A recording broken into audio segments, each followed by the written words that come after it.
Yes, sir. Top of the morning, afternoon, wherever you're from. It is the Lord's Day. Mic check, mic check. I am wild tired. I ain't even gonna hold y'all. This is me powering through. You know, it's one of them rough sleep nights.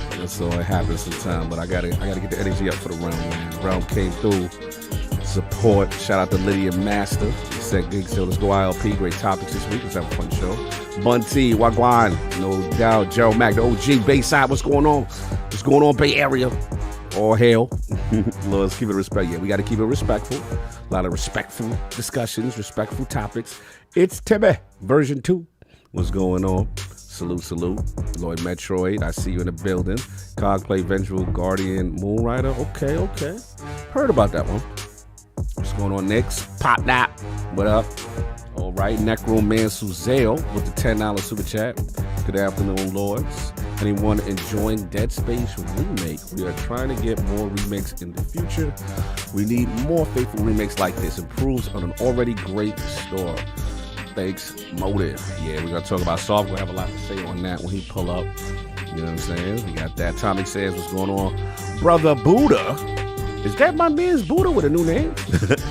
Is that Brother Buddha? Just want to get some off my chest. Go bird. Oh, Eagle Fly. You got your Eagles up? No doubt, Philly. What's up?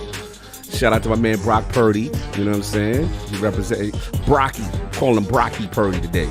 See what he do. In brotherly love, the city of brotherly love. We're in enemy territory. Gonna be a hard game. No question. Salute to the Eagles.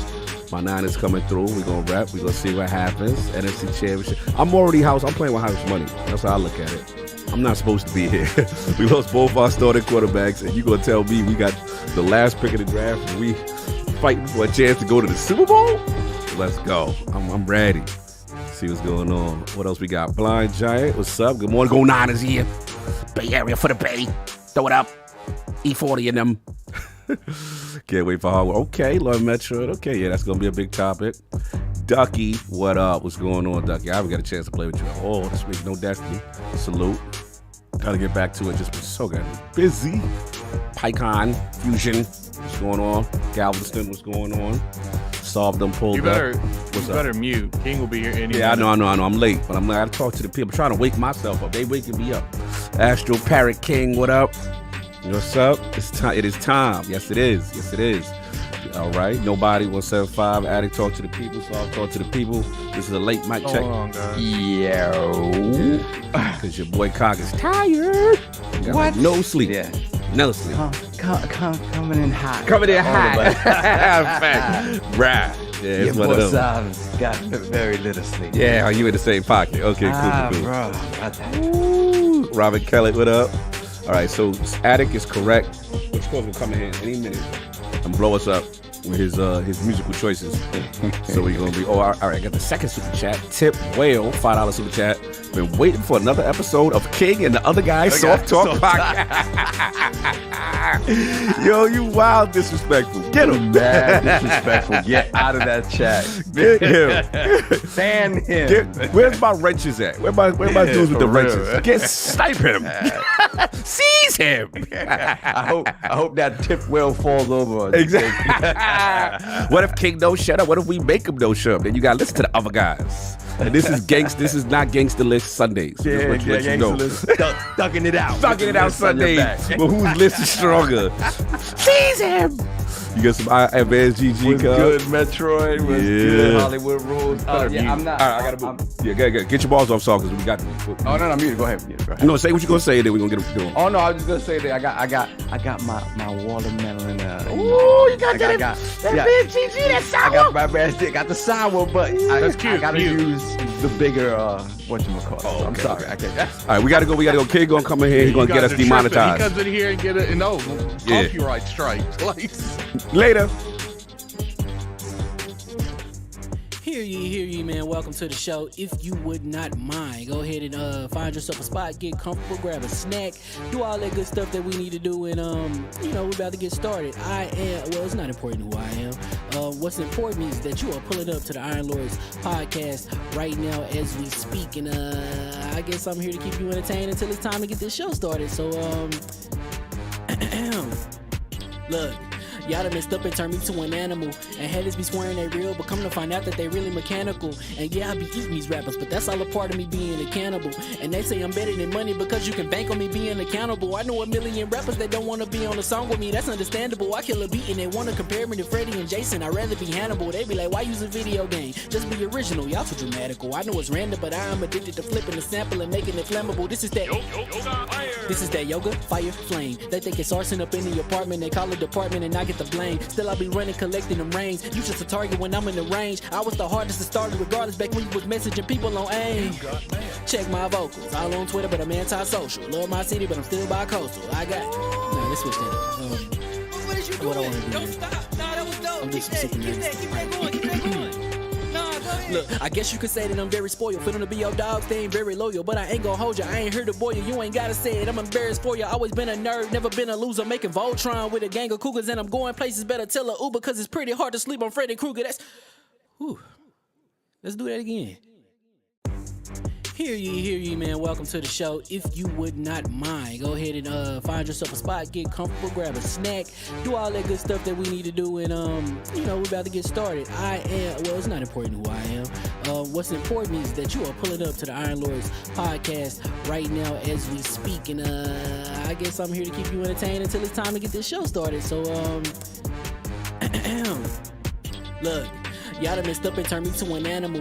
And haters be swearing they real, but come to find out that they really mechanical. And yeah, I be eating these rappers, but that's all a part of me being a cannibal.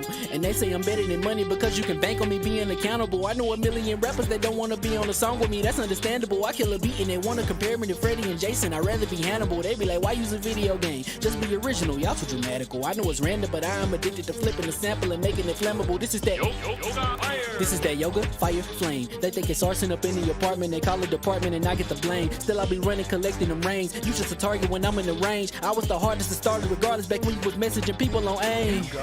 Check my vocals, all on Twitter, but I'm anti-social. Love my city, but I'm still bi-coastal. I got. Nah, let's switch that up. What is you doing? What I wanna do? Don't stop. Nah, that was dope. I'm Keep just super that going. Keep that going. Nah, go ahead. Look, I guess you could say that I'm very spoiled. For them to be your dogs, they ain't very loyal. But I ain't gon' hold ya, I ain't here to boil you. You ain't gotta say it, I'm embarrassed for ya. Always been a nerd, never been a loser. Making Voltron with a gang of cougars. And I'm going places, better tell a Uber. Cause it's pretty hard to sleep on Freddy Krueger. That's... Whew. Let's do that again.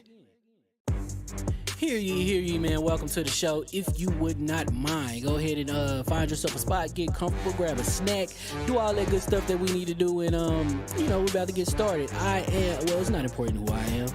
What's important is that you are pulling up to the Iron Lords podcast right now as we speak, and I guess I'm here to keep you entertained until it's time to get this show started. So look. Y'all done messed up and turned me to an animal. And haters be swearing they real, but come to find out that they really mechanical. And yeah, I be eating these rappers, but that's all a part of me being a cannibal. And they say I'm better than money because you can bank on me being accountable. I know a million rappers that don't wanna be on a song with me, that's understandable. I kill a beat and they wanna compare me to Freddie and Jason. I'd rather be Hannibal. They be like, why use a video game? Just be original, y'all too dramatical. I know it's random, but I am addicted to flipping the sample and making it flammable. This is that yoga, fire, flame. They think it's arson up in the apartment. They call it department and I get the blame. Still I be running, collecting them rains. You just a target when I'm in the range. I was the hardest to start regardless back when you was messaging people on AIM. Check my vocals, all on Twitter, but I'm anti-social. Love my city, but I'm still bi-coastal. I got. Nah, let's switch that up. What is you doing? What I wanna do? Don't stop. Nah, that was dope. I'm just Keep super that going. Nah, go ahead. Look, I guess you could say that I'm very spoiled. For them to be your dogs, they ain't very loyal. But I ain't gon' hold ya, I ain't here to boil you. You ain't gotta say it, I'm embarrassed for ya. Always been a nerd, never been a loser. Making Voltron with a gang of cougars. And I'm going places, better tell a Uber. Cause it's pretty hard to sleep on Freddy Krueger. That's... Whew. Let's do that again. Hear ye, man. Welcome to the show. If you would not mind, go ahead and find yourself a spot, get comfortable, grab a snack, do all that good stuff that we need to do, and we're about to get started. It's not important who I am. What's important is that you are pulling up to the Iron Lords podcast right now as we speak, and I guess I'm here to keep you entertained until it's time to get this show started. So look. Y'all done messed up and turned me to an animal. And haters be swearing they real, but come to find out that they really mechanical. And yeah, I be eating these rappers, but that's all a part of me being a cannibal. And they say I'm better than money because you can bank on me being accountable. I know a million rappers that don't want to be on a song with me, that's understandable. I kill a beat and they want to compare me to Freddie and Jason. I'd rather be Hannibal. They be like, why use a video game? Just be original. Y'all too dramatical. I know it's random, but I am addicted to flipping the sample and making it flammable. This is that yoga, fire, flame. They think it's arson up in the apartment. They call it department and I get the blame. Still I be running, collecting them rains. You just a target when I'm in the range. I was the hardest to start regardless back when you was messaging people on AIM. Check my vocals. All on Twitter, but I'm anti-social. Love my city, but I'm still bi-coastal. I got... Nah, let's switch that up. What is you doing? What I wanna do Don't here. stop. Nah, that was dope. I'm Keep just that, super keep that, nervous. keep that going, keep that going. Nah, go ahead. Look, I guess you could say that I'm very spoiled. For them to be your dogs, they ain't very loyal. But I ain't gonna hold you. I ain't here to boil you. You ain't gotta say it. I'm embarrassed for you. Always been a nerd, never been a loser. Making Voltron with a gang of cougars, and I'm going places. Better tell a Uber, cause it's pretty hard to sleep on Freddy Krueger. That's. Whew. Let's do that again.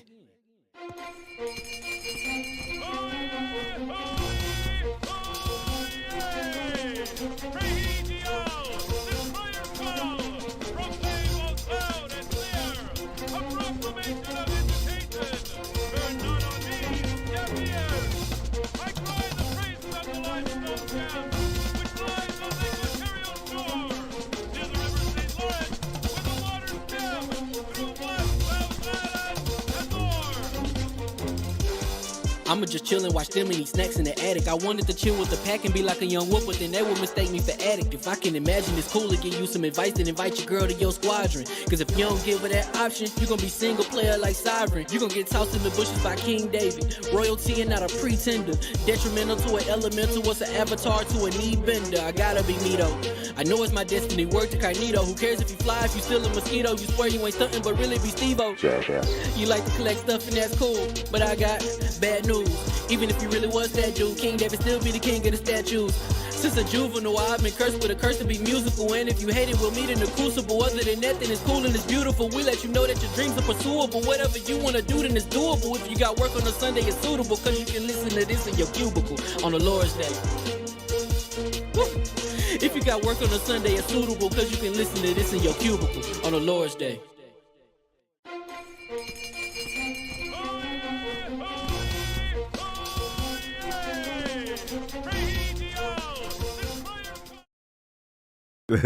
Yo, mic check, mic check. Let me just see some levels real quick. Yo. Hello. All right, there we go. We'll make sure. Really? Is he talking to us? Is he talking to? Who is he talking to? No doubt. Hear ye. And we are live. And welcome to the Iron Lords Podcast, LLC, and also live on lordsofgaming.net. Episode number 289, getting close to 290, y'all. Mm-hmm. Another glorious Sunday. And we are back at the round table in the realm of the Lords on the Lord's Day. And today, we've got that Xbox Developer Direct, Phil Spencer's IGN interview follow-up, Dead Space impressions, lightly. Very lightly. Very lightly. Change of plan. Thanks. Sorry. Shout out to HiFiRush. HogwartsLegacy, ChatGPT, and Sony meeting with the EU, maybe to discuss. Oh my God, these guys is back out here. He said maybe to discuss. Maybe to discuss quickly so we can get right into it. So let's introduce the four horsemen of gaming. These original gaming knights of the realm here at the round table. My co-host with the co-most, my brother from another mother, the difficult game conqueror, lord of his own world, and the how of the young wolf. Lord Addict of the Addict Show, and R&R. How we doing, sir? Doing pretty good, man. Had a pretty good week. Gaming has been crazy here lately. Like, you know, I Be did. there for you. I mean, everyone kind of did, to be honest with you. Okay, Good as and long as bad. they You know, all you pitched got in with my man. you got the bottom tier of the game, something like you know, for Spoken, and then you got the high tier of the game, something like Smoke HiFiRush. early. Smoke early. Yeah. I mean, look, I did play it. Yeah, he played it. So he had yes. He So Mhm. I do think there are things that I feel like people's capping on, and there's things I don't feel like people's talking about enough. You know, I feel like the movement's very clunky. Like sometimes I'll be like, "Yo, I want you to jump on top of this hill," and the game's like, "No, but she's too fast. She gonna jump past the hill." So I feel like maybe they should have. You know how like when you played Miles in Spider-Man, you had that slow motion thing where you could choose where you wanted it to go to on the map. Like they needed something like that. You know, maybe because I only played like 5-6 hours, I dropped it. But you know, hopefully, maybe you know, longer in the game, they give you more movement options and powers and stuff. I don't think this is a 60 game. I think this is like, you know, a $60 game? Nah, 70 cents. No, I think it's like I would say from what I played of it, I would give it like a 70 something. I don't think it's a 60 game. I think the game looks good. The movement is clunky at times. I think the combat's really good. It's just that story, man. That story. There's occasions where it like literally makes no sense. Like she'll go from being in New York to being in this fantasy world, and it's like she already accepts it. Like mad quick. Like it's like there's no build up to it. She walks out, has some conversation with that annoying cuff thing. It's like, oh, okay, I'm here. With Like, Jarvis? With Jarvis? They're Call of Jarvis. Y'all wild. Y'all wild. He do sound like him, though. Yeah, so I understand people's gripes, but I do think there are people that's capping too much for the game, and I do think there are people that are being too harsh on the game. Okay. Fair enough. And you obviously playing other things. Yeah, HiFiRush. I've been playing that, and I was gonna have the Fire Emblem review done, but then HiFiRush came out and just ruined my whole week. So that's next week. Wow, it really took over your life then. It ruined you in a good way or a bad way, sir? In a good way. Ooh, that's nice. We'll get all. We'll talk about that later. Oh, okay. That's, Cool. that's been it, sir. Yep, that's it. No doubt. And of course, we have children in the back, but we'll sing to them. Hi-Fi Rush is awesome. Hi-Fi Rush is that flavor. Of course, we have our most technical gaming lord, the solo game who lives for the single player selfish experience, and also the Sostradamus, the Lord of Clarity and Lord Patron of the Iron Bank, my man, Lord Sovereign. How we doing, sir? I'm in the bushes, but I'm here. I'm doing Yeah, well. we You know, everybody in the generally, yeah. You know, not much gaming. A lot of downloading of games that I intend to play at some point. You're the That's what best I've done. downloader of the games. downloader in the business. I got all the achievements for downloading games. Get that Game Pass engagement. Exactly. So as such, being under the bushes, I'm very grateful for a package I received in the mail earlier this week. Uh-oh. Let's go, baby. Now, it's not full with the beverage of choice because I need more during the course of the. I would need like 2 or 3 of these, but fantastic. And That's dope. the new sour, baby. Oh, you got that sour. You got that sour on him. Wait a second. Advanced GG sour. Wait a second. You got that sour. Oh, you got the sour You too. got that We sour. mix it up. Vitamin C. Let's go. Hold on, I know it's getting real blurry or whatever, but you know. I got Ooh, you got vitamin that C. sour, but let me ask you a question. Let me ask you a question. Yes, sir. Are you hitting that gummy life, though? Let's go. Hold on a second. Hold on a moment. Let's go. Listen, I was waiting for the show. Woo. Okay, Take my got that gummies, gum. You know, we gotta take your gummies every day. You know what I'm saying? Which one you rocking? You doing that multivitamin? All You of doing them, that- multivitamin. We got We the doing- joint care. Okay. Ooh, Turmeric, what else we okay. got? This We got the is the vitamin multi. C. Yo, they said the Vitamin C Lord's right is in the part of building. pushing hard. Yeah, But this one right Pushing. here. Yo, they said the Lord pushing powders and gummies. Yo, this joint like- right here. This is the You know, joint for in the the joints. AdvancedGG.com. Use And code the Iron most- Lord to check The it. most beautiful thing. we is might when be. I open the package, right? The first thing that pops out the package is an Iron Lord sticker. That crest shining. Was that crest shining? We are officially purchased. Yo, bro, we got that. Iron didn't Lord get pack. no Go sticker. get that. That Iron Lord Well, pack is fresh. You gotta be part of the gummy group. There you go. See, the question is, we might be pushing powder and gummies, but why ain't you guys buying? Exactly. That's the We question. got the product. we are concerned with everyone's well-being. You know, Carl got my big tall self in the gym. Woo! So Let's go. the bigger question is, why ain't you guys participate? Exactly. Yeah, See, your fact. man with the horn, no, he Yeah. said he heard them gummies hit different. Yo, I'm gonna tell you right now, son. She's banging. Pause. And this is all cog over there machinating, be like, yo, y'all need this, y'all need this, y'all need that, the other. Yeah, for sure. And they were like, bet. No doubt, cog. You know what We wife got said? you. she took the joint for the hair and the nails.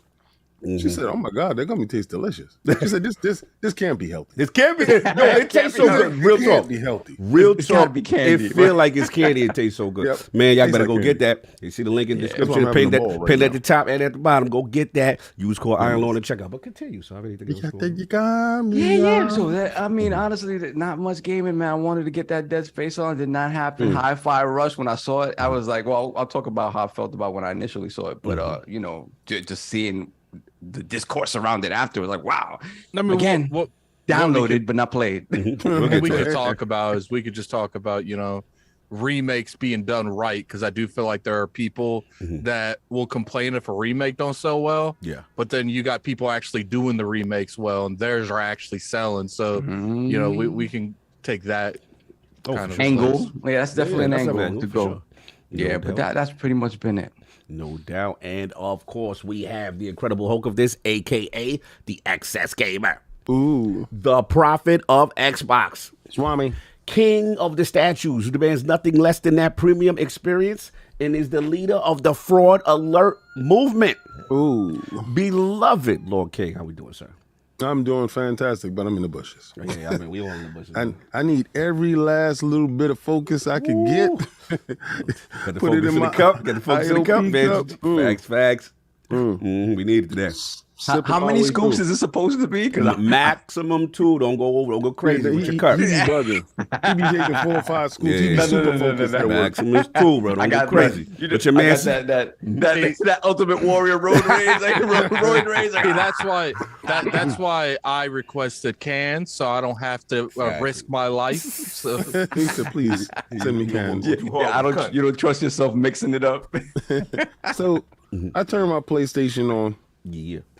and I was like, "Yo, let me get into this PlayStation," because yo, not for nothing, The Last of Us. Lord, I was like, "Did that happen in the game? I gotta go back." You know, I got the remastered joint, so let me get in there and start playing that. So while I was downloading, I said, let me play a game that I had on the back burner that I wanted to play forever.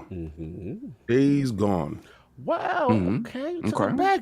Deacon. Frosted name? Deacon? What's his name? Yeah, man. I'm like, I played that and Returnal. Okay. Okay.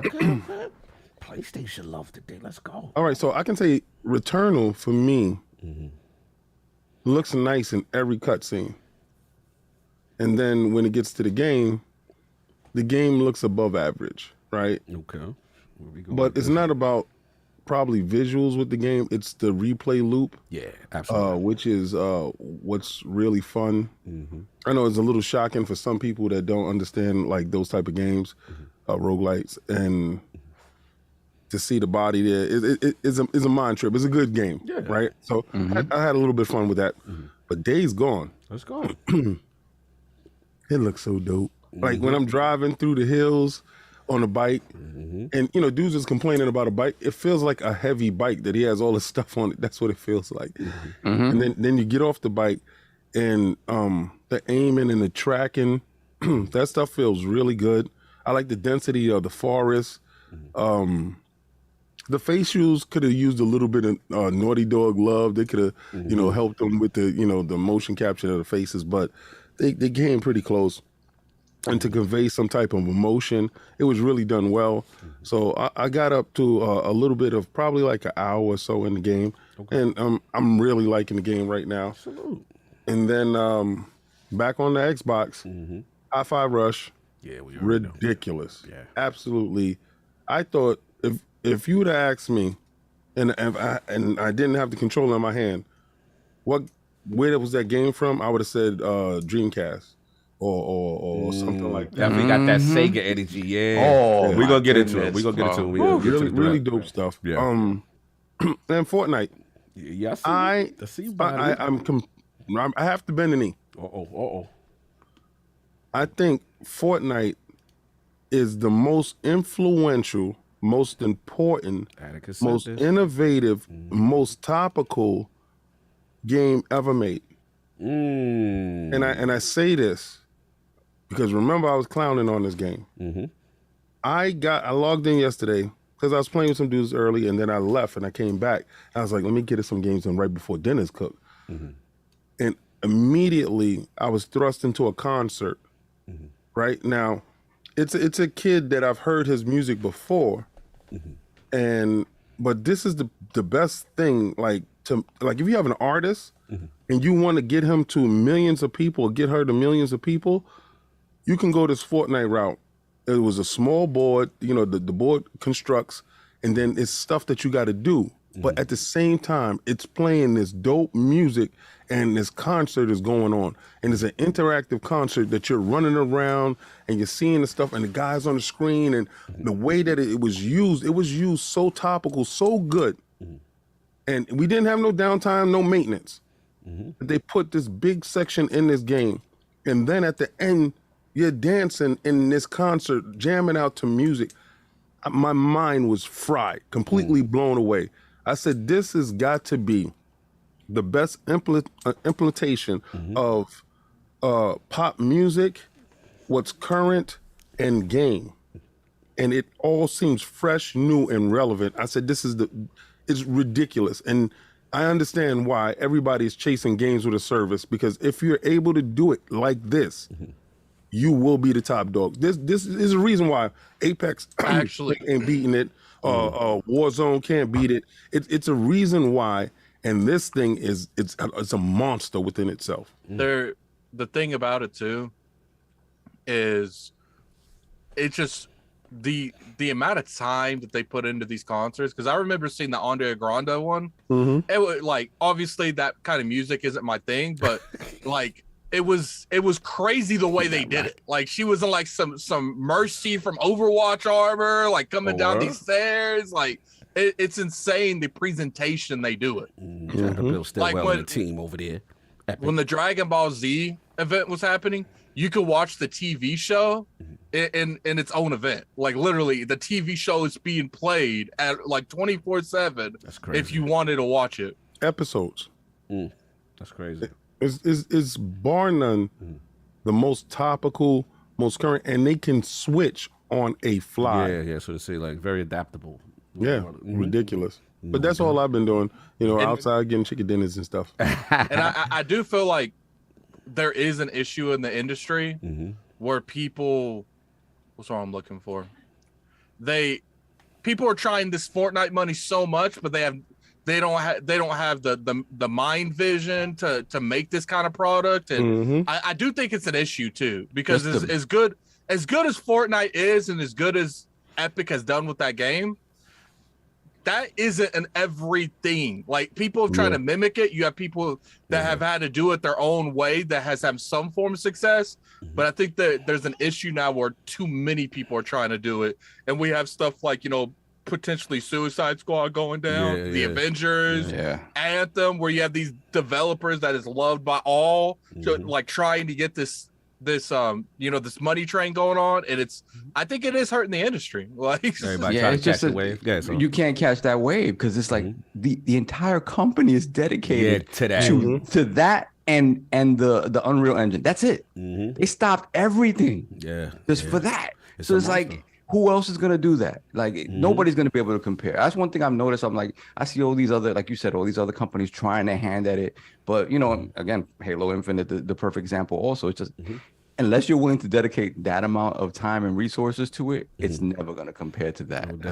Look at Destiny. I got okay. So I gotta ask a quick question because the chat wants to hear something from King. Oh god! They like, yo, come on, King. Why ain't no Xbox numbers or the low numbers time? They said, where that time again? He said, I didn't see that news. No, you didn't see it? No. What happened to the Xbox? What numbers? Who's snitching? Oh, okay. I see what you're doing. Okay, they don't report numbers, King. They don't report numbers. That's what we're doing. I want to know the numbers for Forspoken. Yo, that's what we doing? Okay. Let's see what's going on. Since we out here talking numbers, let's go. What's the numbers for Forspoken? Since y'all so curious about talking numbers, I mean, since numbers is a thing, Here we go. I mean, you show me knew this mine, was I'll show clapback. you yours. I knew this clapback was coming. I already knew. Go sit down, man. You got a $70 game that you can't return. Go deal with that, man. Nick said at Microsoft double drop, King, I guess it's a PlayStation 5 topic week. Well, you know, they numbers dropped and so did Forspoken. Go sit down, sir. Go get some duct tape. Why I gotta be duct tape though? Put that game back together again, baby. Oh, that's right. Anyway, has that been it? So I just had to get around one because I seen a couple people, Yeah, couple you know, they sniping out here, but they don't know, man. I duck a weave, shoot right back. Bop, bop, Bang, get bang, low. bang. Okay, I see what we doing. All right, we back on track. And that's been it, sir. I just want to make That's sure you it. got your That's bars it. off. You know, Okay, I didn't cool. buy it for spoken. I was smart. Okay. And of course, we have the gaming ninja himself, the Shinobi, LordCognito. Spread that realness in the realm of the IOP. Not telling you what you want to hear, what you need to hear. Shout out to Mr. Matty Play. Shout out to Finding Duke. Had a good one talking about that developer direct, which we will get into. And some little Oreo cookie debate was kind of interesting. People be doing weird things with Oreo cookies, bro. Like, what's going on? Who, you dip your choice in milk? No. Like, yeah, I mean, I don't even do that, but the thing is, that's not even the issue. The issue is dudes like breaking them down, and I'm like, at that point, you might as well just make a shake. But anyway, I heard that discourse, and no, Well, sick my shit. Oreo cookies, if it's broken up, it already comes like that from Breyers. Yeah, You know, or you go to you got cookies the and Five cream. Guys, you get the ones with the cookies Yeah, and cream. cookies and and thing. cream. But anyway, enough of Cookies that. Go check out that if y'all want that debate, which is kind of funny. Shout out to Bonta, shout out to Ty Guy Travis. That my man. How come we got almost 600 people and only 130? No, they ain't likes? saving the kids. And hit that like, y'all, please. every like y'all don't hit, there's an endangered species. We got endangered possums. That's Exactly. In Put it Ecuador. to you guys this way, man. Hit that like button or King will talk about combat talk for 30 minutes. The dodo bird is on its last legs. You have to save the dodo bird. We gotta. Y'all not hitting that like button, man. But yeah, shout out to Bonds and shout out to Tiger Travis. Have my man above on talking that Destiny talk, talking ready for Lightfall, talking about the marketing debate I had with Travis, which is kind of funny, which is absolutely hilarious. He's funny. And then what else we got? For me, game wise, I gotta touch a little bit of that HiFiRush. We will get into. Man, wow, what a surprise! What a surprise! And to see what it's doing.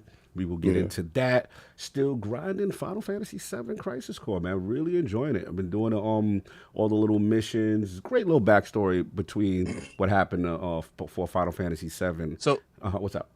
Quick question. Now that you're playing a lot more of that game, do you understand why that game is so relevant to what the Final Fantasy VII world? I'm so glad I'm playing it, and especially now with Remake coming out with Part 2. For those who ended Remake on PlayStation, like, you know they are doing something different. And the thing now is, okay, how does the past relate? And I need to know about the past. So learning about Zack, learning his over-the-topness and what he's going through with Shinra is really interesting. And about Genesis and Angel and early Sephiroth. And yeah, I'm feeling it, man. I'm feeling it. And the materia fusion system, at first I was like, but I'm starting to get into it. But go ahead. My personal opinion is I've said this for over and over again, you know, the fact that they named the game Rebirth, I think the last boss of Rebirth is going to be Genesis. There's a lot going on right there. And I love they're flipping the universe on this. AKW, you out of pocket for that comment? So I saw what you said, but I'm going to let you ride. So question for people coming to the series off the rip. Yes. Is it, in terms of order of play, you should still play the original first, then play Remake? It's actually Crisis Core you probably should play first. Crisis Core is first. Crisis Core is literally first in the timeline. So like, you know that big Buster sword that Cloud has? That came from Zack. Yeah. Okay. Yeah. Well, I mean, it came from Angel, and then Angel gave it to Zack, you learn, and then Zack gave it to Cloud. you'll learn like the history of it. I will say though, I know a lot of people, you could tell it's an older game by the dialogue. The dialogue give it away. You know what I'm saying? Because it's like, it's over the top and a lot of anime, Japanese tropes. Okay, guys, I'm the number one, and I'm gonna be a hero. Zack is very like, yeah. He's ridiculous. Like at first, I was like, bro, I don't know if I could get through this with him. At first, when they first started, he's ridiculous. So I was like, all right, I'm gonna try to stick in there. But as it's heating up. But then what it is his blinder. Not spoiled, but where he at, he think is love, and he doesn't understand what's really going on. He's starting to put it together, but He that's was pretty much raised to think Shenron is like some godly company. Yeah. and that He would reading be the lucky pamphlets. to be his his idols. And then he just finds out like real fast, which is most of the time your idols can turn out to be just as bad people. Yeah, Like, you find out what's going on with your peoples and you see what's going on. But I love the material system. I love the DMZ. I'm getting more summons. I'm grinding out missions because they let you grind missions before you go into the main at any point of the game. So every save point you can grind missions, and I've been doing that because I'm getting more stuff, more equipment, more different material, more stuff. So salute to that. And then Midnight Suns, man, DLC. Shout out to that Deadpool. that's why people were saying that on Twitter. Yeah, that Deadpool. People were saying Addict gonna have HiFiRush and Cock's still gonna be playing Midnight Suns. Bro. This is what happens because everybody comes in. When are you gonna play Deathloop? You said you was gonna play Deathloop. I get it. Like Crisis Core was on the docket. First of all, Midnight Suns took up all the time, right? I didn't expect to pay 100 hours. It's not a short game. That's not a short game. It's 100+ hours, and I still got more stuff, and I still haven't 100% completed it. And I want to get 100 my full gamer score in that game. So you got that. So I was like, all right, I was going to do that, whatever. That shut down. I still didn't play High on Life. That's how bad Midnight Suns took my life away. So you got that. Then I've been said I was going to play Crisis because I'm a Final Fantasy. Y'all know how I give it up for 7. Y'all know. So I was like, that. I never played that. Addict been telling me about that. That's the prequel. It's going Great down. game. So I'm loving that. And then Xbox would drop HiFiRush, and I'm like, oh man, like you were not supposed to be here. Like, what are you doing? What are you doing being great here right now? So it's the same about the plan now is after Crisis Core. Deathloop is next. That is literally the plan. So I know y'all gonna come for me. I know the slander is coming. I welcome the slander for Deathloop. I deserve it, but it will get done. I don't leave that slander at home. I will take care of it. Shout out to Maddie. Shout out to everybody. YouTube must be making some updates. Someone super chatted for the first time and it told us they super chatted. There were some changes. Yeah. Oh, word? Yeah, it's to celebrate their first super chat. Oh, that's dope. I never seen that. All right, that's what's up. I really like that. Yeah, no doubt. And then shout out to Sinister. Yeah, they got me. They bullied me in the Call of Duty that one night. Yeah, I know. Yeah. So we got that. But yeah, it's been pretty much it for me as far as the games. We talk. Oh, King. I'm supposed to talk to you. Did we talk about that PAX merchandise situation, or we not? Oh, it's ready to go. Well, it's in the store and right now. Oh, okay, it's ready to go. Okay, cool. Yeah. Yeah. I talked to the merchant guys and talked to a certain god, and we got together and Talk to God Howard. God Suave. God Suave. I can't tell you anything about what Todd Howard said. So I'm under NDAs, guys. I'm NDA dude. NDA Was the videos true? Is the sourcing true? The check clear. Anyway, so we have PAX East shirts that's in the store right now. And I would say hurry up and get them, right? Because they're limited edition. That's one. 2, if you happen to be in the PAX area, we're working on things for people that do happen to have that particular PAX shirt. And when we're at PAX. So my suggestion to you is run to the store. Yeah. Cop a PAX East 2023 shirt. Yeah. Links in the description, pinned at the top. Iron Lords podcast. And there's good things to follow, but also everything that y'all do, everything that you purchase, every time you super chat, helps us on our road to E3. If you can look at the tally at the bottom, that's the tally that's going to get us to PAX East right now. I said E3, PAX 2023. So that's going to help us get there. So please, again, go check out the merch. No doubt. And have a variety of colors. I like that white and gold, to be honest with you. That's my flavor. The design looks fire. I ain't gonna front. Y'all did that on the design. I love that shit. Thank you. Yeah, that joint's fire. You know what I would like to do eventually? What? After E3 and PAX East are done, I'd like to do a good giveaway for people that own all the PAX shirts. That'd be nice. That's Remember, we crazy. still That you we have still have all a the- pending console giveaway for when we hit Yeah. 15K. Yeah, you show us that you have all those packed shirts. Might do a giveaway with just those individuals The OGs, from the ones from that- every year we've done it. Day ones, no doubt. Salute. So yeah, we got that. And then obviously, shout out to Valari. Shout out, go check that out. We got that. I get the ILP Pillars exclusive. I'm seeing my UK brethren. I'm seeing my EU brethren. They putting them orders in. They got their trusty Valari at their side. They Valarian steel around gaming pillow. You know what I'm saying? Yeah, they on their quest. The Valarian steel. What's up, man? I want to say again, like, you guys have no idea how much you guys turned up for those pillows. Yeah, they did. Like, They turned out.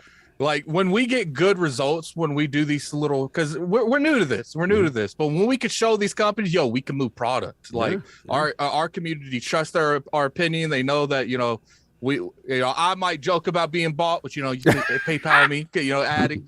But we are people that we wouldn't push something on you that we wouldn't use ourselves. Exactly. And Factual. and because we've established that trust with you guys, and you guys really go out there and you show good, like we can use those metrics to be like, we can do this for you. We have this to offer.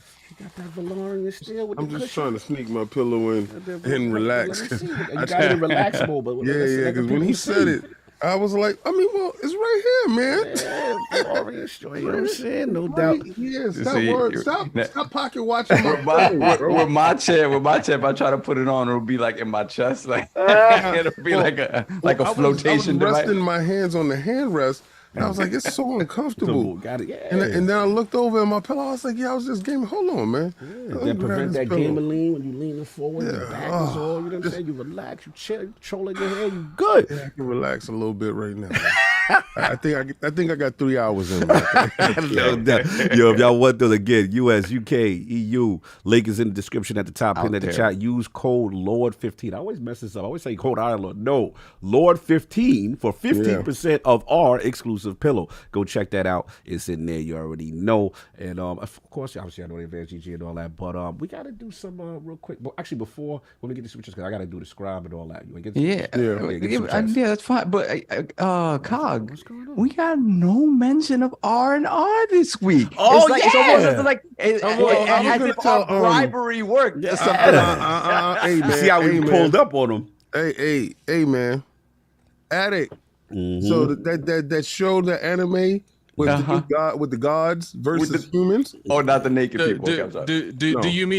Do you mean that the ones where the fake Lord Solves and LordCognito showed up and super chatted this week? You mean that one? Yeah. Oh no. You mean the imposters coming in there acting like they did? I mean, as the Ironback, I'll gladly go in and renege those. If you don't feel like real. If you don't feel it's real. Hey, you don't feel it's real. You can take that back. first of all, in question for the chat, me and King, we made another channel for that, the R&R with the Lords. For those people that want a little bit more info on stuff like that, I'm putting the link in the chat, so definitely go in there, sub to that. Let's get that. Let's get some people over there. Only if you like TV and stuff. Like if you don't really interested in that content, don't go over there just because you're trying to support. I do Don't want. go over there and support. Yes, go Don't- over there. don't go over there if you No, like just it. do that. I don't want. If they don't want that type of content, I don't want. I would prefer just. The I don't people want that you here want coming that over here content. supporting us. Marketing 101. Lord Addict. Yeah. No, marketing 101. Fam. I ain't trying to have people that's not going to watch the videos. he said we don't want you over here. No, if you like that type of content, that's for you. If you don't, it's okay. He's excluding everyone else. Yo, if you like me and you support me, go over there right now and click that button. Pay this dude no mind. Pay him nobody. You come support. Right now, his camera's off. He's doing things. I don't know what's going on over there. He might be under duress. I don't Yeah, know. he under duress. Somebody doing something to him that he has to say, don't go there. So don't listen to him. That's not Addict. He wild. No doubt. Let me get these these super super chats. Get these super chats. Get these super chats. No doubt. Super chats. We got two that you read earlier. I'll read them again. Yeah, read them. Necromancer Zale, member for 1 year, $10 per chat. Good afternoon, Lords. Anyone else enjoying Dead Space Remake? If we are to get more remakes in the future, we need more faithful remakes like this. Improves on an already great story. I'm assuming. Thanks, Motive. No doubt. Motive finally gets to make a game. That's crazy. It improves on a They great didn't really store. like. I haven't played it, but what I'm seeing, the people I trust, like BG, Yeah. they did a really good job. Yeah, I'm seeing. did.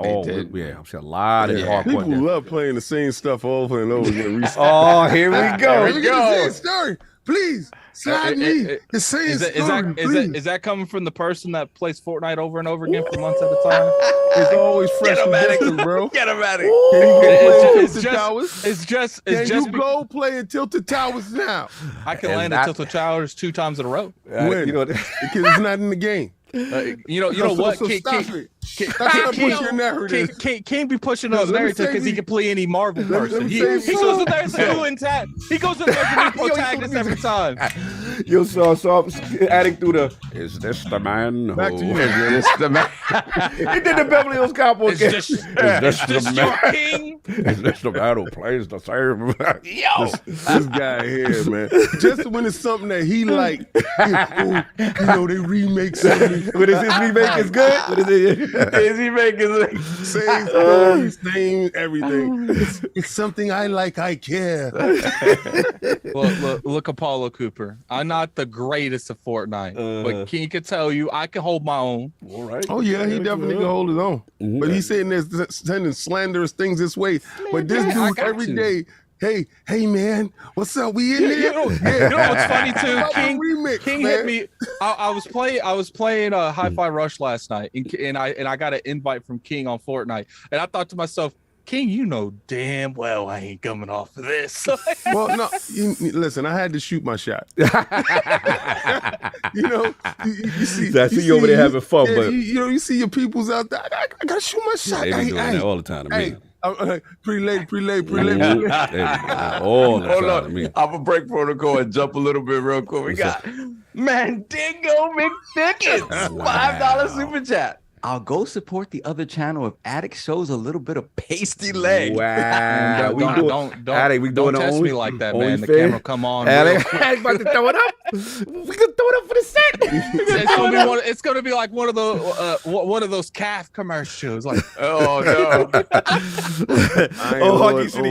Is this the man that wrecked the buffet at the Harrow? it's just, no, it'll be one of this. It'll be like one of this. Is this the calf that you're looking for?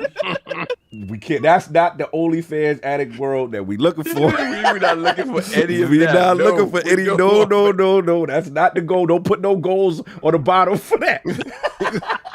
He wildin'. Hashtag naked ankles. Yeah, we keep those knees alone. But anyway, All right. continue.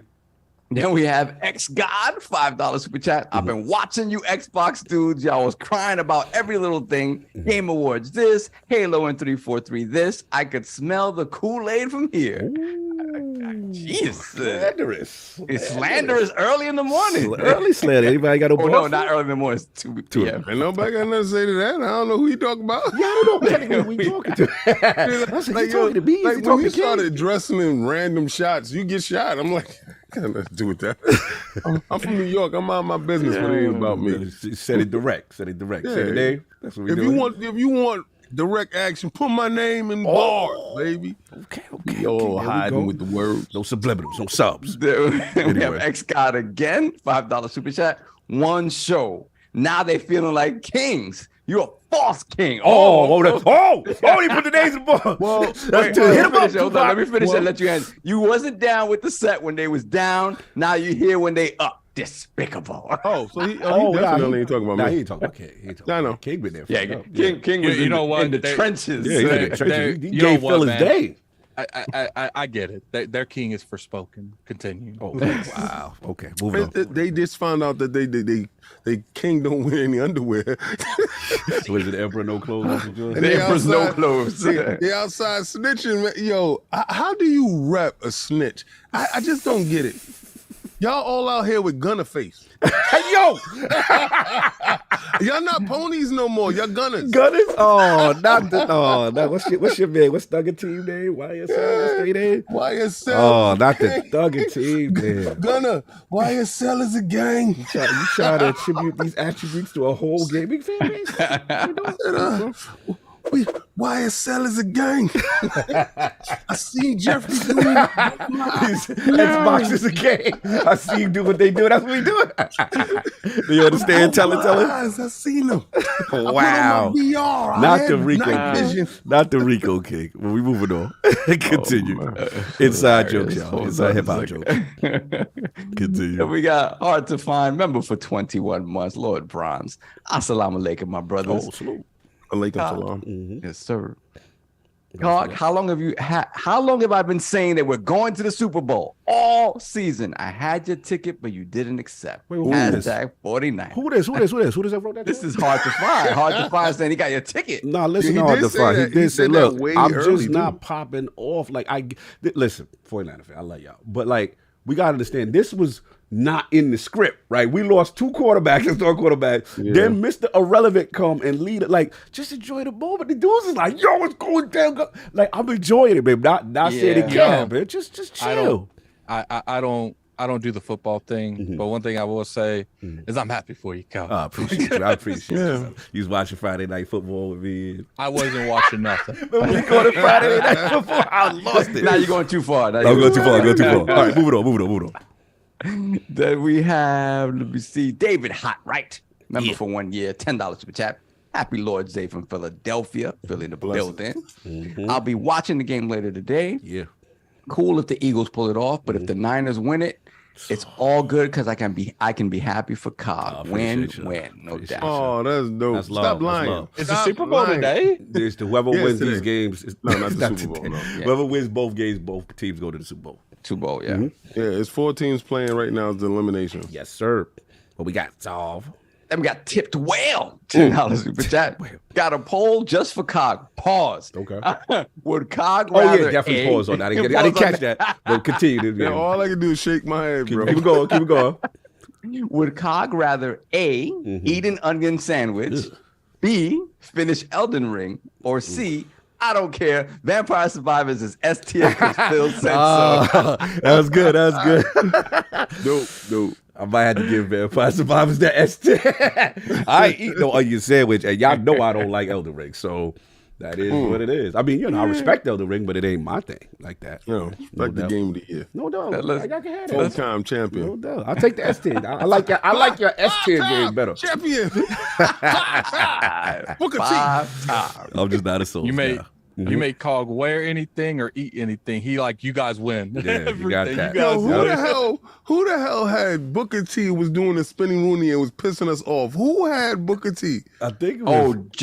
I think it was Kai. Kai used Kai, to play yeah, Booker Kai T. used to He be 5 times. No doubt. pissing me off. Then we have, let's put the crest in the chat for the first super chat from Vinster X11, $2 super chat. Thank you, bro. I Salute. appreciate that. I like Appreciate this you. little shout out. I like this shout that. out. They I love first that. super chat. That's what's up. up. Oh, shout out to my That's man awesome. Wilhelm Scream up in the chat. Afternoon, good sir. That's my man New York in the building. Salute. Good to see you. Yep. Smash the like button. Save some Will. endangered animals every time you do it. Continue. Back Then from we there. have What's up? Hollywood Rules, member for 1 year, $5 super chat. Cog done changed ILP to Barksdale and crew from The Wire. Pandemic. We got that pandemic. Get that WMD. That Yeah, the WMD. Marlo on the block, Yes, baby. sir. I actually watched like the first season of The Wire. I didn't go past that. No, bro, you got to watch You that. gotta watch that. Oh. Fire. Oh, I shouldn't have said that. King's gonna make me watch that. No, I'm not saying anything. No, I'm not going to do that to you. Continue. But it's Continue. great. It's great. It's great. Have a great show, brothers. I'm loving HiFiRush so far. Hashtag Game Pass. No doubt. All right. Yeah, A lot of Game Pass love. It's a serious Metacritic killer. Yes, sir. And we have Detective Seeds, $20 super chat. Thank you. There's somebody's names. I'm like, okay, where'd you get that from? But Okay. some Detective funds for Seeds. PAX East. Thank you, brother. Appreciate that. Thank Oh, you. yeah, Love. the PAX East He said joint? Detective Seeds. So Who he working with? Gunner? I will be there as well, and we'll have to meet up, no doubt. Oh yeah, definitely. Pull up. Always. Pull Yeah, up make on sure them. you have on that shirt. That's Have pull a up. great show, and week my guys, you as well, brother. Appreciate Blessings. Make sure you have on the shirt. it. Blessings. Grab them Blessings. up. Make sure you have the shirt. Make sure all the shirts on your chest. There you go. You need to be identified. Then we have Carl Andrews Jr., $5 super chat, played HiFiRush, and it's freaking awesome. The only issue I had with the game is playing through the cloud, doing a beat, and it froze up a hate cloud. So, yeah, I mean, a rhythm-based game, maybe you want to play it as locally as possible. Yeah. No And doubt. we have Lucius Augustus, member for 17 months, Lord Bronze. HiFiRush standing at a 91 on OpenCritic with 14 reviews. That's a great start of the year for Xbox. Let's hope they can keep this quality this year. That is beautiful. Out of the blue. That's Publisher of the crazy. year again. Yeah. We're gonna talk about Tango, man. We'll talk. We got stuff to talk about. Yeah, for sure. We have THX 1138, $2 super chat. Fortnite VR on PSVR 2. Now Ooh. that's the metaverse. Oh, that would be sick. I ain't gonna That hold would be you. crazy. They get that. That'll be sick. Oh, Oh, hold my on. goodness. Somebody done cop that PAX East Butters. Okay. Get it? Let's get it. I see Beautiful. it. Oh no, they got the Lord Cog joint. Oh, they got the Lord Cog. Nice. Oh, no, that's not the shirt. Why you? why you not promote? Don't rep that dude. Don't rep him. Hey. Oh no, somebody got it. Somebody just copped it. Somebody copped it in white. Oh, Somebody just copped it in white. See, they got white one the is cog. lit. There we go. And then they got why my merch Okay. can't move. Nah, let your merch move out here, but I'm saying though, don't think you gonna come up and be like, yo, Cog, I need to talk to you with his shirt on and be like, yo, to the back of the line, B. I can't. You know what he does? He pops up and he says, King, I got a question for you. And he's the Cog shirt on. He's like, yeah, what's up? Where's Cog? Where's I need you to Cognito? sign this." Let me do my numbers, B. Excuse me, King, I need to talk to Cog. You got that powder. No, salute. I see y'all. Continue. We got the homie Hargate Chane, member for 1 year, $5 super chat. Salute to the Lords, Xbox subpoena Sony for their numbers. And Lions and Ryan runs to the EU telling lies about what Xbox is offering on parity. No, shout out to the legendary Miles Don PA in the chat. I see you. Then we have Chris McComb with the £5 super chat. right. I've started playing the Persona games. Do you recommend using a walkthrough or playing it without? Might Suns was amazing, but Midnight Suns was amazing. My Nice. game of the year last year. Yeah, nice. I would defer to Addict for the Persona invited. I couldn't think- give that game of the year because of the clothes, man. It's just everybody's not supposed to be wearing skin tight shirts and skinny jeans, bro. I mean, other than that, I'm A good. lot of heartbeats. Everybody wearing a heartbeat. I don't know if he's talking about like Persona 5 or you know, if it's the one I played, Persona 5. Yeah. The only time I generally go towards like a guide or anything like that online is once I've pretty much wanting to face like in-game stuff that's stronger than the last boss, and I want like the best stuff you can go in there with. I want the okie dokie sword. Like, I feel that. Salute to him playing them games. What you got? Yes. And we have Skate Lights, $5 super chat. Yeah. How many Xbox studios we don't know what they're working on and have had lots of dev time? How many of those will be shadow dropped? I like the shadow drops. I like it. and you could look at this and you know with HiFiRush, and it's just like you're looking at this game and now you're like, another what PAX is any of shirt them cop. making? I see y'all. Y'all ref it. I see we y'all. go. That's love. go. Salute. And just so you guys know, if you don't see the number going up, that the pack stuff, the Teespring stuff doesn't immediately impact the number on screen. So it's really just super chats that we're able to see. But everything else is being calculated too. So Absolutely. any which way you support us, it's going towards that. Absolutely. Yeah, we don't have a way of incorporating the merch into the goal. But we at least wanted to give y'all the love so that when y'all see it pop up, that we know y'all, everybody copped it. The support is there. So much love on that. Then we have Hollywood. Well, that was Rules. Detective C's that bought that. He said, "Yeah, I bought the shirt." So you that's know, what's up. All he right, said, "So you Steve know I'm not." Detective. He said, "King, so you know I'm not undercover at PAX." See you soon, Detective. Cog will be looking for you soon. Cog will Oh, be don't looking even do that. easy. Don't even do Nah, that. remember, he copped your shirt Oh, first. yeah, he didn't cop an all natty. Salute all to king. This is what this is about. They got his shirt. That's Yeah, but you know, hey, if a dude run up on me with a don't buck up on me, I'm like, yo, what's good? What's happening? Right, yo, all natty. We both like this in the street. We take pictures like that. I can't get jiggy with the Cog shirt. That's not me. You can't get. So I'm gonna have Listen, to man. direct you to Cog. Support the you know? ninja. If y'all want to support the king, you know what I'm saying? Y'all got that old daddy. Y'all got that backup shirt. Y'all already know what You know, to do. I got the messy lords. You got this man message. Continue. Okay, so we have Hollywood Rolls member for 1 year, $2 super chat. Now, Addict is talking about moving product. IOP equals the wire. We outside. I mean, if there's anybody on the show who should be talking about moving product, it would be the person named Addict. Like, Oh, yo. I mean, I'm saying, Whoa. I'm just saying the name. Oh, somebody copped the little man. Oh, the little man hoodie moving out Little here. man hoodies outside. Yeah, little man hoodie. Shout out to Sammy Zest. You already know what it is. Salute. Continue. Hold on. Then we got jumped a little bit. I got Callie and Brown, $2 super chat. Do the leg slap, Addict. Yeah, so they want to see the leg with like Barbasol on it, and then you slap it so that the Barbasol. Shout out to that guy, Scrim. He copped that little man. All right, I see you. Salute. That was you. This is not On Nose Addict. We will be not showing no pepperoni, and we will not be showing no thigh meat. Oh, no, it's out. We will not be showing Oh, no, pepperonis it's and no Addict. thigh meat, Yo. bro. Salute to Alex, man. That is Take funny. those little Wait till dreams. the camera comes on. Wait till the chat comes. Woo. Wait till the camera comes on. Take those dreams someplace. Don't you do that. Don't you? Buck up on me. Is it still overheating, Addict? No. Yeah, He had something else he had to do. I You had have the it first. off for. I'm about to turn it back on. Like, Addict is over here. Requenya, what up?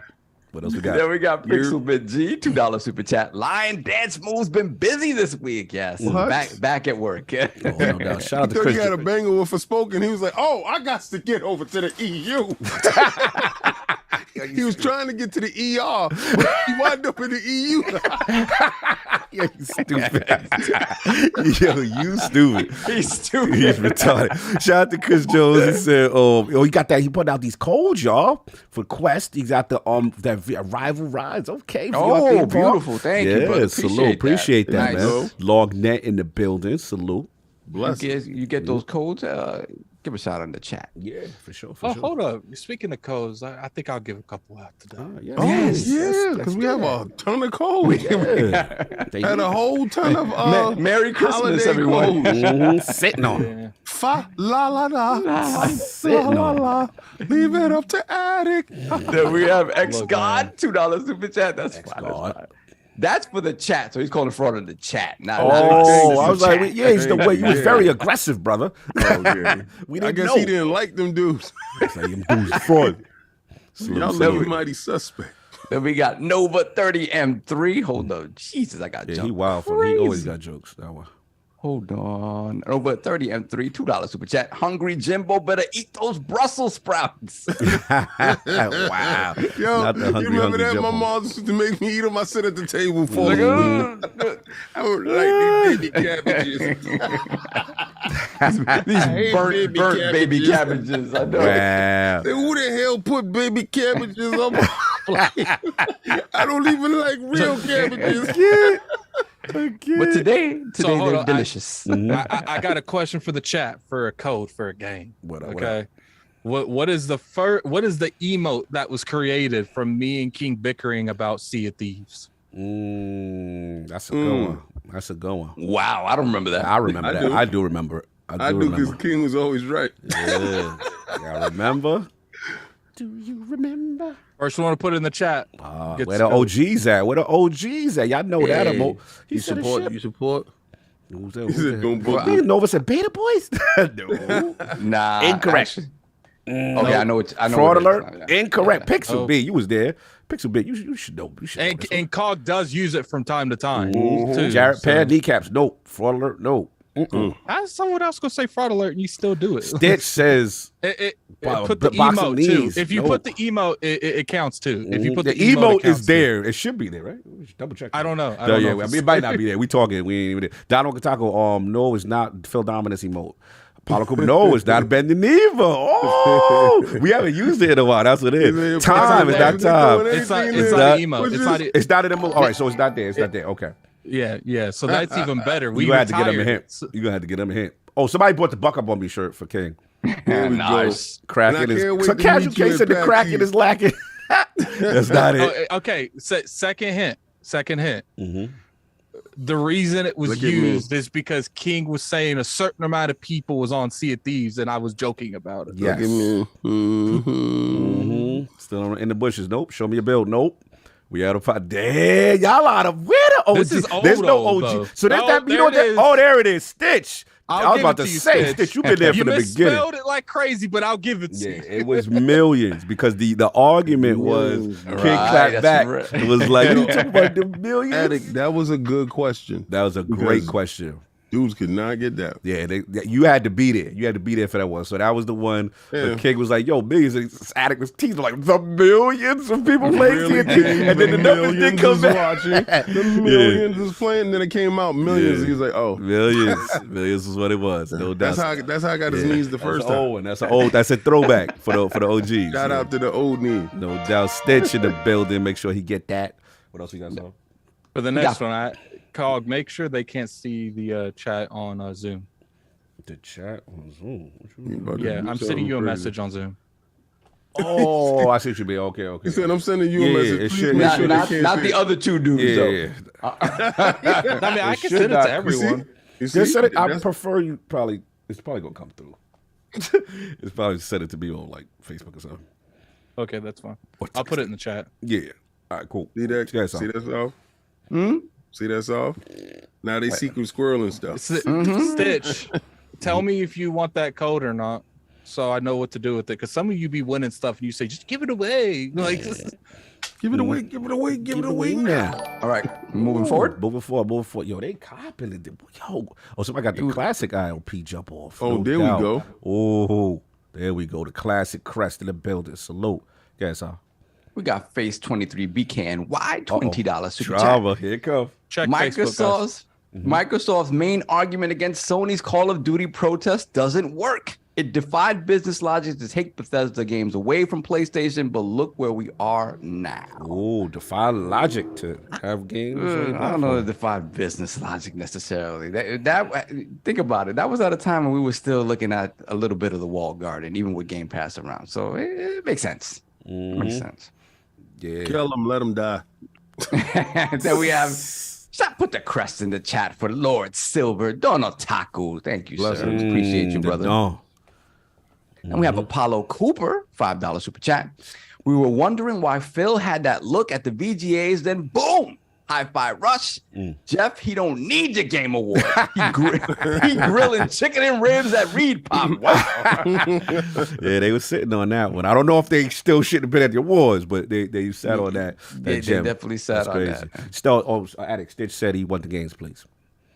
Oh, he wants it. Okay. Yeah, he that's said, please. please with the Please, games. Thank you. give me my Give me my winnings. winnings, please. Continue. Hey, hit me up on Twitter, Stitch, so I don't forget that. Because at the moment the podcast's over, I ain't gonna lie to you guys, I crashed. Yes. Send me a message on Twitter, so I will go from there. Stitch.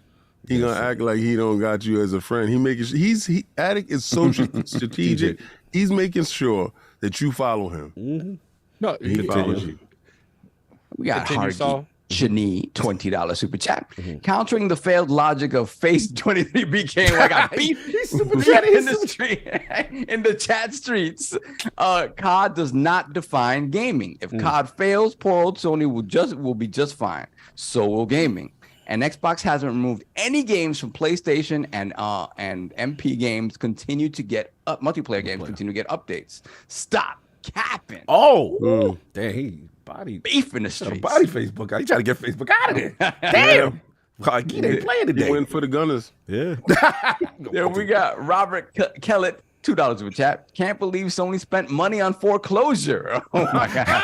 Yo, no, they did not call a game foreclosure. Wow, that's crazy. That's crazy. Continue. Right. That was wild. That was wild. Then that was crazy. Hold on. Somebody I in know the chat named I'm themselves for smoking. Y'all really For smoking? Yeah, For smoking, they pocket said. about this game right now. Continue. Hold on a second. I'm rolling back a little bit. We have Lord Metroid, $2 super chat. Jim at the ER, hook me up with morphine add-on. With a morphine add-on. That's great. You know, with all with the shade that Square Enix be giving Xbox here lately, you know, I Forspoken, you know. Oh, you good with it? You guys, all of it in the chat, man. If you want to clown, you know, because they got no problem clowning on us and not giving us any of their games. Revenge tour. Continue. Then we have Drunken Ninja, member for 29 months. Lord Bronze, thank you, brother. Shout out Phil Ace Boogie Spencer. Everybody gonna eat on his block. He said Ace Boogie. Ace Boogie. Yes, that's what's up. To everybody who recognizes that reference. Classic. Then we have Free R. Kelly, $5 super chat. Dead Space remake is good. King, you're gonna have to sell your Xbox. Microsoft dropping the ball. Sony leveling up again. He's back in pocket. He's back in pocket now. He's back in pocket. King. Okay. Did you get the duct tape? It came with your broken game. They don't get refunds. They mail out duct tape. we got Gerald back, $5 super chat. Pax Doe. Is it Pax Doe or Pax DOE? Pax Doe. He said Pax Doe. He like, what up, Doe? Pax Doe. We on that Pax Doe. We good? You know what's crazy? We're already close to hitting our first milestone on that. Yo, salute to the realm. The chat. Thank you, y'all. Appreciate y'all. For real. For real. Love y'all. That is it. We are caught up, sir. Good. We can finally start the show. No, we can't. I mean, oh no, here we go. No, we can't, because I gotta do Scribe. Free R. Kelly, $2 super chat. Sony don't claim for spoken. That's Square Enix. Oh, now they don't claim it because it's exclusive. The Metacritic is low, so now they ain't claiming it. That's what we doing. Now that's your homie, son. He don't know him now. Another cousin. I see what we doing. Like I see the goal posted. Okay. They ain't really down like that. He ain't get jumped in like that. That was crazy. Yo, remember that? I remember taking a beating from like 7 dudes. Yeah. I did that giveaway, and I just had like 15 people follow me on Twitter. That's what's up. Salute. Now, I see what that's right. They're like, wait a second. I had to give it away stuff. Right, so we got you caught up because I got to do Scribe. We're good. We're caught up. All right, look, y'all. It's LOGNET time. You know what we do. LordsGaming.net in the building. The best young writers in the game, up and coming. Tremendous talent, man. Love everybody on the team. Yo, I want to salute the team for real. Like, we had a tremendous month. Like, we destroyed it as a complete team. I think biggest site traffic ever in its existence. Lords of Gaming down there in the month of January. Put your hands together for the team. Everybody out here killing it. Editorial, writers, the scribes, everybody doing their thing. This is for my man Dizzy. The vision is still continuing. We try to keep his name alive because I love what we stand for, what we represent. And yeah, man, it's that time. We got to celebrate the Scribe, man. The one who went above and beyond in the month of January. He killed it with the strategy games, killed it with the top 5 games, top 5 strategy game article. Then he also had, I believe, a Demio, guide, as well as the interview with Rival Rides, you know what I'm saying, in VR. So we proudly present the latest winner of the Dizzy LOGNET Scribe of the month for January. My man, Lord C Unit, Chris Jones, back at it, repeat winner. You know what I'm saying? He did that. Look, he could not be here to accept it in person, but he left us some bars right quick, so we got to let him get his bars off right quick. What's going on, everybody? It's your boy Chris Jones, aka CNET123123, aka the Michael Jordan LOGNET, Suikoden expert, Uden Chronicles expert. We're back again. I know you see me last month. We're back to back, and Scribe of the month, 2 months in a row. Just want to say shout out to all the editors and other writers for LOGNET. We do amazing work over there. We out here breaking the internet. So make sure you get all your gaming and media news over at lordsofgaming.net, and make sure you check out ILP every Sunday. Iron Lords doing the Lord's work on the Lord's Day. Shout out to Cog, Sov, Addict, and King. Make sure you go check out all the extra streams that Addict does. Playing games like Fire Emblem, and even playing Mike Tyson Punch-Out, having to learn on the fly. Addict is killing it over there. So make sure you show us all love and support. We appreciate you. And don't forget, the Lords will be at PAX East, and officially, Chris Jones will also be joining the Lords at PAX East. That's right. I'll be there. So make sure you show us some love and support. I'll catch you next time. Salute. Salute. See you, Ned, in the building. Scribe of the month, back to back in that joint. Salute, man. Yeah, Absolutely killing it, brother. Absolutely. Putting us in the poorhouse. Yeah, oh, yeah. Yo, I like the fact that he calls his number. He's like Babe Ruth. Yeah, He calls his shot and he goes for it. He taking that 23 very seriously right now. Yeah, for real. 23 seriously. I salute him that he gonna be with us at PAX. You know what I'm saying? PAX East. Pull up. You know what I mean? It's gonna be a good time. Salute to him. And then our secondary award that we just started not that long ago. We wanted to salute the editorial team, the heroes, the unsung heroes behind the scene, do all the dirty work, get us looking good, got the articles on time, everything right. But this one particular, you know, he's one of the rocks of LogNet. You know, I don't I thank him enough. He's always killing it. Consistent professionalism, always helping out the team, properly sourcing articles. It's a big thing. Before he runs with something, he gets the source. He's killed it with his Horizon Forbidden West multiplayer leak that came out. I don't know if y'all saw that. On Lords of Gaming, he was one of the first with that. He's one of the first with the High on Life departures, what was going on in the studio, and he's killing it with the Modern Warfare guys.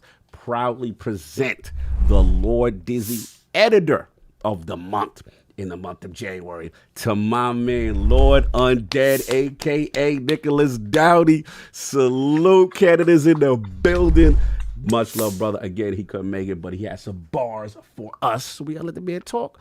Speech. Good morning, good afternoon, I guess, by the time this goes live. I'm the assistant editor-in-chief of lordsofgaming.net, and apparently editor of the month for the month of January. And I just want to take a quick minute to thank everyone, not necessarily for the award, but just for everything that's been going on in lordsofgaming.net this month. January is tracking to be our best month ever for the website in the 3 or 4 years that we've had the website, and it's just been phenomenal to watch everyone grow and all the writers and the editors come together on a daily basis and focus on bringing great gaming related content and ideas forward. And we're always pushing our medium forward, and I'm really proud of how hard this team works. And I couldn't win this award without the amazing team that we have at Lords of Gaming. And I just wanted to give them some quick love, if nothing else, for everything that we've done, everything that we're going to do, and with the trials and tribulations that's facing games media in 2023, it feels great to be part of a independent solution.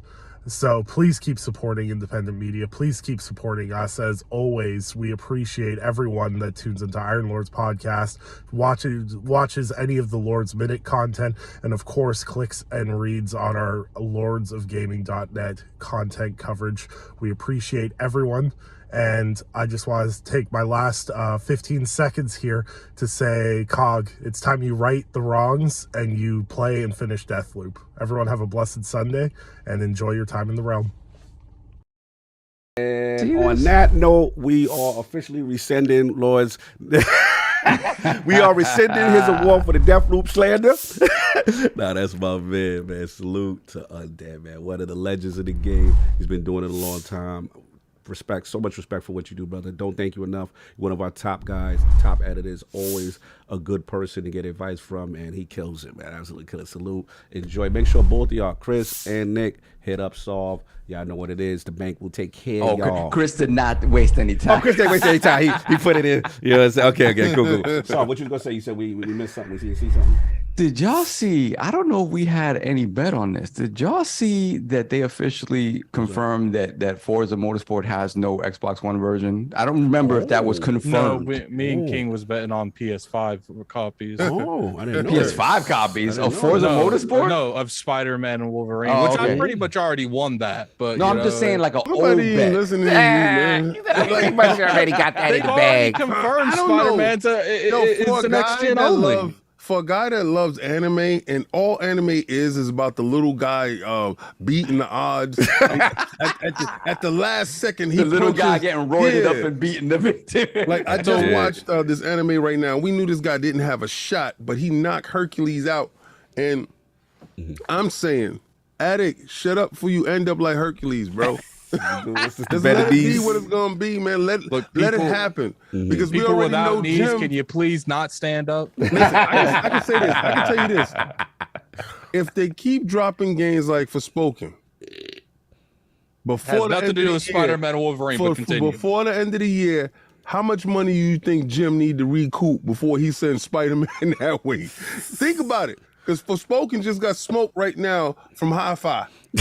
Sales. So that can't be going out there. Jim don't want that, baby. Your game gonna be cross-platform whether you like it or not. I mean, it's cool. Like, I'll get your knees now or then. Like, well, actually, I'll get your reincarnated knees because I already own your knees. They said 5 years on your joint. 5 times. Messy. 5. Messy.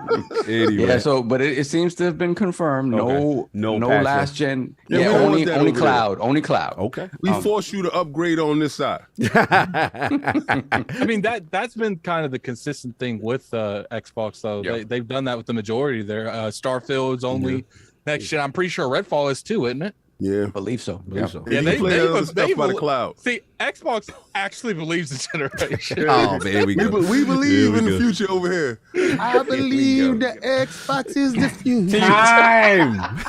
So And we have a couple more super chats. We got Matt Without Fear, £5 super chat. Nothing to say, just happy Lord's Day and looking forward to the PAX coverage. yes, Yeah. so you know we're gonna kill that. You know we're gonna Yes. do that. We got Hargeet Chani, $5 super chat, wanting that smoke today. Yeah. Pretty sure EA Play is in Game Pass, not PS Plus. Dead Space will come to Game Pass. Who's winning, Free R. Kelly? Yo, he's sniping right now. Wait a second. They don't got EA access over there? Wow. Hargy they got Shani, it. man. They got it?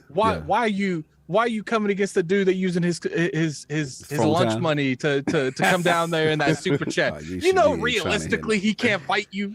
He ain't trying to hit no slander today. Continue. There we have Matt Without Fear, £2 super chat. Actually, I do have a question. R&R podcast, when? Yes. Tuesdays, 5 p.m. Tuesdays at 5 p.m. on this channel. Okay. all right. We got you. We got you. Yeah, Don't we worry. got it. And I tell you to come watch us and go over there and subscribe. Don't listen to Addict. No matter what. Find his camera yet. Yeah, I'll put it back in the chat again. Have you seen him? Tell me, have you seen him? Continue. Then we have Buck, B-U-K. Buck is in here. It's really Buck. Yo. BUK. $10 super chat. Lords, could Indiana Jones be a surprise holiday 23 release? Movie hits this June. Machine Games did Wolfenstein way back in 2017.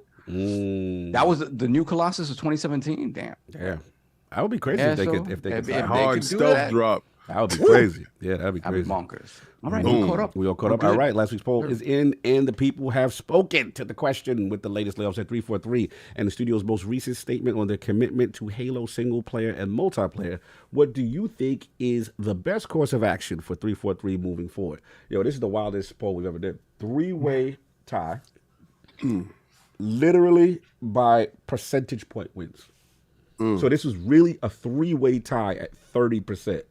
But the winner of, 4-way poll, winner of our 4-way poll with almost a 3-way tie, 32.3% of the vote, was continue to deliver on the promise of Halo Infinite with a continued single-player and multiplayer content drop group. So by the edge, people want Halo to continue. But this was razor close. Coming at second, razor close again, 30.4% of the vote was clean slate.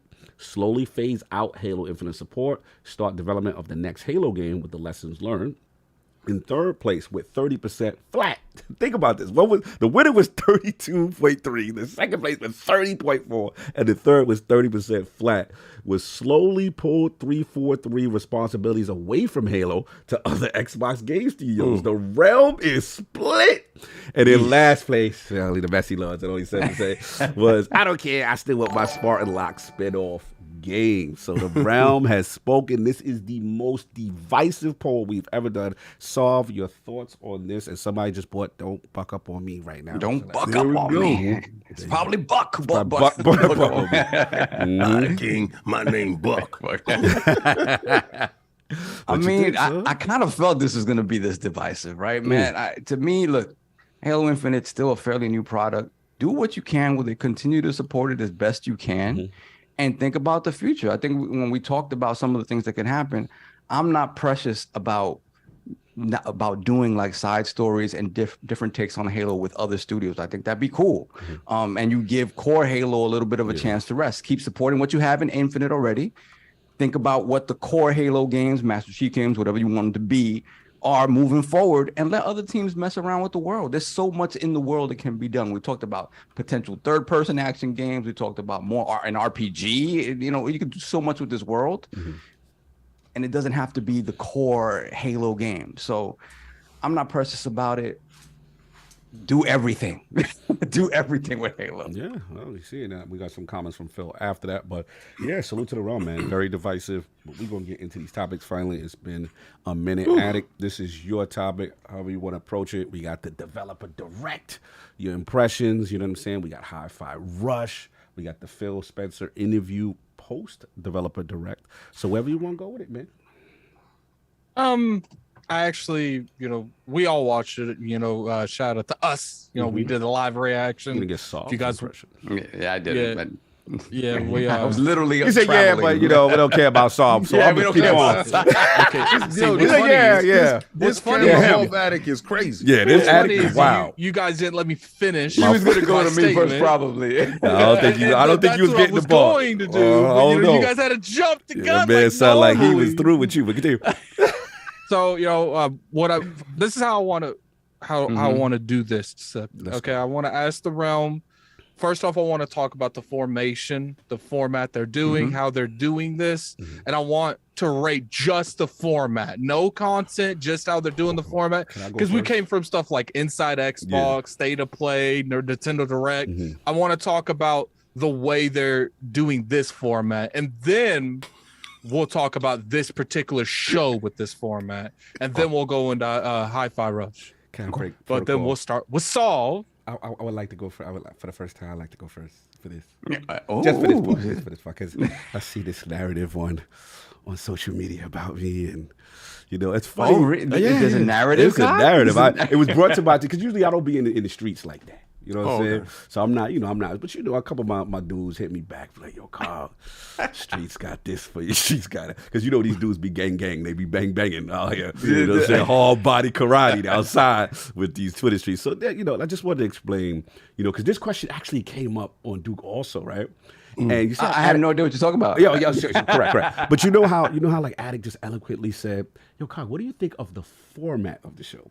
And what I realized on social media, there's a difference between when people ask you what the format versus what you think the overall rating is. There's a difference between that. Yeah, so, only on Xbox. Right. So somewhat when I say, I think the format is a 10 out of 10. Oh, stop the cap! Stop the cap! How dare you? These dudes be too excited. These dudes. Are you saying people don't read? There's this thing called comprehension. And people don't have it. And this is how you know, for the people who are confused and you don't understand that these dudes don't have comprehension, look at their last 10 tweets. That is going to expose them. They last 10 tweets is all gang, beef or whatever, being disrespectful, throwing it up for the set, riding hard for their platform.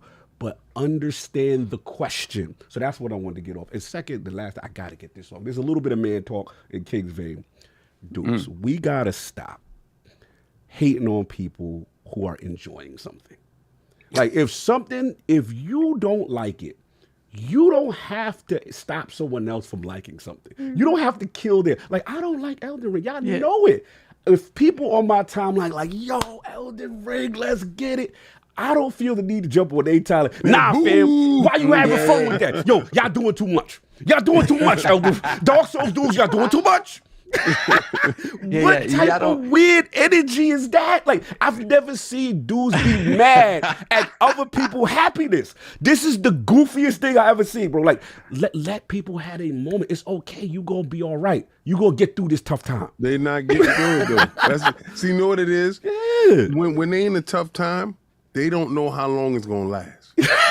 Right? They don't know if Microsoft turned the fire up and broke the knob off and walked out the room, or if Phil is gonna come back and just turn the dial back down but so they can cool how off. You mad at someone having fun? Like, how you mad at that? I don't get that. It's the weirdest. I had to get my boss. You can have you can have your opinion, but like that's not for me. Yeah, but yeah, like if someone asks you, like, yo, what do you think about it, right? If someone, no one's asking for your opinion, fam. Like, no one's saying, yo, fam, what do you think? I need your expert opinion on how it is. Yeah. You feel the need to interject when you see everybody over here, yo, high on life, you know what I'm saying? Like, that's what it is. But anyway, I just had to get it off. Sorry, Addict, for breaking protocol, your question, but I just wanted to talk about this. Continue, Soft. Let me just read this super chat quick.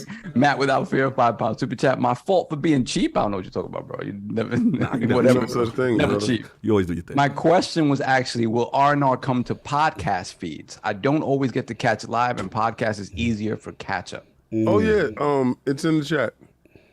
Okay. So it has its own separate feed. We haven't put it to. They want the audio. They didn't want audio. Yeah, they want audio. Okay.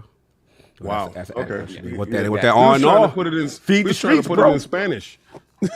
Oh yeah, that's coming. Oh yeah. Yeah, I want it in Italian, Spanish, and French. We should have solved emergency. Oui. Xbox is late today. I can't. Sony is back to Ghana. Continue, and then real quick, we got Tyson Lewis, $20 super chat. Thank you, brother. Appreciate you. No doubt. All right. Salute. So to the question of format. Let's go. Format. Hands clap. That Soft clapping his hands. Yeah, okay. Yeah, soft clap. Soft don't do that. Hard clap. He ain't do the Willie D. Let's go. This is what it needs to be. No questions asked. I understand we're going to get on stage energy, right? Come E3, come other shows or whatever. Right. And, you know, I know that like Riot has been doing this for the longest time. Obviously, Nintendo Direct sort of pioneered it in the console space. Emulate that. And that's what you did. And I think it is the best way to get the developers into a light where gamers are happy to see them, right?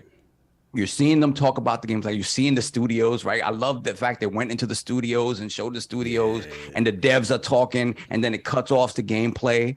And I love that. So this is to me the way forward, especially when you're close to release, that you want to see more about the games. I love the format of this. Any games that are, you know, within 6 months, whatever, even a year coming out, I think this is an amazing format that gets the gamers invested in the game, because you're going to see more of the game, gameplay, stuff like that. But then you also invested in the devs, as opposed to having them sit down, you know, at sort of a round table being interviewed by a host, and you have those dynamics. And sometimes people just don't want to see that. When it's a pre-recorded thing and you know that it's going to be them talk briefly about the game, describing what's happening on screen, but you're actually seeing it, I think it's so much better. And I think this is the format to me moving forward that they should utilize 100%. I thought it was great. The only weirdness, very, very minor things, they had like camera angles of certain things. Like sometimes they showed the dev talking and but instead of the camera being on him, it was like a side angle. So it was like showing all the angles they were recording from, and it just felt a little bit weird. But then in addition to that, there were some games that showed it cut too much from gameplay, and then back to the dev talking. Shout out to that Pack C shirt. Sorry, continue. Oh, shout out. It cut a little bit too much, where I wanted, you know, have the dev show his face, introduce themselves, what they do, introduce what's happening in the clip, and then stay more on the clip of the gameplay, right? I want to stay on the because sometimes it feels a little disjointed when it's jumping back and forth. Okay. Apart from that, amazing format. Loved it. Now, I'm sorry. Oh, we're gonna go that way. Okay, cool. He wanted just the format first, right? Cool. Yeah, the format first. Okay. King, where you at with the format? Best format they've done. Okay. They didn't have any goofy people coming out talking about, hi guys, today we're going to talk about the multicolored controller that we got back from Buck Down Boogie. I don't care. I don't care about a guy like, hey Jim.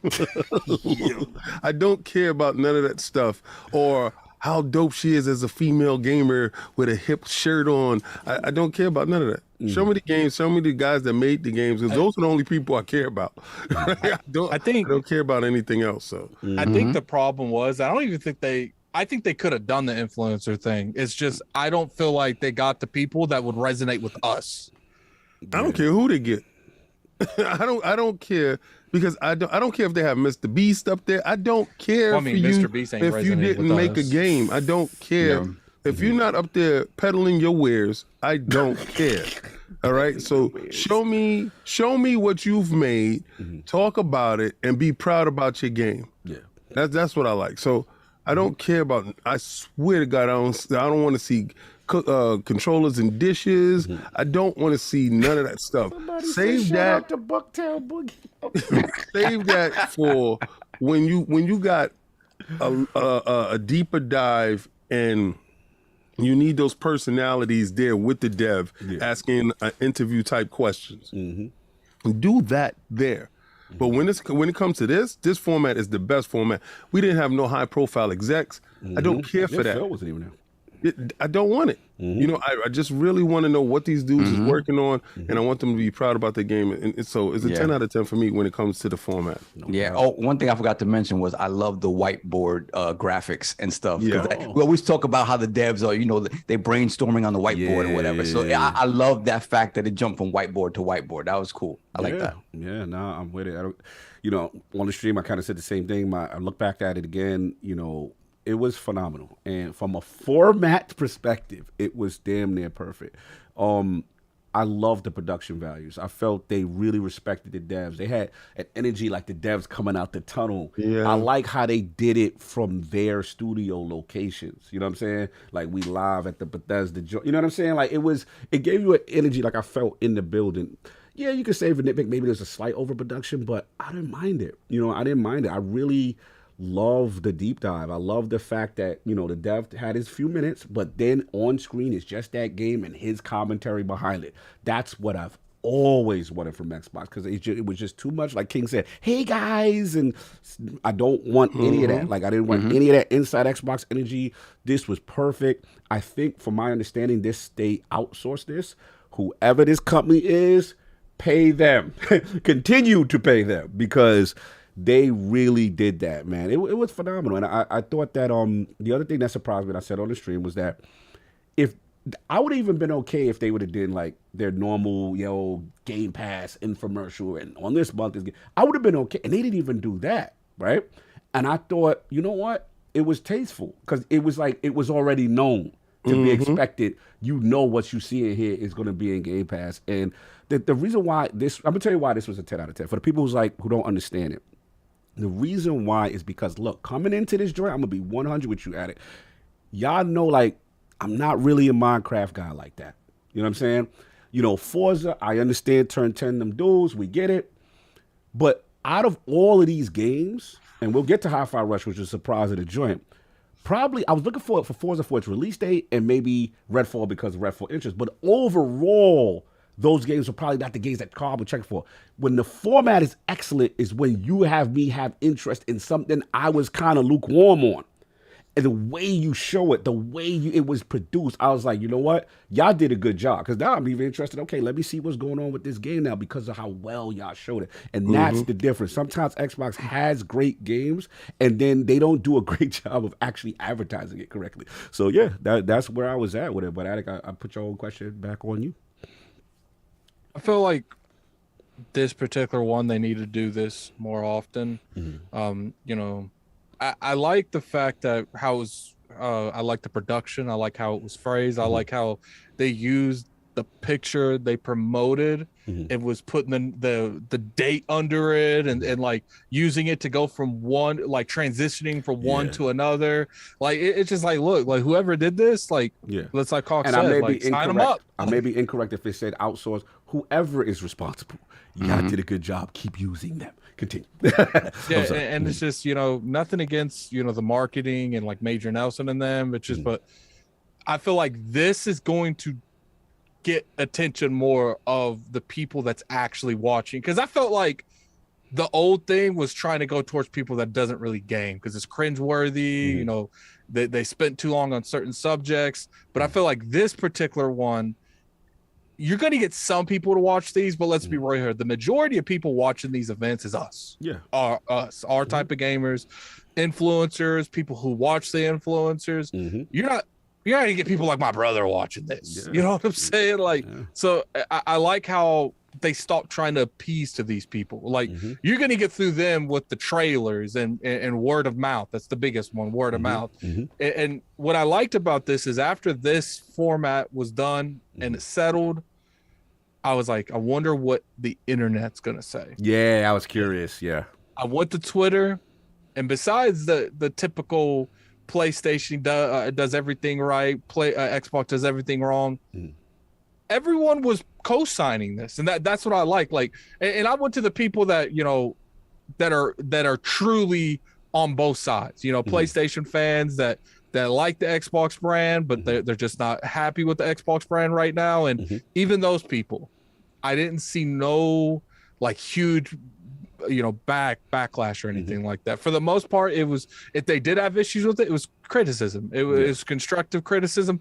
I didn't see a whole lot of people just hating on this game to hate on this game, and I think that's important. Yeah, no, format was key. So we're gonna get into now, the actual game shown, and the stealth drop, or what we doing now? Yeah, let's get into High and Rise, HiFiRush. So I mean, you've got the most hours, sir. You've damn near close to beating it. So like, where are you at with it? Because I know your history is kind of similar to mine, right? We're not the rhythm game guys, right? So where you at? When I saw this game, I rolled my eyes. I ain't gonna lie. Like, it looked impressive there, but it's just like, this isn't something for me. Like, I don't like games that demand like excessive timing, if that makes sense. And you can't get more excessive timing than a rhythm game, right? Because they demand you to play the game to the rhythm of whatever beat that they're playing. But when I played it, because I was playing Fire Emblem, and Cog was like, Addict, I know you don't like it. I don't know you don't like these type of games. I'm gonna need you to play the first boss at least. That's like, all I said. It's Me like and you in the same pocket. I don't like rhythm-based games generally either, so I was worried I want to drop and continue. I'm sorry. Yeah, but he's all right. So no, someone said, "Come on, Addict, just admit that you got no rhythm." I'm white, so I guess that is true. Don't you do that? So God. I played the first one. I played the. I like just the energy the game gives, and it doesn't demand that you have like certain timing. It just encourages it. And what's funny is there's like multiple forms of timing in this game. It's not just regular timing. You have the timing to the beat, and you have timing to successfully use combos, performing combos. I didn't care about the timing to the beat. That music don't exist. That beat don't exist to me. The only thing I care about is to make sure that I do the correct sequences to pop them off. Like, so it is, I like it, man. I think this is the best game that Xbox has made in quite a bit of time. And when you see stuff like this, it really makes me think, these studios do need to be working on something to the side. Like, oh wait, we're coming around on passion project. This is big for you. This is big for you. Something as small as this type of game. Like, look, I'm okay because I wasn't a big fan of Pendament because it just wasn't my cup of tea. I'm okay with companies get to try Pendament if other companies like Tango gets to try HiFiRush, because it's like, when you give these people the creative outlet to work on stuff that they want to work at, because if you look at this game, no one here would be thinking this is a Tango game. It's something that they don't make. They generally make more horror type of games, like the Evil Withins. So when you look at something like this, it doesn't look like the type of game they make Japanese at all. Studio, that's crazy. Good. And they nailed it. Like people saying, "Oh, this game's not 88 or 87." No, it's a 90 plus game. Like this game is fluid.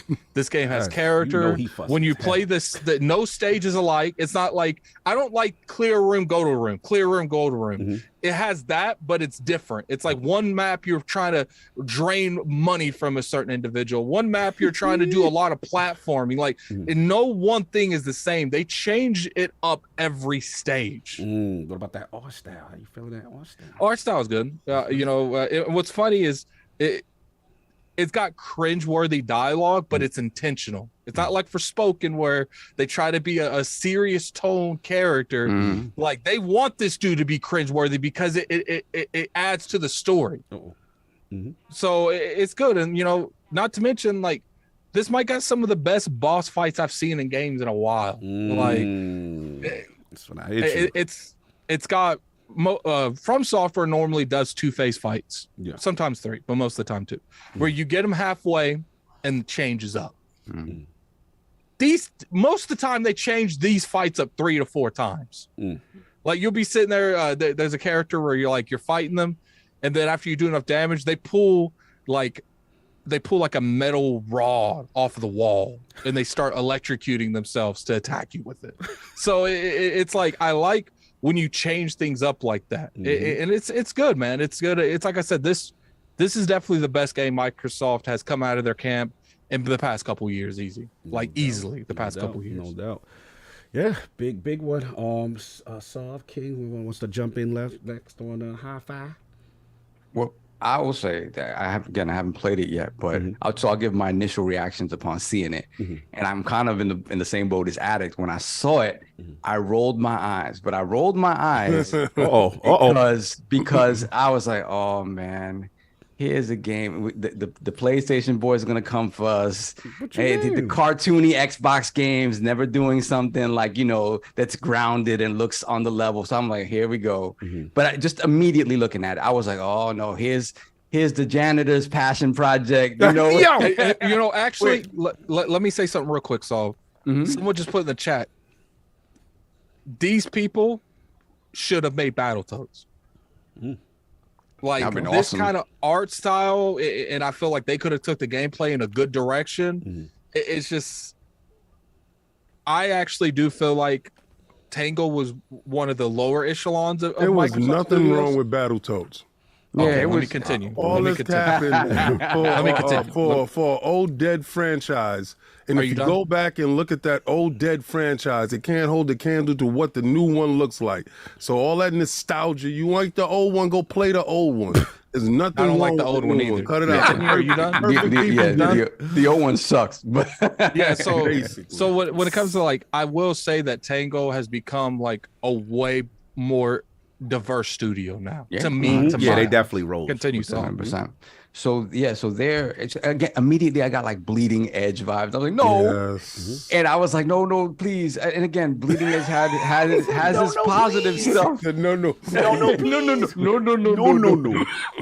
So, but then it continued to watch it. I'm like, oh, this looks like it seems like it's more robust than what I initially thought. And obviously, it was the art style from it. I enjoyed the art style from the rip. I was just thinking about the reactions to it, right? And I'm like, it's a lot of Sega and Dreamcast energy in this video. Jet Set Radio, even some Ratchet and Clank stuff with how the combat is with the, you know, smacking people around with the guitar and stuff like that.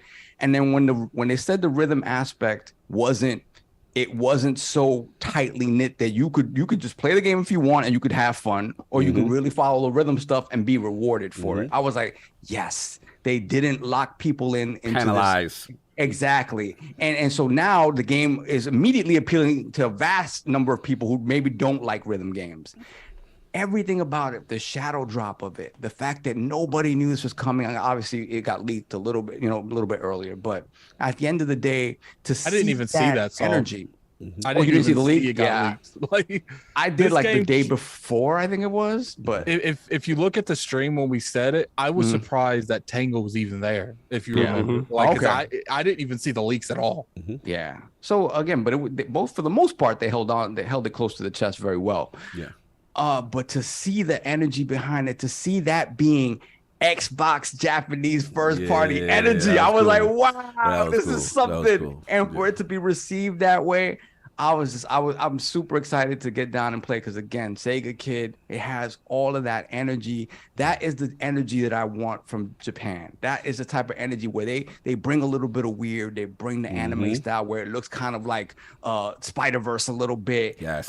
It looks beautiful. Jet Set Radio, Sunset Overdrive, obviously. Killed me too. Yes. Is insane. So I was just, again, everything about that, when I settled in and really took a look at it, I was like, wow, they did this perfectly. And for me, it just spoke to a little bit of like the confidence I felt they had in this overall presentation. I was like, oh, they're confident. This wasn't something they took lightly, and it seems like they knew that this shadow drop of this game and the quality of the game that they had here was something they could get away with and would be successful. Because to me, you shadow drop it, if you get a bum reaction from the beginning, then everybody who watched it, you know how the discourse happens. All of a sudden, there's a wave of negativity, and nobody knows anything. Here, the wave was positive, and when people finally got a chance to play it, we just supported that initial wave. And then all of a sudden, now everybody who was watching. So we talk about how it was a missed opportunity to maybe talk about this at the Game Awards, right? Because all eyes were on it. Factual. But if you think about it, an Xbox-centric thing, the people who love Xbox are watching it, right? So that's for them, right? The people who make it their point to hate on Xbox are probably watching as well, right? Right? The only people who aren't watching are people who are just not Xbox people, and I don't mean like in a sort of derogatory way. I don't mean it like, hey, I just mess with PlayStation, or I just met with, but I don't care about the discourse around it. I have my one console, right?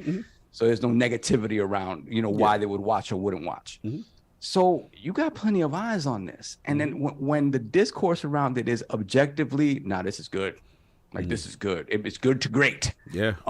It's killing it right now. It's the wave, man. Yeah. Like, then did you see the Benji Sales very impressed HiFiRush as the chart is ranked by revenue, and HiFiRush is only $30, and it said HiFiRush at 30 actually made more revenue launch week than Forspoken did at 70. And pretty shocking with a shadow drop with no advertising. And this is the thing, no advertising. People see the price point and be like, you know what? Exactly. And in Game Pass on PC. I think a lot of it was word of mouth. Console. It was trending on TikTok. It was trending on Twitter. Now, let me ask you this, just to flip it, because I know King's smiling internally. I know he like, they see y'all getting on with my thing.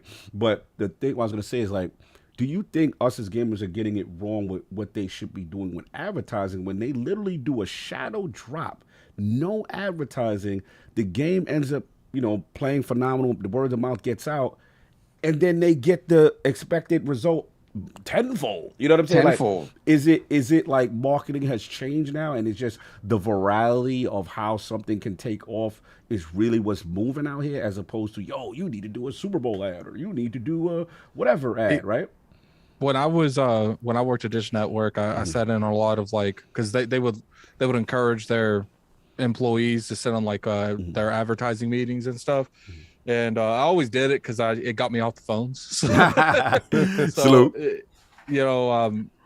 pretty much like a lot of the advertising companies, they're going away from advertising on TV in a lot of different ways.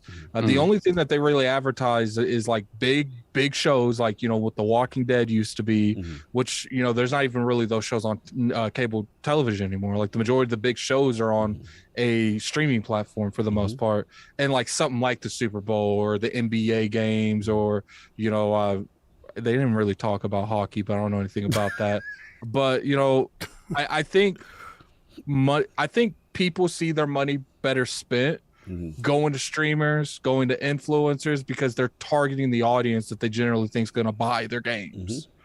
But I don't think that means you shouldn't promote. I just think that means, you got to promote more cleverly, like, Sony does with making the subway system look like Spider-Man or Horizon or God of War. Like the amount of people in New York that get on the subway train is insane. Like, I'm sure that cost you a lot of money, but I'm sure millions of people saw your product. And I don't think that they should not advertise, but I do feel like they need to be more strategic advertising, and they also just need to advertise like certain games more. Like, I honestly truly feel like the reason Microsoft doesn't advertise to the fullest degree is because, let's be real here, they really haven't had much to advertise. Right. But when they do have a console to advertise or big games like Halo, they do advertise those things. But the thing is we got to be careful with the advertising, because realistically, like in terms of like first party games, they've been very light. You see them advertise Game Pass because that's really that's really easy to advertise, but they don't really have a whole lot of games to advertise. Now, once we start seeing these other games pop out, I'd be surprised if we don't see them picking up on advertising. But until that is, I can't really speak on the marketing that much. So I'll finish your point and then okay. No, I kind of agree with Addict in that regard, where it's like it's so different now. When you look at this, I think I talked about this when we talked about Starfield, and where what if we lived in a world where Starfield kind of got announced the way Fallout 4 did, and it's like, here it is, you didn't know it was coming. See you in 6 months, it's out, right? What would the discourse around the game be if that were the case, right? Yeah. And we didn't know about Starfield at this point, and we maybe found out about Starfield this coming E3 or something like that. So when you look at it, it is that thing of, obviously the game has to be good. Yes, if the game isn't has to be good. If the game isn't good, it's all gonna blow up in your face. And so you know what they did? The shadow drop disarms haters. Yes, because you can't. It takes everybody by surprise. Yeah, because here's the thing. Not saying that they should do it for everything, but I'm sorry to apologize to cut you. But when let's say you were questioned, like even me, like I don't know if I like rhythm game. I don't know if I'm gonna like as beautiful as it looked, right? But when you say, yo, right now, and then to King's point, Game Pass, right? Ain't no excuse, right? Ain't no excuse. So now you jump and you getting your touch on and you like, yo, this is crazy, right? And you know what I love about the shadow drop too? That it was a shadow drop for press as well. Yes. Nobody had it early. Nobody. No NBA dudes? No there wasn't like whatsoever. There wasn't just a random flux of reviews that popped out. Like, and that's how they have to do things, because who you think be leaking half of this stuff? The media. Exactly. So and now you have like a pure discourse around it, because you could not taint anybody's opinion early. Yes. Everybody had to get their opinions at the same time. Yeah. I love that, man. I love that. Do more of this. Do more of this with bigger games. I would love to see this. So yeah. Phil said he ain't gonna do that interview. He ain't gonna do everything like that. But this one particularly I do think with all the studios that they're working with, I do think you'll see them shadow drop more than people think. Yeah, it makes sense. It won't be everything they do or every title, but I think smaller indie games that need that. That's what I mean. Yeah, that's what I mean. Like they're all these smaller teams that, especially you see stuff like Grounded, Pendament. Regardless how you feel about that game, a lot of people love that game. It rated high. Then you got games like HiFiRush, like these smaller AA type of games, like they can easily succeed. Yep. That's good. King, he's been patient. King, I've been waiting to get his bars off. Let me hear that I told you so. Let me hear where it's going. No, it's just the fact that Game Pass had to be an established platform. And from that business model, you can disarm a ton of individuals. You can disarm the people that's leaking your game information out. You can disarm a lot of the haters. You can disarm Metacritic.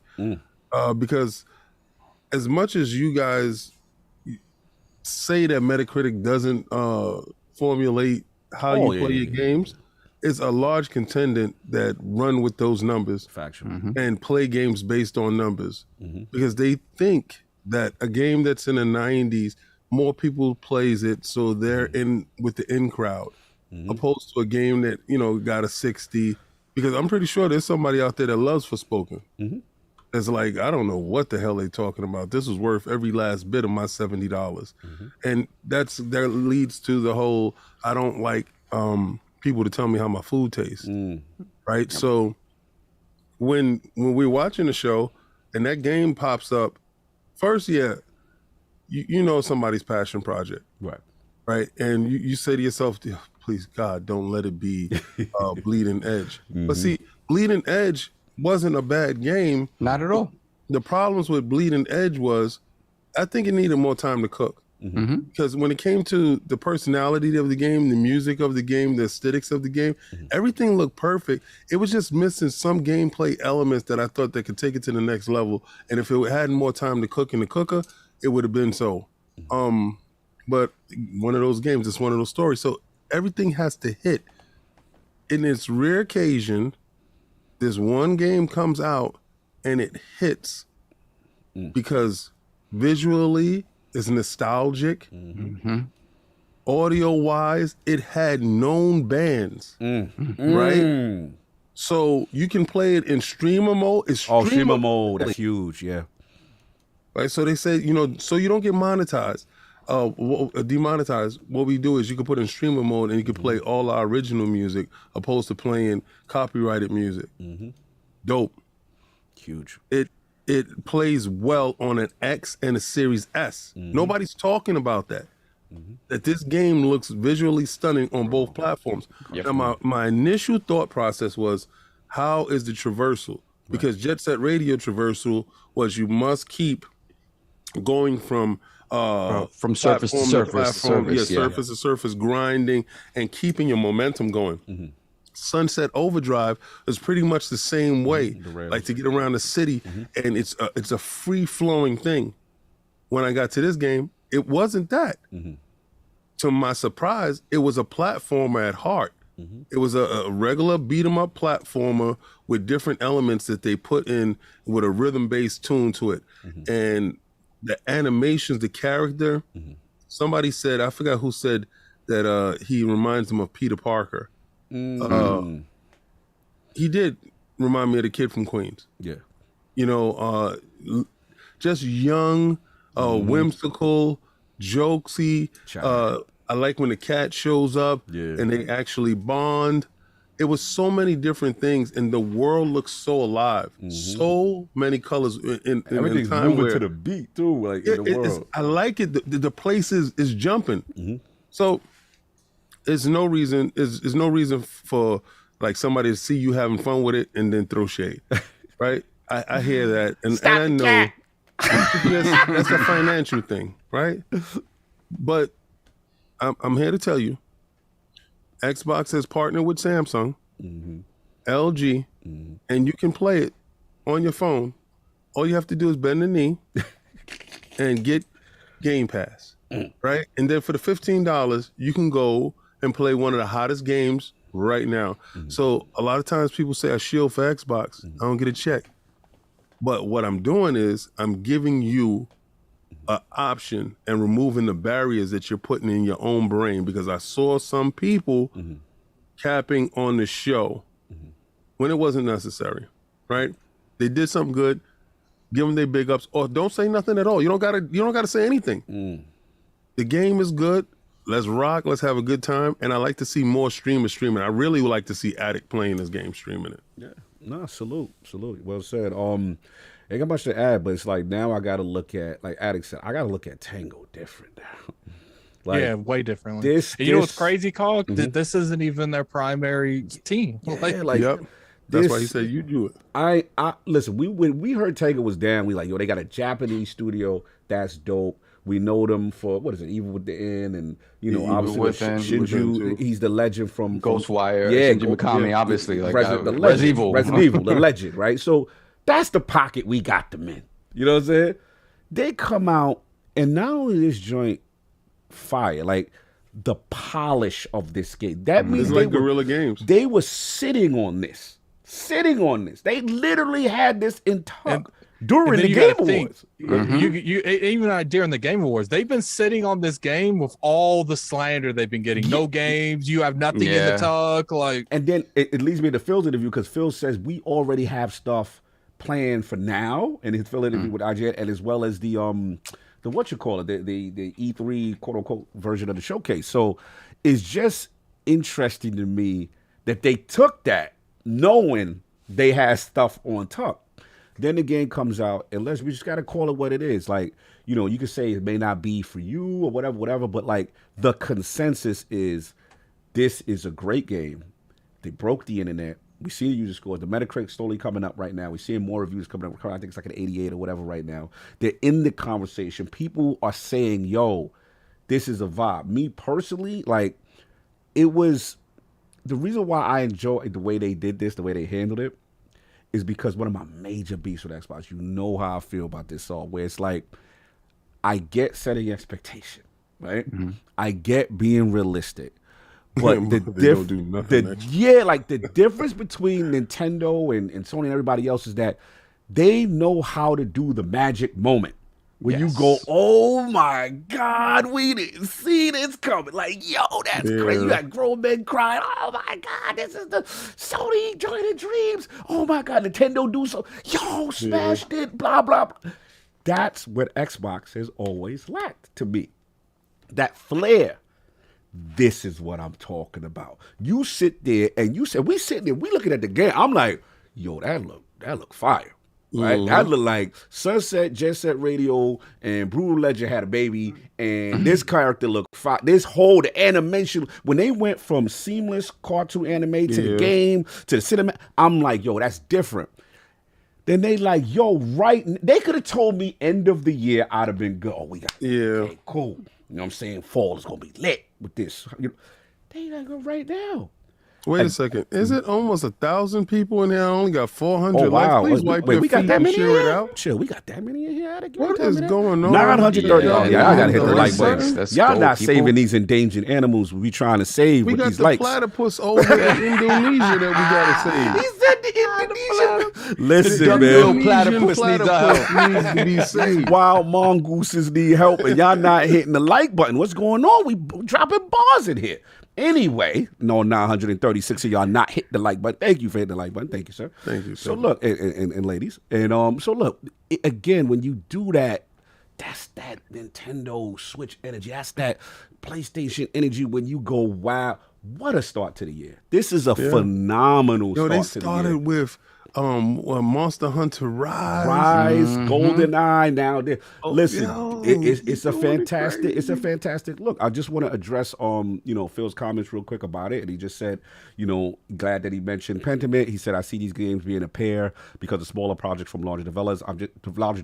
I'm just wondering how successful. The question was how these projects would have been for you, and where do you see them fitting in the ecosystem?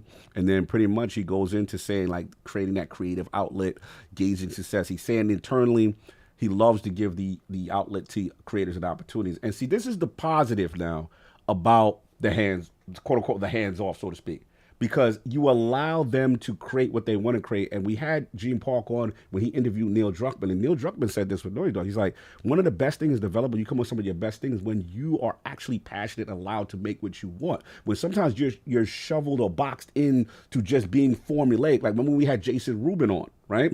Jason Rubin, as much as he's the OG Naughty Dog, he did Crash, he did, Jackson Dexter. After a while, the success became so busy that it overwhelms you, and now you feel forced that you have to keep creating those type of things instead of doing what you want. And then that kind of burnt him out, got it out the game. He passes the football to Neil. They do Uncharted, but after a while, he's like, bro, I gotta, want to do something else. Here come Last of Us. You see what I'm saying? So there is a positive to this whole style. Absolutely. With it. There's we know the negative aspect, or we understand, 343, they may need a little hand holding on their situation. But to everyone else this is what we hear when they were acquired.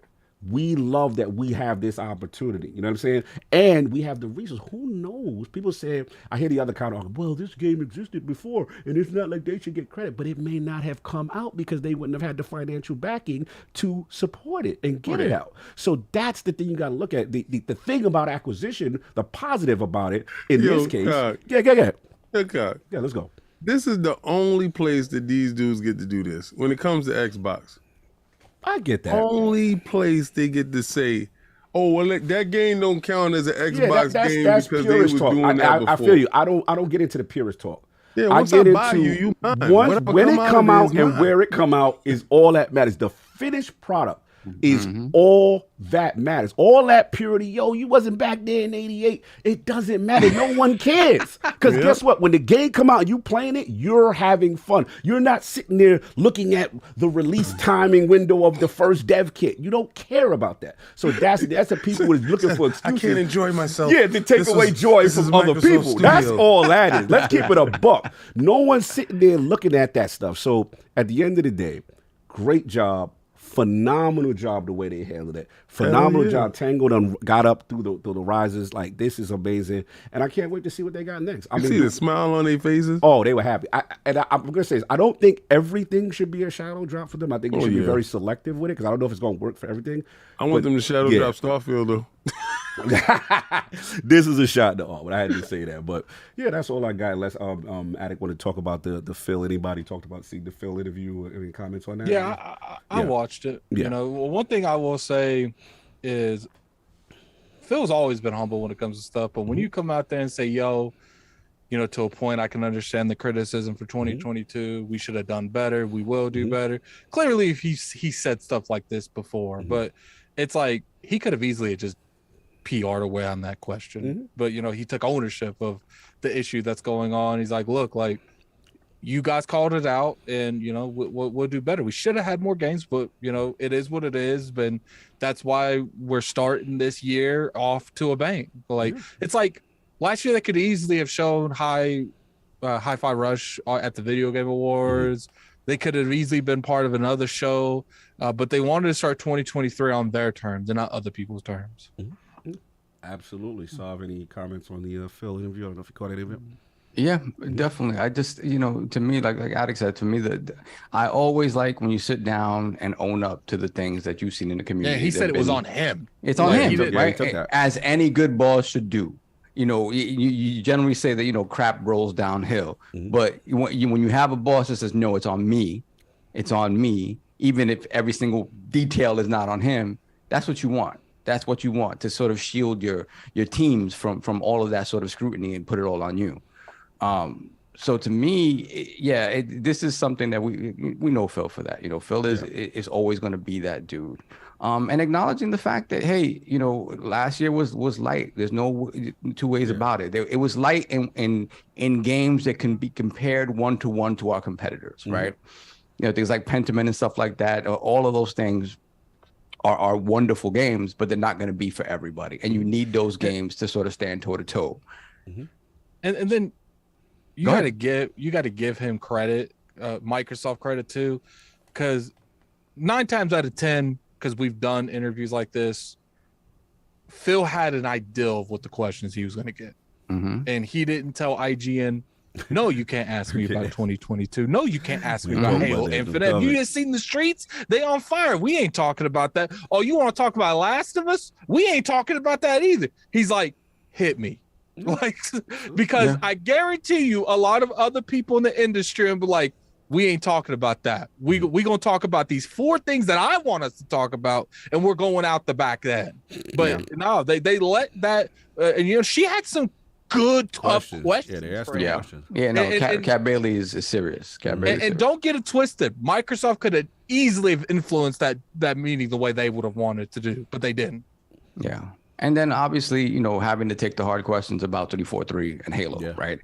And to me, that situation is in a state of flux. There's only so much you can say because, again, I think it is evolving. But I think that the reality of it is that they, you know, in order to be great stewards of that franchise, you're going to have to make some tough decisions. And you're going to have to see, again, when it comes to 343 and the quality of what they've made, I've always said they know how to make good Halo.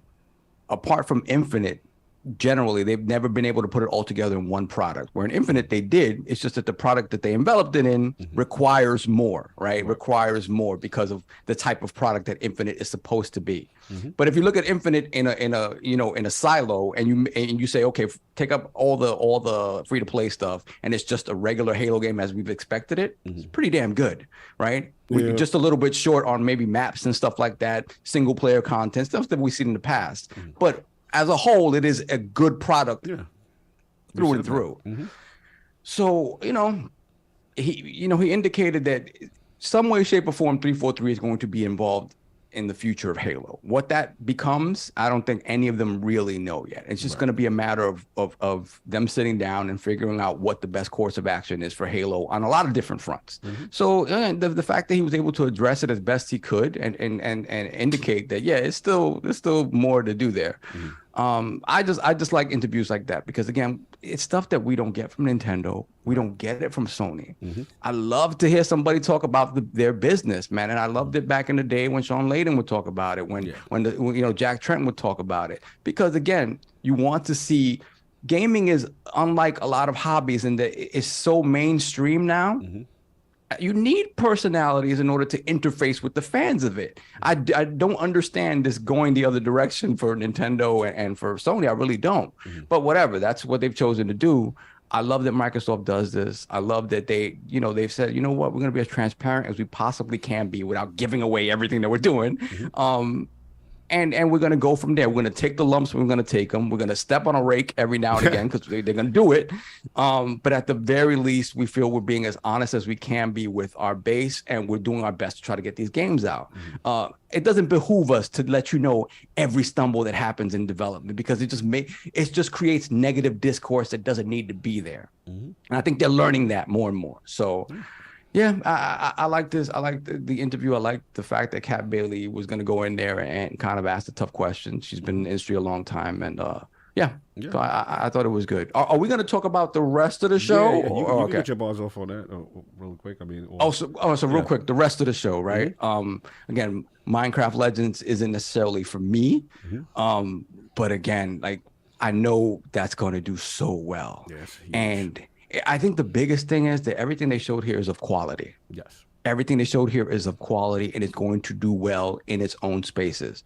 I think Forza Motorsport, the fact that it is so pretty, it has the buffer of Game Pass. People that are not car people are going to look at this like, I got to load this up and see what this is about, right? And the things they talked about possibly onboarding people that are more of a novice in terms of car stuff, is great because that's always been the separator, right? Like Horizon is the game that could bring everybody in. Let's figure out how Forza can do it in a way that doesn't diminish the hardcoreness of it, right? And the game looked ridiculous. Obviously, Redfall. Yeah. Redfall. Okay. What we doing?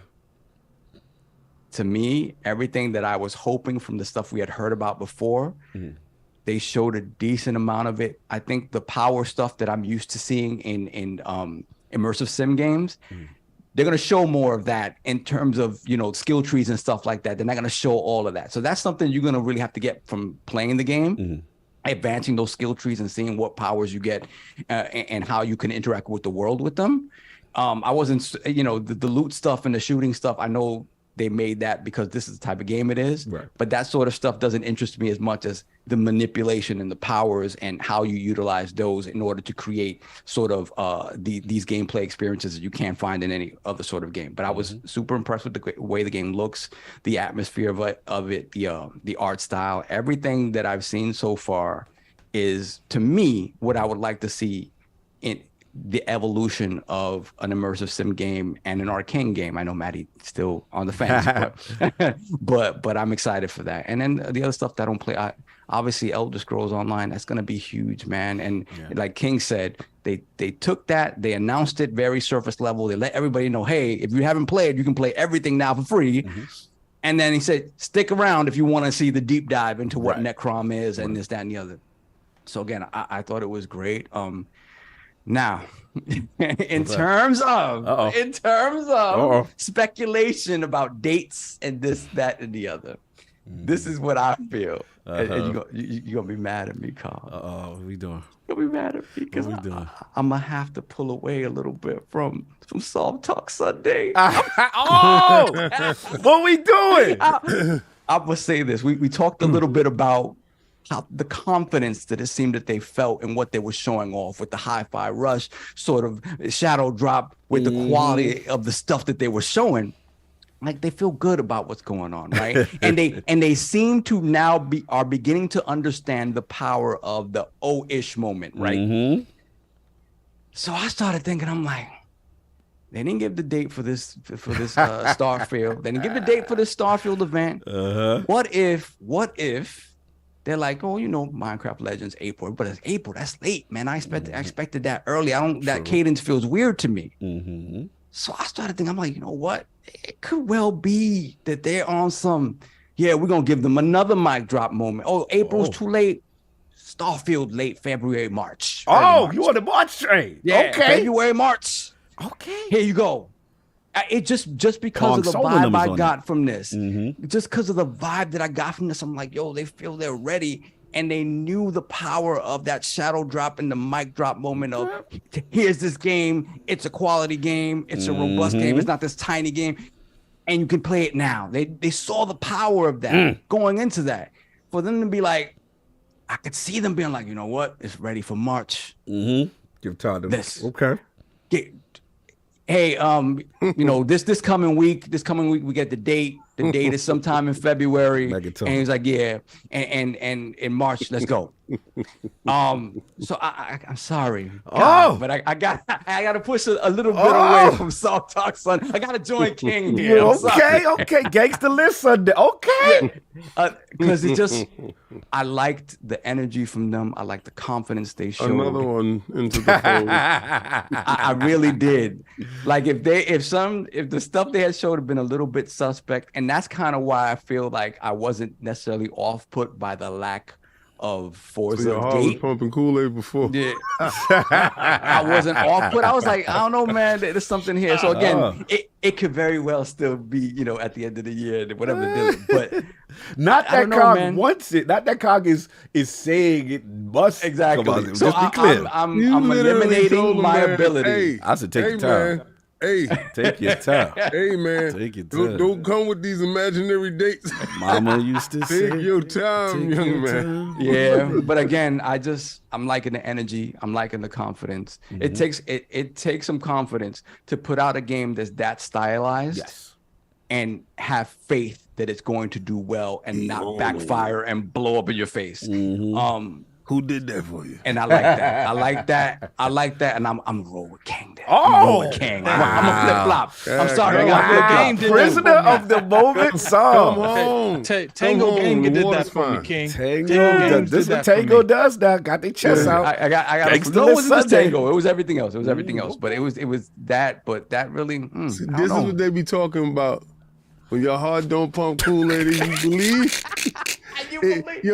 Some would argue that believing is your heart pumping Kool-Aid.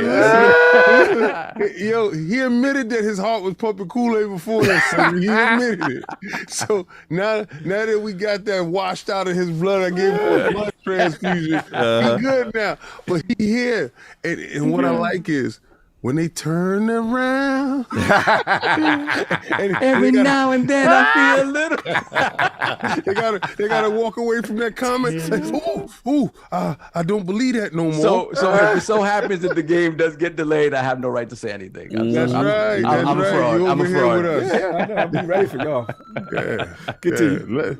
We get cut. So that was it. But that was it. King. So Phil's comments and the other games. What you got? Well, Phil comments is Phil comments. He gave a nice interview after a great show. Yeah. And this they had to have a great show because they had a nice earnings call. Oh, you talking about it? Yeah. Damn. So the earnings call was on the 24th, which I told people was on the 24th, and there's a reason why the show was going to be on the 25th, and to wipe whatever bad taste out of people's mouths, because they knew about the layoffs the week strategic. before. Okay. Right? So you have the layoffs the week before, you have the earning calls to butter up the stock shareholders and to quell you guys down, because I don't hear nobody talking about nobody laid off now once they show the show. We forgot quick. Everybody, all that fake stuff. The show's a 10 of a 10. The game Why is they crazy. hands gotta do that? They said, I'm gonna tell you right now, HiFiRush is the bomb, baby. No more of the fake outcry. This is why I tell you guys, you frauds. 100%. I look you straight in your eye. Y'all don't keep that same energy. Yeah, like a goldfish or a dog with. I hate the sound that thing makes. I hate the sound that terrible. Yeah, it's grinding on your pulse. Sounds like something else, man. Whoa! Time was I don't know what Soft Talk Sundays mean to you, boy. Boy, I don't play with your joints to get in here. You better stop. But I'm saying this, right? So Phil goes on a promo. Talk about the good, dissipate the bad. And, solve, comes over. See, this is what happens when you start building up a brand and faith in the public. That stealth drop was necessary, right? So like if you're an artist, when that song that you write in is heat, it's just all about who hears it, how you drop it, and when it happens, right? and they nailed it. If they would have did that at the Game Awards show, it wouldn't have hit the same. I don't care how many people have saw it, it wouldn't have hit the same. Because we went in this show thinking only 4 games was going to be there. Then y'all saw Tango Games, like, what the fuck are you guys supposed to be about? You know what I like too, King? King said that the studio wanted to drop shadow drop it. Yeah. So it's having that belief in your product. And I tell you, remember I always tell you, don't let your heart pump Kool-Aid stand on your square, and if you're gonna do it bold. If you're gonna fail miserably, right? But if you're gonna succeed with the wind behind your back and your hands flying and people can see you soaring. And what did they do? It's nothing. You cannot deny that dropping it over there on Jeff's show would have been a detriment to this show. Because you wouldn't have had anything. You would have had those same 4 games that Aaron was like, keep your expectations low. I gotta break protocol. Let me play with each other's joysticks. Sav, you want to read that? No, you can read that. It's fine. No, you don't. Let us play with each other's joysticks with the $5 super chat. My heart pumps Kool-Aid for Sav, and I want him to pump something out for me. Whoa. Hey, yo. Yo. With each other's. He changed his name for this. I told you to relax with the comments about what you thought that Just thing make sure sounded that like. you pick up that pack Wow. shirt so you can take a picture. Wow. Get your pack shirt. Fill up the song. Let them know how you truly feel. Pull up on them. Pull up on them. Anyway, moving on. Continue. I had to interrupt you. Nah, it's just the fact that Phil, he can't. Phil is doing exactly what he's supposed to do. All this stuff is strategic, right? And then you going into now it's like, are they going to keep this format? Is this format good? Right. They know the format is good. If they deviate from this format, then that's all on them, right? If you go and you purposely step on a rake, like Sovereign says, this is all on you. You got all the goodwill, and you've done this before. Haven't we seen them have all the goodwill in order just to spatter it out at the end of the year? They did that with Starfield and Redfall. They had all the goodwill throughout the year, and then fell and skid their face at the finish line and couldn't get across it. So I hear you guys starting off nice. Monster Hunter Rise. You know, all these games. Y'all had High on Life. Y'all been riding since High on Life, to be honest with you. Then you have another hi-fi, a game with high in it, HiFiRush. And I would say that this game's getting a lot more praise than High on Life did. High on Life was and I thought High on Life got a lot of good I forgot praise. about High on Life already now. Like, that's High on Life was doing what it was doing. Yeah. My thoughts behind on Life is the bad language that is a barrier, to really promoting it. So, but this game doesn't have that. This game is adult because the skill level, if they have adult and child level, so it's pretty for kids to play, and it's the skill levels for adults. But anyway, the interview is fantastic. The rest of the show is incredible. The only problem I have again is Forza, and if you don't hit your date, they pumping Kool-Aid. They put their date out there, sir. Oh, what's up? I see the chest out. I think they're still looking at how other things drop. Oh, they looking? Okay. Because they do have more games in tuck that they want to do stealth drops, and certain big titles can't do that. So you might have they be strategic dropping in March. They be strategic with the lineup. Well, you might you have to be strategic with the lineup. That don't sound bold. But you have to also so the strategy that they use with dropping these games now, right? Is always strategy. They're not running from nobody. HiFiRush showed you that they swing first, like they bomb first. They don't care, like we don't gotta market, we gotta market. You understand? You gonna get over here because the product is good. When the product is good, you gonna buy. You don't have to worry about going to terrestrial television. Terrestrial television is dead. Right? So somebody did a TikTok of it and it goes crazy. It gets into somebody else's hand on TikTok and it goes crazy. And then it goes to YouTube Shorts and it goes crazy. Then you got the guys on Twitter and it goes crazy. Nobody cares about regular TV and some Super Bowl ads. Everybody's not watching anyway. So those days are dead. Microsoft has the wave. This is why one guy looked over and said, I don't like the fun they're having. When you watch your shows, you watch with your wallet. My wallet was asleep when I was watching this show, and it didn't have to wake up because my bill was paid for a Game Pass. So all the stuff that was coming through on Game Pass was it's like a freebie. It's like a bonus. So you can't get HiFiRush to drop inside PS Plus because Jim wants that bread.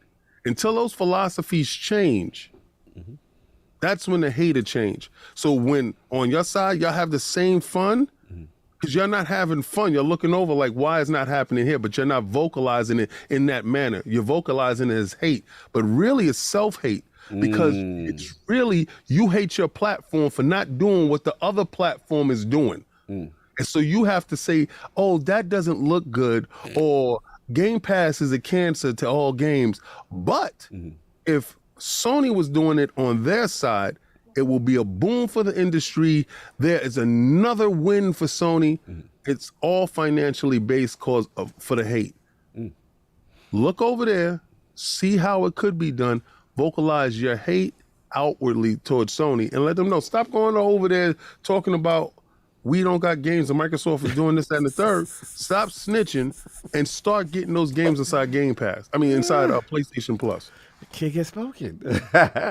Look, try to keep it quick as possible. Yeah, look, it was the stealth drop was definitely something that, because of Game Pass, even if you're on the fence about it, right? Like, even if you're like, yo, I don't know, $70, I don't know, but it's that eliminates the arbiter. So I'll give you that. I will push back on the Game Awards stuff, based on the audience. You know what I mean? I still feel that there is a huge audience that will never listen to an Xbox Direct.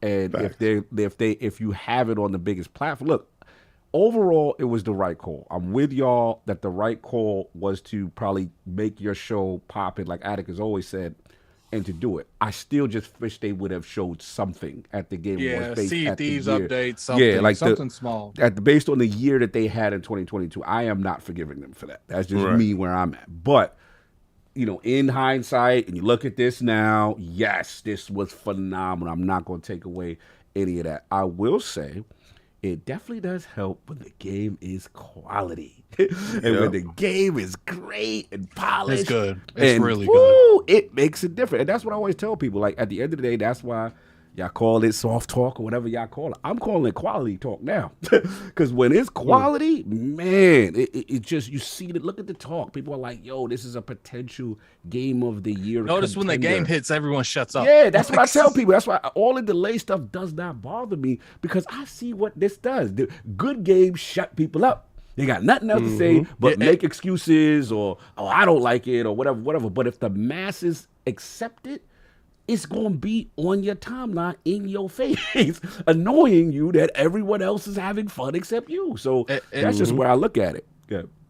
And, if Microsoft isn't on the phone with Tango, it's like that, that second team. Yeah. What you need for another one. Like, now you could potentially have a franchise and a mascot in the face that I would play. Yeah, like a face of the joint. They even talk about the 808, the cat, whatever. Anyway, I keep it quick. Forza looked phenomenal. Obviously Turn 10 do what Turn 10 do. Ray tracing and track. They've been those dudes. I'm not worried about it. Obviously they didn't drop their release date. So look, give them time. I don't care about that. Like, if you need to come out in the second half because you need to polish up. It does not bother me. Redfall, I'm with Solve. It looked great. I'm still in the same pocket as I was. I love... my only issue with Detroit prior was that I never felt I was in fear, because the way they was playing it, they was just dominating all the vampires. So to me, when I seen them do that Titanfall down of a boss, and he was coming through the Rook. Oh yeah, the Barbantuan when Barbantuan came. He was there. Yeah, that's what I want. That fear. Yeah. I want that. Oh, yo, what are we gonna do with this type situation? That's what I need to see. I like the unique abilities. Apparently, there's gonna be extra characters in the season pass. We'll see how that go. But yeah, man, look, it was a great show. My rating for the show. Remember, there's a difference between rating the format and rating the show. My rating for the show was 8 out of 10. You know what I'm saying? Because 8 because it's a high rating for me, considering a lot of the games I initially came in not that interested in, and then boom, you do that and you have a stump drop. You did that thing. As far as Phil's comments, look, he owned it, which we expected to. He's always a G in that respect as far as owning what happens and stuff like that. I am curious to see what 343 actually does. He said he's going to leave that to the studio as far as when they're ready to announce what they're going to do. I'm curious whether or not they stay with it, whether it's on to the next, whatever that. But to me, the thing that really surprised me was the Activision Blizzard talk. And still on his square, like, yo, more confident than ever that this is going to get done. And the thing that's interesting to me, remember, because again, shout out, wait, first of all, Hov, get better because we miss you. We need you. We need you to really break this stuff down the way it need to be broken down. Because I'm not speculating anymore on all the news that comes out. It's just too much. And it's he say, she say. 1 week, this side look like it's winning, next side, who knows, right? People on planes doing it. I don't know what's going on. All I will say is that Phil is stating that he is extremely confident based on what has happened so far. If they are able to close this deal somehow, and you have that injection of games that we think is coming, right? The Starfields, the Forzas, you already got a strong first half already. The Redfall, the Minecraft, you know what I'm saying? You already starting to develop a nice cadence. We know about the Game Pass addictions. If you're able to close, oh boy, now we could talk about a different conversation where it goes from, yo, Xbox is going to have games in a solid year to, oh, this could be one of them years, like a potential season of, year of dreams, you know what I'm saying, kind of thing, with grown men crying in the streets. They got Call of Duty and Game Pass at the end of the year. Not that I care about Call of Duty like that, but a lot of people do, right? And you start, oh wow, that means Diablo could be, it gets different. Now you start the pieces come together, and what started as potentially like, yo, what's going on with Xbox, and they come up with a fully fledged lineup, man, it could get scary with the onslaught. So let's see what happens. That's pretty much all I got on that. Anybody got anything else before we move on? No. Cool. I was going to combine because the Dead Space one on this, if you don't mind, just because the majority of us did not get a chance, to rock, but just the early impressions, it seems very strong. Addict, your Dead Space guy, you intend, I know HiFiRush had you right now, but do you intend to rock out? What, Dead Space? Yeah. Eventually. Like at this point, that's probably one of those games like the backlog at like the end of the year or something, because if you really think about it, like I'm not gonna really have time to go back to that. You know what I'm saying? Like, so it might be a miss for you. Yeah, and it's nothing about the quality of the game. It's just, it's like I always say, like, look, like you can put as much as you want out in Game Pass and stuff. Like, people only have a certain amount of time to play a certain amount of games a month. No, I get that. There's a lot of games for sure. Because I would say that by the end of the day, I'll have a high life beat. So okay, no doubt. Solve, listen to your topic, but something that you seem very interested. The ratings seem good. People seem to be popping with a Dead Space remake, man. Yeah, I'm a Dead Space dude. I love that game. I just thought that it took, King and I had this debate before, but it took a lot of the things that early Resident Evil games did, Glow in the Dark, and it applied it in a way where this is the game that came after Resident Evil 4, right? So Resident Evil 4, for some people, was able to walk that line of like, you still have horror elements that work, but it was more action-y. But the horror came more from the tension of all of these enemies coming at you at once in a way that didn't happen in the old games. Whereas Dead Space took some of that, put you back into an enclosed environment, and then tried to go back to the true sort of the horror of it, of like jump scares and crazy environments that are small, but while giving you the better control than a Resident Evil 4. So now you were empowered, but they were still finding ways to scare you, right? So I think that's what Dead Space does really well. And I like the fact that they brought this game back largely kind of untouched. But at the same time, I can say I'm a little bit disappointed that it's kind of safe in that way. I would have liked to seen them do something in the vein of Resident Evil 2 remake or Resident Evil 3. But those games are vastly different games. What they did with them is they brought them forward. Whereas Dead Space, the old one the original one still feels like a modern game in a lot of ways. So I get what they did. Yeah, go ahead.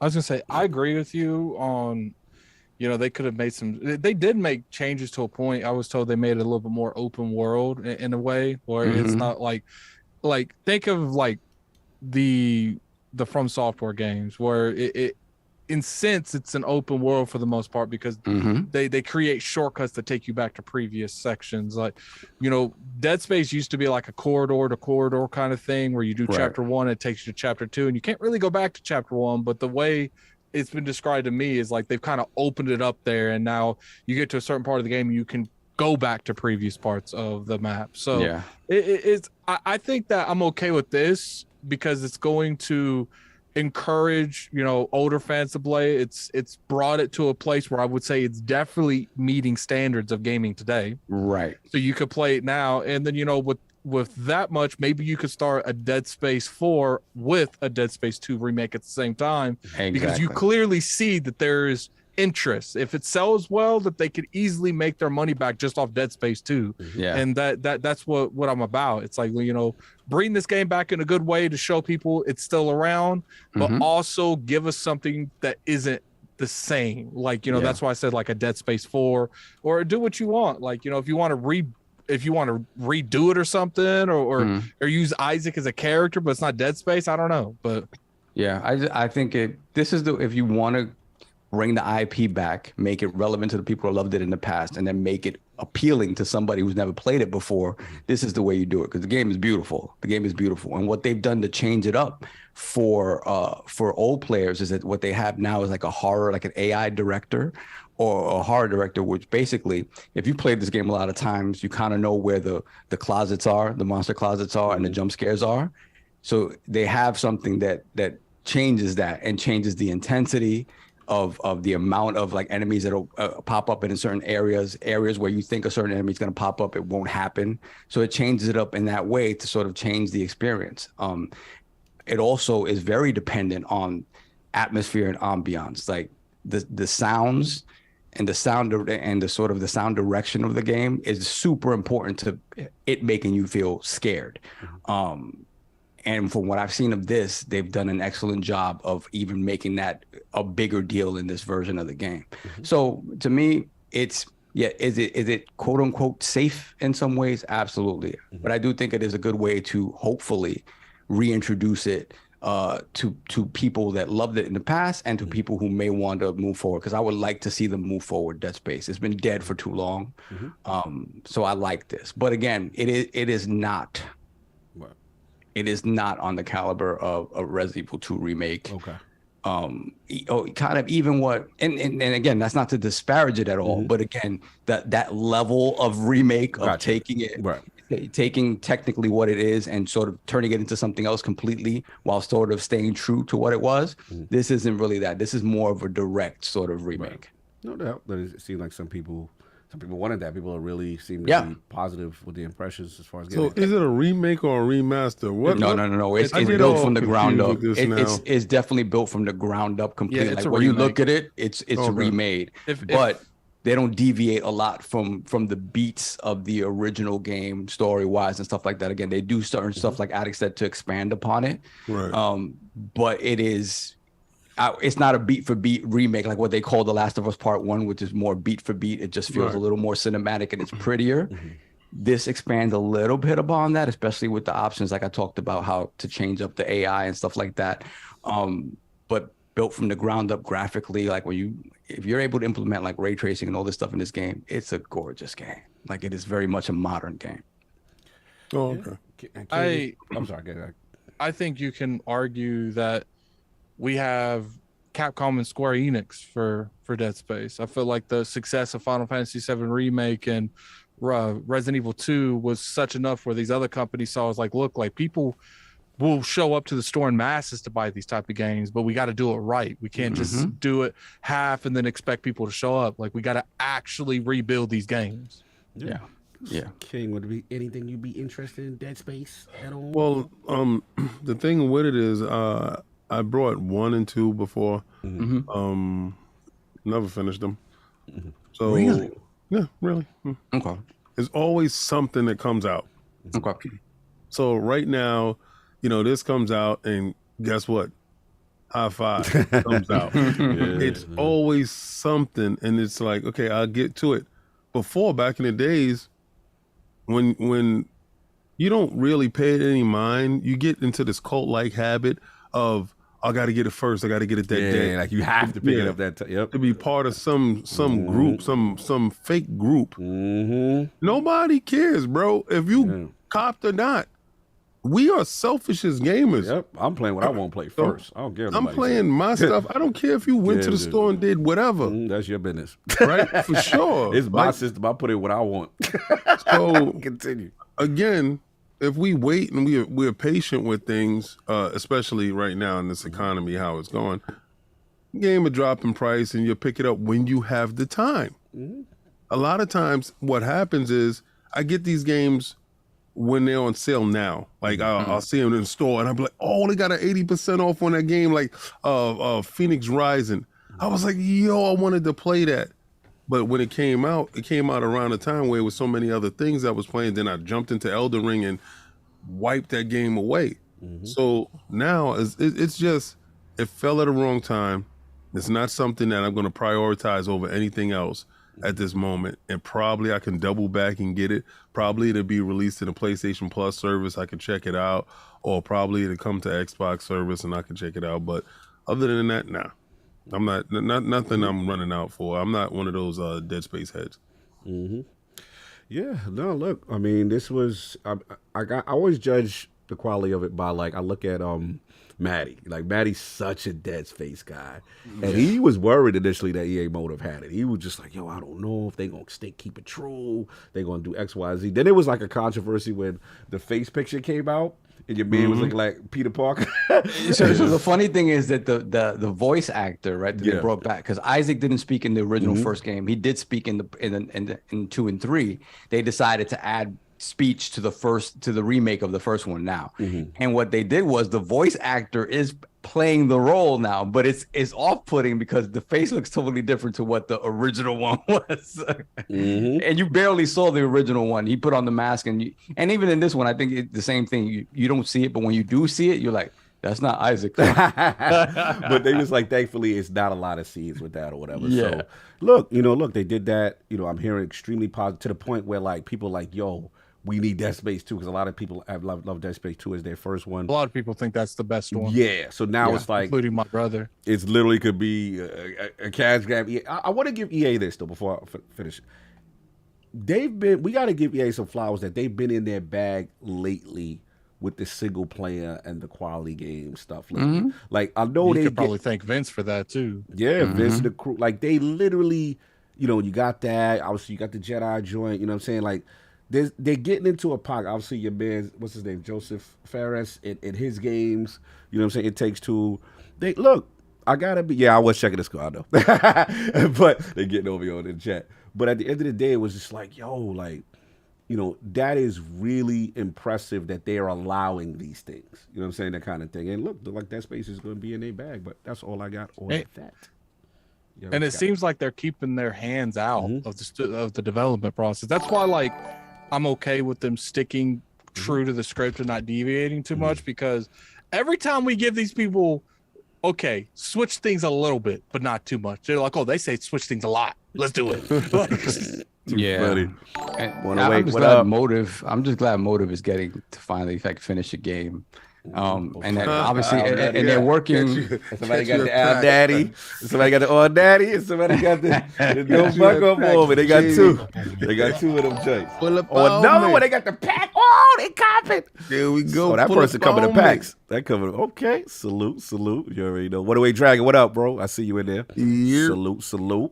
You know what I'm saying? But okay, so I interrupted you. Yeah, I'm just glad they're getting to make. There's been a bunch of false starts with games. Aren't they making the Iron Man game? That's them, right?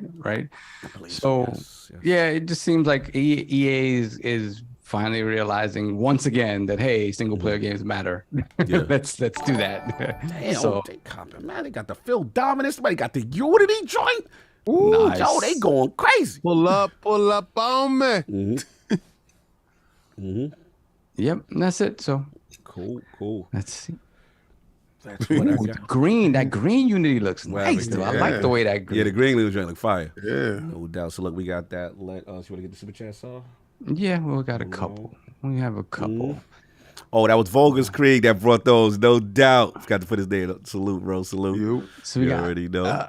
Thaneros, $5 super chat. If Hi-Fi didn't drop, people wouldn't be talking. Yeah, they would. I think they would. No, they be talking about the numbers still. Yeah. I mean, at the end of the day, like, we want to talk about games. Give us reason to talk about games. Like, we want this. Like, How you gonna be like, yo, if that game wasn't good? Yeah, if it was. Oh, could you imagine if it was for spoken? Bro, like, I don't got you. If it was for spoken, could you imagine? Yo, if y'all went to head Miles Morales.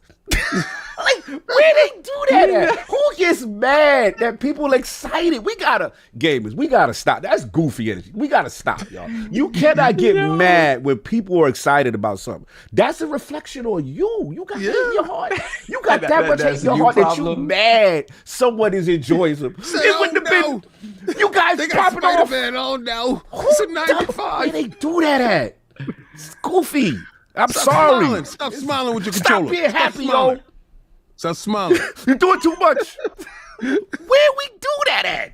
It's just weird. I'm sorry. I normally don't come at people. It's just goofy. Continue. Then we have Tyson Lewis, member for 1 year, $20 super chat. Thank you, brother. Appreciate that. Then we got Robert Kellett, $2 super chat. Who needs platinum when you have Tango? Yeah. Tango in there. Look. Tango in there in their Well, bag. apparently, all studios shouldn't be pigeonholed. Tango doing anything? We have Donald Taco, member for 1 year, $5 super chat. There's a lot of games that have unique art styles and gameplay, but none that are as polished and well executed as HiFiRush. This is a genuine 10 out of 10. Wow. Okay. Then we have Donald Taco again, $5 super chat. When's the last time you played a game that didn't have a day one patch and didn't have a patch in the first week because it didn't need one? Nobody. That's crazy. That's kind of weird. That's like it's different.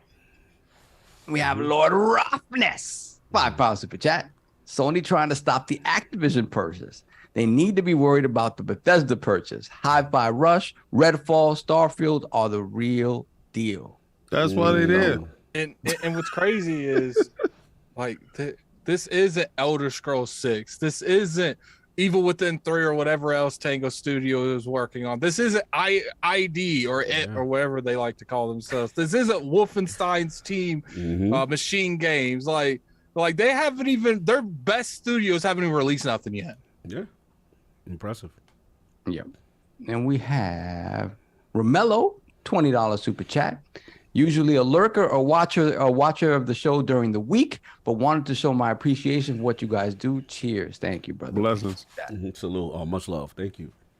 Then we have Danny Passion Official. $2 super chat. The real one. That's the real Danny Patchen. Yo, stop the frauds coming up in here. It's the real one. Official. Love that name. $2 super chat. Liza P or Stalker 2 for the next shadow drop? ? I'd like them to shadow drop more stuff that we don't know about, as opposed. Don't we know the date for Liza P? Isn't Liza P supposed to be in this first half too, which is crazy? Or Stalker. And so to me, you've already started a marketing cycle in a sense with these games. Nah, give me something that I don't know about at all. Atomic Heart. Yeah, the Atomic Heart, same. Same that thing. just went gold. You want something that you don't know about that's dope. Yeah. Last of Us 3, Xbox. Yo, you wildin'. Neil said, "The hell with what you was trying to do to me. I ain't gonna ever be put in the box. It's The Rock." Yo, you wildin'. And He got that HBO money. He different. You stupid. I'm taking my talents across the street. I'm different. Across the street. But Neil, the IP belongs to Sony. I don't care. I don't care. He Me and doing Pedro what he Pascal is want. going across the street. I can't continue. Then we have Flame, member for 2 years, $5 man. super chat. LogNet's finest. Good afternoon, IOP. No Did doubt. anyone else find it funny that HiFiRush completely Elden Ring to Craig spoken? Wow, Craig spoken. Really, God really, bless, Flame? say less. All hail Tango Gameworks. We gotta work on Flame messiness. He be doing too much. I love Flame. Flame is dope. You doing way too much out here. Continue. Then we have Don Otaku, member for 1 year, $5 super chat. I just want to say some of these Xbox dudes are frauds because if this was a Nintendo game, they'd be talking about how they don't play kids games. Stop being mad.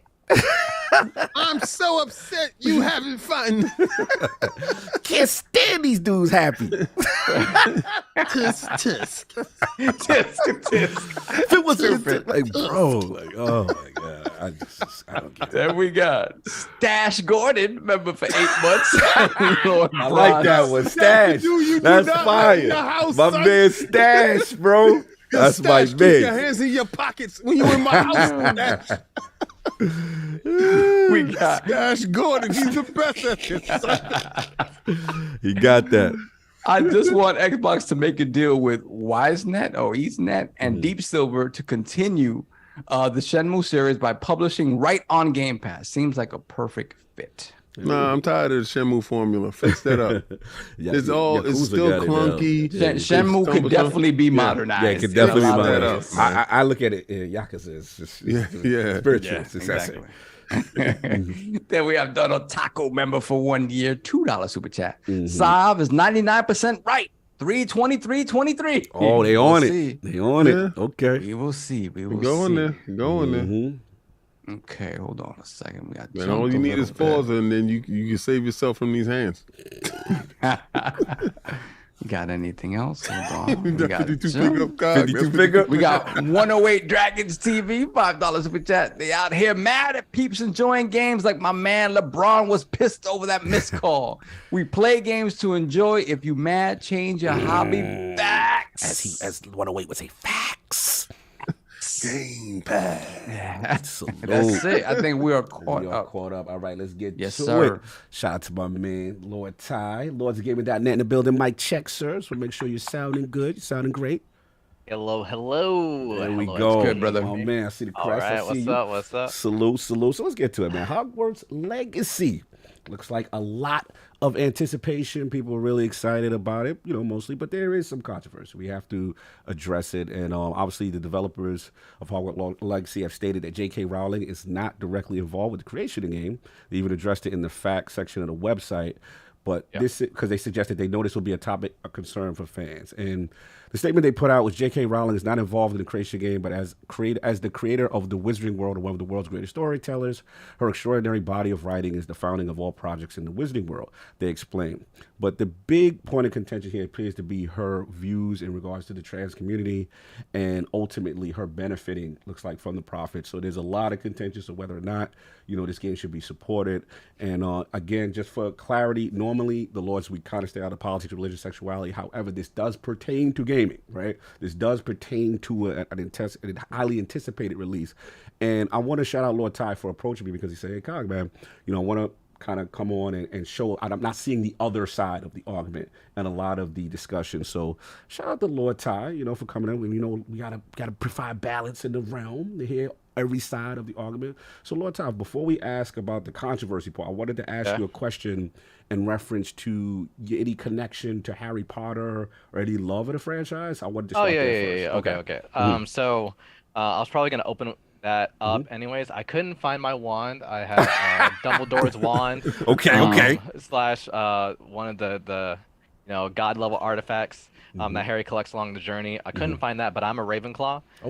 First and foremost, growing up, I read all the books, and at first, being a Harry boy, I was like, I want to be Gryffindor. I took the test like several times.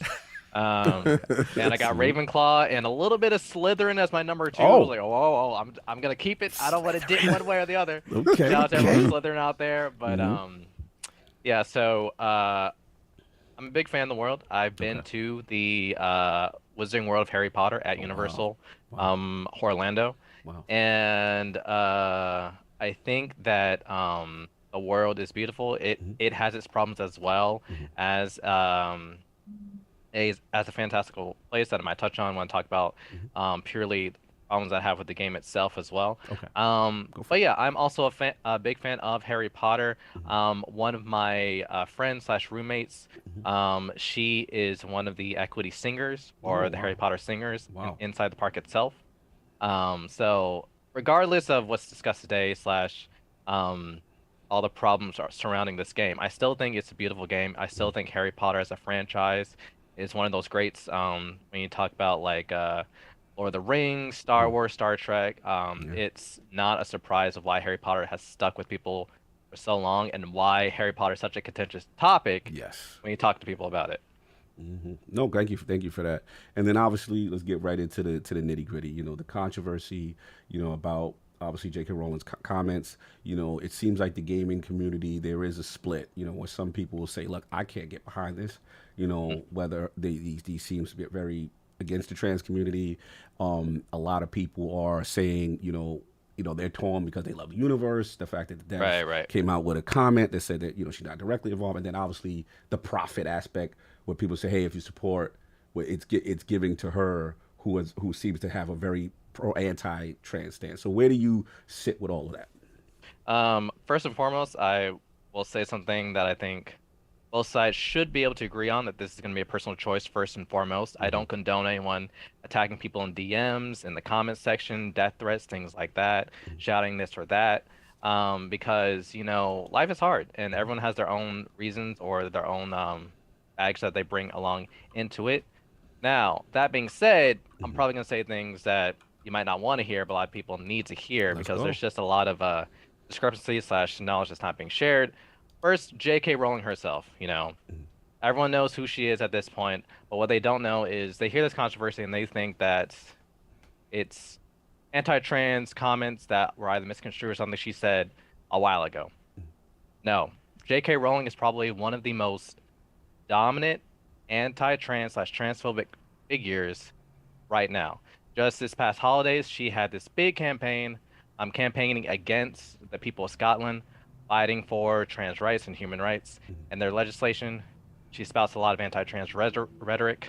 Popular stuff like, you know, trans people are gonna come into your bathroom, or men are using this to rape women in restrooms, and is on the platform of that she deems as feminist, but excluding trans women as not being real women.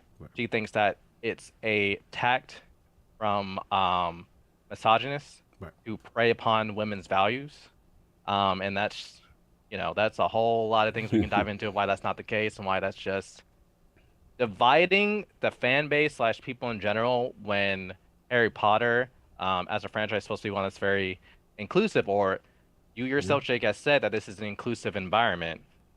But yeah, no, she's going on Twitter and taking jabs at trans individuals, of coming out speaking against her. More than once, she has greatly showed off her wealth and how her Harry Potter royalty checks are going into her pocket, and she's using that to further her anti-trans slogans and platform. So when we come to situations of where she wasn't directly involved in making this game, but she's still making royalty checks from it, like, I have no doubt she probably could care less about video games slash what this game does, but I'm willing to bet that she would use the success to have some jab online against the trans community. Once again, she makes posts like Happy Turfmas. People don't know. Turf stands for trans excluding radical feminists, and things of that nature. So JK is just an active problem that I think people don't realize, and that's why in this situation, in my opinion, you can't separate the art from the artist when you have someone who's still being funded from this and who is making such a big deal about marginalizing different communities. Got you. So, as just final question for you, because I'm trying to be fair to you and make sure I represent your point accurately. Your final stance, obviously, you said your love for the universe, you said your love for Harry Potter, but as a result of this, you know what I mean, you're not separating, and your stance is, I'm not supporting this because of these the way she's revealing herself on her accounts. And I'm glad you're educated. This is stuff I'm learning as I'm going on. So my question is, I guess the other question I have for you is a reference to the other side, who people say, hey man, like I just want to play a game or whatever. Like Right. How do you feel to those people who may still say, hey, I'm going to pick up this game? On the one, I'll start off by saying that like I understand it's really tough to navigate these waters when it comes to different things, because we talked about when it comes to the stuff in the gaming community, a lot of the times, you know, it's really going to be a test of character. What's the breaking point when it comes after something that you yourself love? That's fair. So I understand that, you know, you might be a diehard Harry Potter fan, and this might be like the best Harry Potter experience today that people are getting, and that you don't want to have to worry about the baggage or the trappings that comes to playing that game. I will say that I don't think it's fair to say people who are going to purchase and play this game are inherently just transphobic out the gate. I think that's a misdirect that doesn't really come to the heart of the issue of what we're trying to talk about. I think that, you know, you should maybe take an extra step and trying to figure out ways that you can't directly send that money to JK, whether it's like, you know, buying it used or something, this, that, and the third, or at least educating yourself on the matter. And because I think this should be a teachable moment first and foremost. But I feel like it's a awkward line when you have people that say, hey, like, I have no problem with trans people. Like, that's JK's opinion, has nothing to do with me. I just want to play a Harry Potter game, but like I'm an ally to the LGBTQ community. But when you have moments like this, when you really are pressed, and we are asking you to make a conscious choice, you know, to at least think about it, and we get this, that, and pushback, then, you know, it's hard for someone to believe, like, are you actually an ally when we're asking you to at least, you know, take a step up for people who are asking for help? Because there's a whole lot of other problems that are going on in the real world when it comes to this community and other marginalized communities. It seems like every day something's happening. Right. And so when this type of rhetoric is bleeding over into the gaming sphere, because gaming is supposed to be for everybody, but you have one group who feels like one of the people that's attacking them is now encroaching on their space, and they're asking for help, and you're getting pushback of like, you know, I feel you. That got nothing to do with me, though. I'm gonna play this game. It's like, it's heartbreaking. No, look, that's an honest assessment. And first of all, salute to you, Ty, for coming on, being courageous to tackle the subject. We know it's contentious. We know, you know, a lot of people on different sides of it, and obviously the pushback on Twitter, as well as the, you know, I would say, I don't know if it's fair to say, like the opposite pushback for people who are like, hey, I'm going to support this game even more. You know, I'm not even going to whatever. So look, let's get right to it. I'm sorry if that was your final point. I just want to make sure you get everything that you wanted to say off before I move on to everyone else to get their point of it. You got anything else? Or you good? I think that's pretty much it. I mean, if we want to look at the game, and this have to reserve final judgment to see how the game actually plays out. Right. It's been noted before that there's some anti-Semitic discrepancies / comparisons that have been made with Harry Potter when it comes to their portrayal of goblins. Right. Specifically of like how the goblin looks, classic Nazi caricature and things of that nature. And in this game, you seem to be quelling a goblin rebellion. Again, I don't know if that's on the developers or they did work with JK's team. So I don't know if they're like, hey, you got to have this in this timeline. But quelling a goblin rebellion for goblins who were trying to essentially get equal rights / not be enslaved like the house elves. Also doesn't I'm sorry, feel right by me. Like house elves, people don't know, we basically had a light pro-slavery thing with house elves in Harry Potter. I didn't hope know y'all didn't forget about that. I don't know Harry Potter. This is interesting. Dobby the house elf. Okay. I know this is. I'm learning. I'm learning. This is education. When it comes to the wow, like that. That's still a thing. So for people like just worried about the game, snowball, it's right there in the game too. Okay, so that's also my issue. Well, fair enough. Now listen, man, respect. And one thing about the realm, you know, even when we disagree or we have different viewpoints, we gotta hear all sides. So let's get to it. I don't know whoever wants to jump in, Addict or Solve. I know you asked some strong comments before. I don't know if you want to go next or. Sure, absolutely. I'll jump in. Oh, my whole hand up. Oh no, go ahead, King. Oh, I'm sorry, King. My bad. I didn't see your hand. My I'm bad. sitting here like, Oh, please. King, my bad. Just My real bad. quick before we move on, please. it looks like the woman who played Tez in Last of Us just passed away. Oh no! Are you serious? Wait, in the movie? It's trending on Twitter right now. No. I believe it's the voice actress, The not voice the voice actor. actress of Tess passed away. Yes. Yeah. Wow. Oh, condolences. That's crazy. That's crazy. I'm sorry. Wow. I don't even know where to go with that. King, if you. Well, okay, so I'm totally ignorant and oblivious to all the stuff that was going on. But my thing is, why don't everybody just band together and cancel her? I mean, everybody can cancel Kanye for saying whatever he says, right? Or anybody can cancel Kyrie for having his beliefs, right? So she has a belief that it's toxic. Cancel her. Now, separating the art from the individual. This is herein lies the rub. The studio, the developer, the publisher. I'm pretty sure the publisher knew her comments and her stance. Yeah, they came out with a. But they like the licensee though. We got to get that license. Because that license is like a gold ticket, right? It's pretty much, with this license, you're going to put whatever you're going to put out with this license is going to sell hotcakes. Now you're becoming money over morals, right? Because if this license wasn't valuable, would it still be a thing? Right. You wouldn't deal with it, right? If it was more headache than the money it makes, you wouldn't deal with it. So they go get the license. So the studio's like, okay, we're gonna make the best game that we can make. And the studio makes the best game that they can make. But she's not involved with the studio at all. And she's not involved with writing for the studio, anything. They're just using her books and her law, and the publisher's using the license. And now the developer's there. So we go into the developers that aren't transphobic. I think the actual main actress was Radcliffe and a couple of others actually came out and spoke that they do not agree. They don't agree with none of this stuff because they just want to make a great, dope game.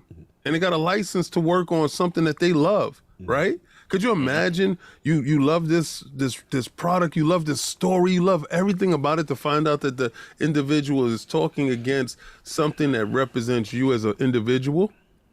That's heartbreaking, right? So you have these developers that's making this game, and this is how they make their money.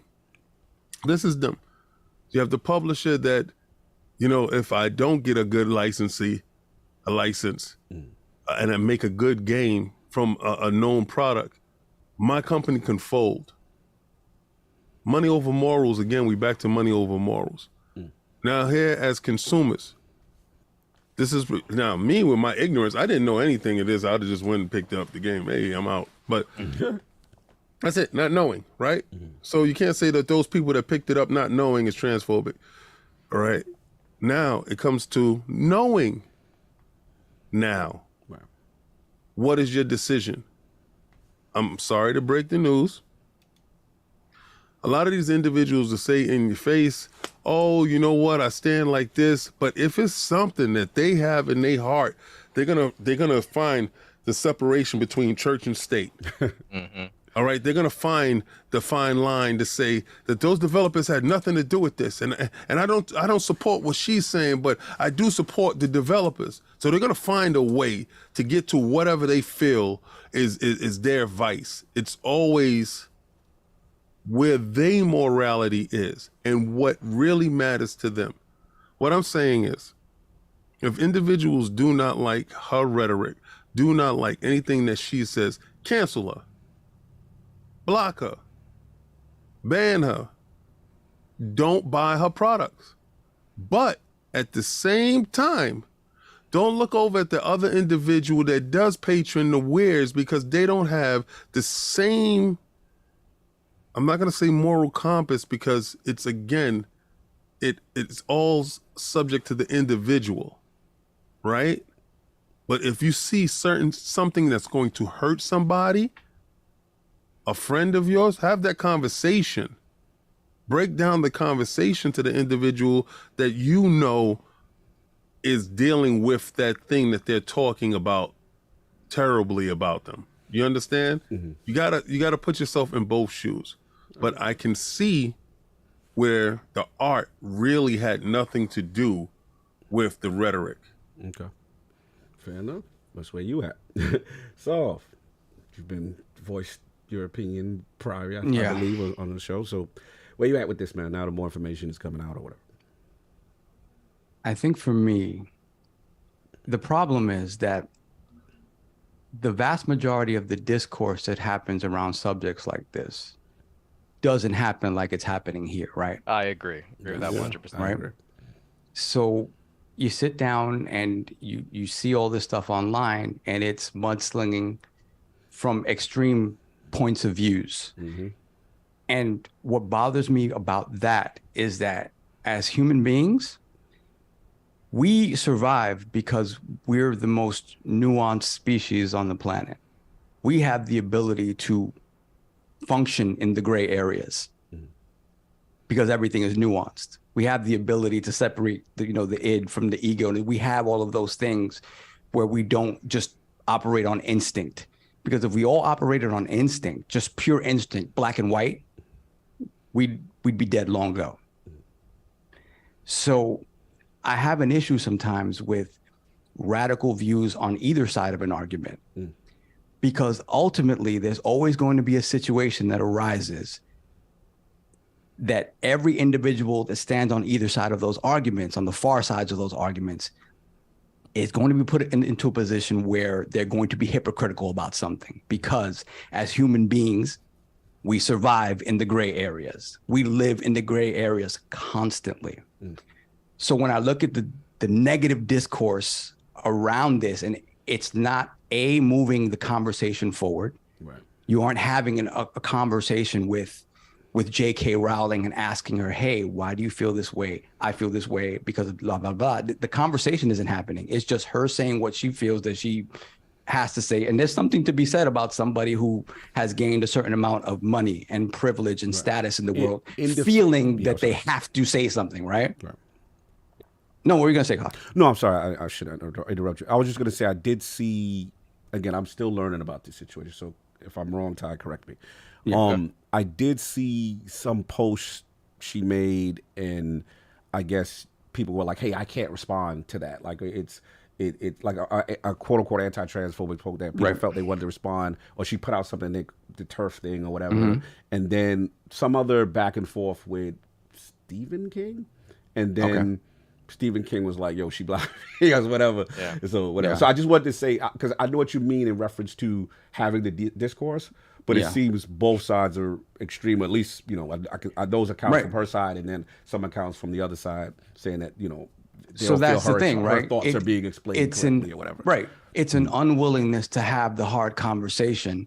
And the very easy thing to do for people is to take one side or the other, and not understand that we all inhabit the gray. That is who we are. And to act like you're never going to be put in a position where something you feel the thing is you're going to be hypocritical about something. It's going to happen. So my feeling is just like, I can't abide any of the sentiments that come out of either side of those extreme versions of the argument. So I'm going to take it just from a societal and moral thing. For me, this woman, regardless of what she said, right? I don't see the conversations happening to try to for everyone to sit down and tackle this as a species, as human beings. I don't see those conversations happening in a real way. We've said a lot in the past that, when it comes to cancel culture, it's more about silencing people's opinions and not educating people's opinions. Precisely. Yeah, exactly. And that anytime somebody has tried to impose their views on another people or another, it's never gone well. Because people go shut down. They be like, you don't tell me what to do. It's never gone well. People automatically shut down. That is true. So my thing is this. I just take it from the point of view, this is a woman that has children. This is a woman that has family. put yourself in her shoes or anybody else's shoes that has been sort of zeroed in on in this way. And again, she took the initiative to say what she needed to say, knowing full well there would be backlash. So it's not like she stumbled upon it, right? She's saying these things because she feels she needs to say them, and that is on her. She will have to deal with the consequences of that. And for the most part, she's accepted the consequences too. So. She has 100%. But I put myself in that position. If I said something that was taken a certain way, or I meant it, or whatever the case may be, and the conversation around me turned to F this person, he's the worst, right? Because what happens is that the original thing that is said, it becomes a vicious game of telephone. And at the end of that game of telephone is a complete distortion of what was originally said, A, and B, it gives the people who like to engage in this type of discourse the ability to blanket attack you in any number of different ways and categorize you into any number of different categories that can be totally false and irrelevant to what was originally said. And I don't think that benefits anyone. So for me, when I look at the situation, look at it purely as a human being, and secondly, going on the thread of human beings, the dev team doesn't have anything to do with this. Like you, Ty, and like me, they all love Harry Potter, the world. And I understand this is another thing I want to be clear. I respect anybody's stance that they're not going to support this game for whatever the reasons they are, whatever side of the argument it is. What I can't abide is, and you said this at the beginning, Ty, is the discourse that has people slinging mud at one another saying, you're this if you support this. You're not this if you don't support this. Because at the end of the day, we're always going to be put in a situation when we take a stance like that makes us hypocrites. And ultimately, for me, until we have real discussions around this and get people to sort of open up and start understanding the other side. Nobody wants to understand the other side of the argument. I never understood that. If you have questions about things or you don't understand things, or in J.K. Rowling's case, right?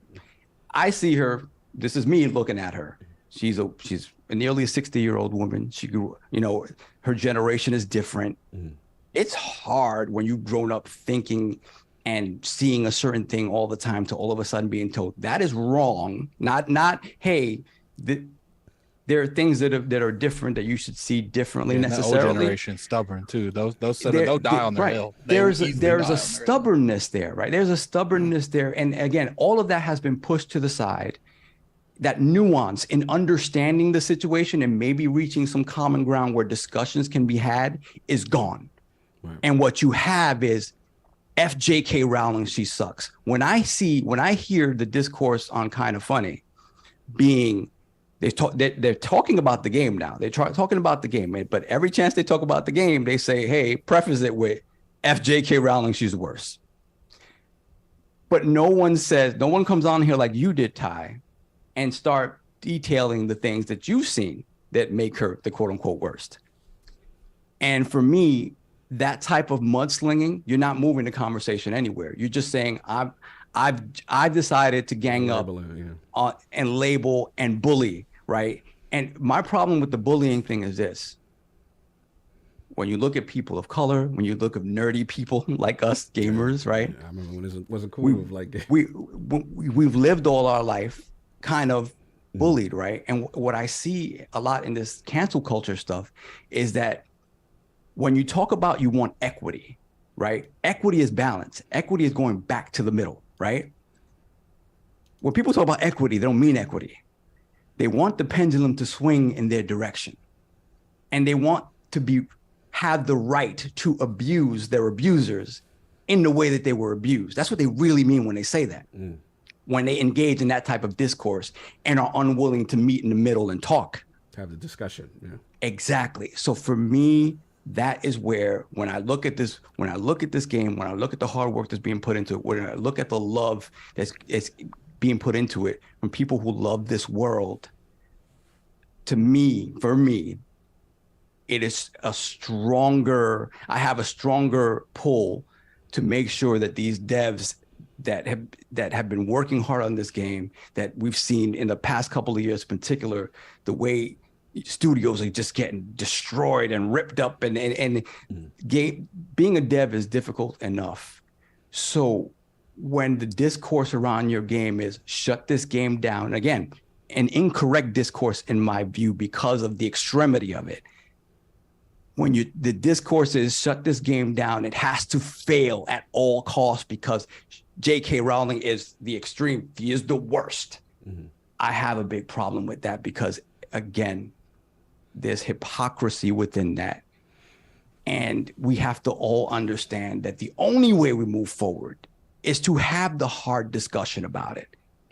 And if it comes out at the end of it that, hey, she's unbudging and she is 100% sort of on attack completely against trans people and trans rights, understandably, I completely understand a person's stance saying that, yeah, I can't mess with any of this at all. But for me, we're all human. We all deserve the opportunity. This is why it's fair, right? We talk about, again, the equity and being fair. I don't like hearing people spewing racist stuff and things like that. But again, when you think about where the balance is, if we want equity and balance, you can't have one without the other. And that's a very difficult thing to accept. The fact that, hey, if I want to enjoy and love the things that I love of being free, the opposite end of the equation has to be satisfied as well, as much as we dislike that. I see where you're going. I'll jump in unless So that's it. I'm sorry. Yeah. So, man, let me. All right. When it comes to something like this, like, okay, we have options. We can either not buy your game or buy your game. Well, let's tear about what both options do. You don't buy her game, she's still a billionaire. You buy her game, she's a more wealthy billionaire. And to me, like at that point, not buying her game, what's that realistically going to do to her? Like she, people might not touch the Harry Potter brand, and maybe she won't make as much money in the future. But it's just like, this woman's already making plenty of money. She don't need to make the game. She don't need to be licensed the game. She don't even need the money from the game. I get it. The mindset is she can use that money to campaign more with this, but she already has a huge following. It doesn't take any money to tweet, and she has a huge, massive following on Twitter. So I don't think that's going to really do anything either. When you look at it from the standpoint on morale, if everyone stood on this hill, then everyone's got to stand on the hill of everything. There's a lot of stuff that goes on with other companies that a lot of people don't really put shine on. There's really nasty stuff happening outside of the United States where if you stood on that hill, you wouldn't buy anything. You wouldn't buy iPods, wouldn't buy clothes, wouldn't buy anything. And it's that's where it's like, when you back something, it's hard to know when to stop. It's hard who it hurts. It's hard who it doesn't hurt. And then we got to take it from the morale of a woman in general. I don't feel like it's affecting me enough to where I can tell a woman who she disguises as another woman. To me, I can't do that. You know, I'm not being affected by it. I can't tell Roland how she thinks is a woman who is not a woman on another individual. And she's not the only person I've seen this. You know, I feel uncomfortable. It's like with abortion rights and stuff like that. It doesn't involve my body, so it's kind of hard for me to tell her, you have no opinion to this, because it doesn't affect me, but it affects her. You know, we've seen stuff like the sports fiasco. We've seen what Saul brought up earlier as well when it comes to the bathroom stuff. And regardless how serious you take these things or how not serious you take these things, a lot of that stuff, besides the bathroom scenarios, it doesn't affect men. And that's why when it comes to stuff like this, it's just like, I can't tell women what to feel because, and you got to look at it from the standpoint too. It's like Saul said, you got this older generation they're used to the way life has been for decades, generations, and it's I can understand older generation in general have a hard time interpreting such basic stuff like technology. Imagine having your entire world put upside down. Like, it's not the way you have been doing stuff your entire life. And that's why when it comes to these kinds of situations, I don't talk about them, because it's like, you know, I can give my opinion on this, I can give my opinion on that, but at the end of the day, do I have the right to speak on it? And I see what you're saying. I don't think I do. I just fair. don't. That's fair. Can I jump in right quick? So I respect guys' take that, you know, if you don't know, if it doesn't affect you, if you're not a part of the community, it's hard for you to really have a vocal stance on something. But the key points that I wanted to hit again is, one, the money. I kind of iterated before, but I'll say it clearly now. Obviously, JK still gonna be making bags either way. Her wallet's not gonna be hurt, no matter how many people don't buy her game. That's not the point, and that's not the issue I was trying to bring to the table. Is that this should be a teachable moment more than anything, in that to bring awareness to the subject and really, you know, start taking a stance that's aligned with the trans community when it comes to bigger things at stake outside the gaming sphere. That's what's more important, whether or not you're hurting a billionaire, is whether or not you're making an active change in the community and an active change in the world. And I think it starts with a mindset and having people actually care about something other than something that's directly affecting their day-to-day. I think it's key. That's where you go. And that leads into, you know, how far do you go with something? You know, you'll have to start protesting everything. And I think the point is that at the end of the day, like Sav was kind of saying, is that we should care about being just good human beings. That seems to be a lot to ask for some reason. Just be a good human being. And so it's ultimately about taking a stand for something. And, you know, again, it's going to come up to, what does it take for you, for you to, your background, your knowledge on what you decide is enough, it's enough. You know, if it's really to the point to where you don't want to have to combat everything, so you might as well just combat nothing. I mean, that's really sad, in my opinion, that, you know, you don't want to stand for anything because you don't have to worry about what that entails or the trappings with it. I feel that. I want to jump in, and again, just for, you know, me, Cogs always devil's advocate on everything. But I think where the issue lies, and I think where Attic, I don't know, Attic, correct me if I'm wrong if you think I'm misspeaking. These moral compass decisions sometimes can be tough, because I think what Attic was trying to say was that, like, I understand it completely about taking a stand. I completely get that. And I feel it's a personal choice. If someone is part of the affected group, if someone wants to support the affected group, I'm co-signs. Like, you can support that. You can take a stand and vote with your wallet. At the same time, I think we're in an era right now where we cannot completely be absolved from this moral high ground thing. And what I mean is that there is that's what I was saying. Yeah, that's what I think you were saying. Yeah. If you're going to stand on a moral high ground, I expect that energy towards everything else. And it's impossible to do that. It's getting, what I'm noticing, again, I'm making excuses for taking a stand. What I'm noticing in life, it is getting harder and harder to take that, I would consider, the purity standpoint, because everything seems to have some type of dark underbelly, maybe secretly attached. And we have to then, once we have that information, now what do we do, right? So again, if someone wants to take that stance, completely fine. In the fact that, yo, this is hurting a group, this is hurting a community, I'm not supporting that. Respect, I can respect it. On the other hand, I can respect someone saying, yo, I love this game. This game means so much to me. I love this universe. I grew up with this universe. And for the record, I'm not a Harry Potter guy. It feel childish to me. I felt it was not for my demographic personally, right? But when I saw the preview of the game, because I had watched the movies, I was like, damn, that looked like they really captured the essence of they wizarding out here. Like, this is it. And I'm like, yo, that looked kind of cool. Then I started to see the discourse, and I started to see people go, yo, you know, I'm supporting this even after the fact because I love this. I grew up on these books. This is everything to me. And I want to give a quick story because King, you may be able to relate to this.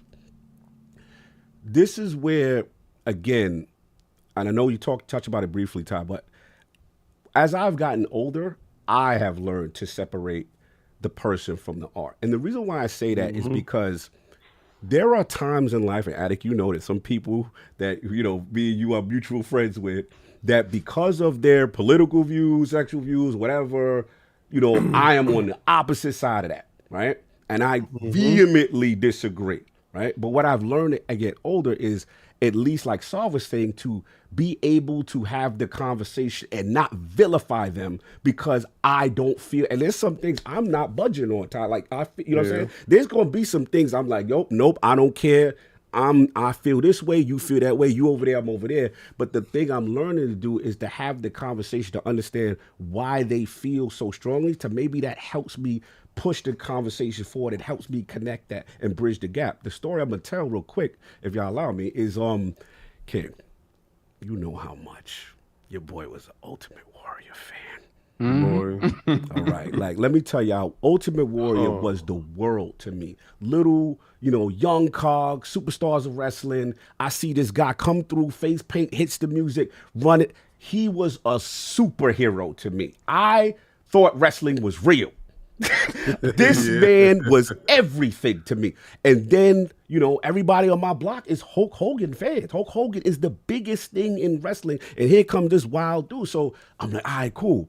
Then the fateful moment, WrestleMania 6, the tassels, the face paint. I felt I was giving him energy.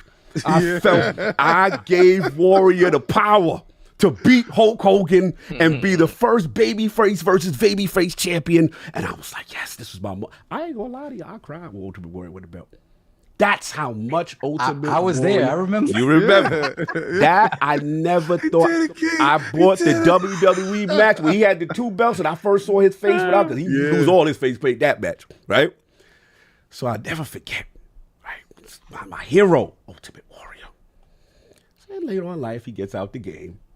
Start hearing about these speaking engagements he would go to different places and stuff like that. And, it's very conservative and, and he kind of made some comments that troubled me. He kind of made some comments that were anti-gay, anti-this. And it started to become a thing. And I'm going to be honest with you, I was really conflicted. Because I'm like, damn, this is my hero. Like, yo, why is he wilding out? Like, and I was in a conundrum. Like, can I support him? You know what I'm saying? And after all of this, and as I've gotten older, I've learned to say, I loved the character that he portrayed at that point in my life, and that was important to me. But I could separate. But yo, fam, I'm not with you on this part here. Now, in my case, I got a personal happy ending in the story, so to speak, because one of his final matches, because Warrior was very anti, right? One of his final matches, he faced a wrestler called Orlando Jordan, I believe his name, openly out. And Warrior brought his kids and his thing to the. So I'm sitting there like, how is this even? He technically shouldn't be doing this, right? And this is without the money, without the fanfare. He's out of the W. There's no money really like that getting involved. This was like, I want my kids to see me in my last match, but I'm doing this against the person who quote unquote views or represents. So to me, it was a teachable moment. I felt how I internalized it was growth.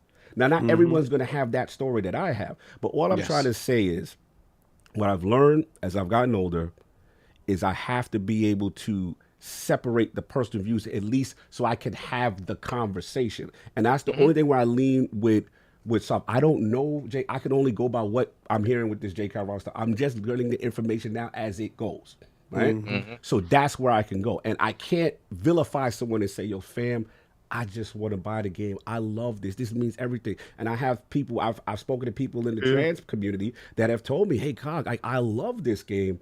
I want to support, I want to play this game. I'm disappointed at what she's doing.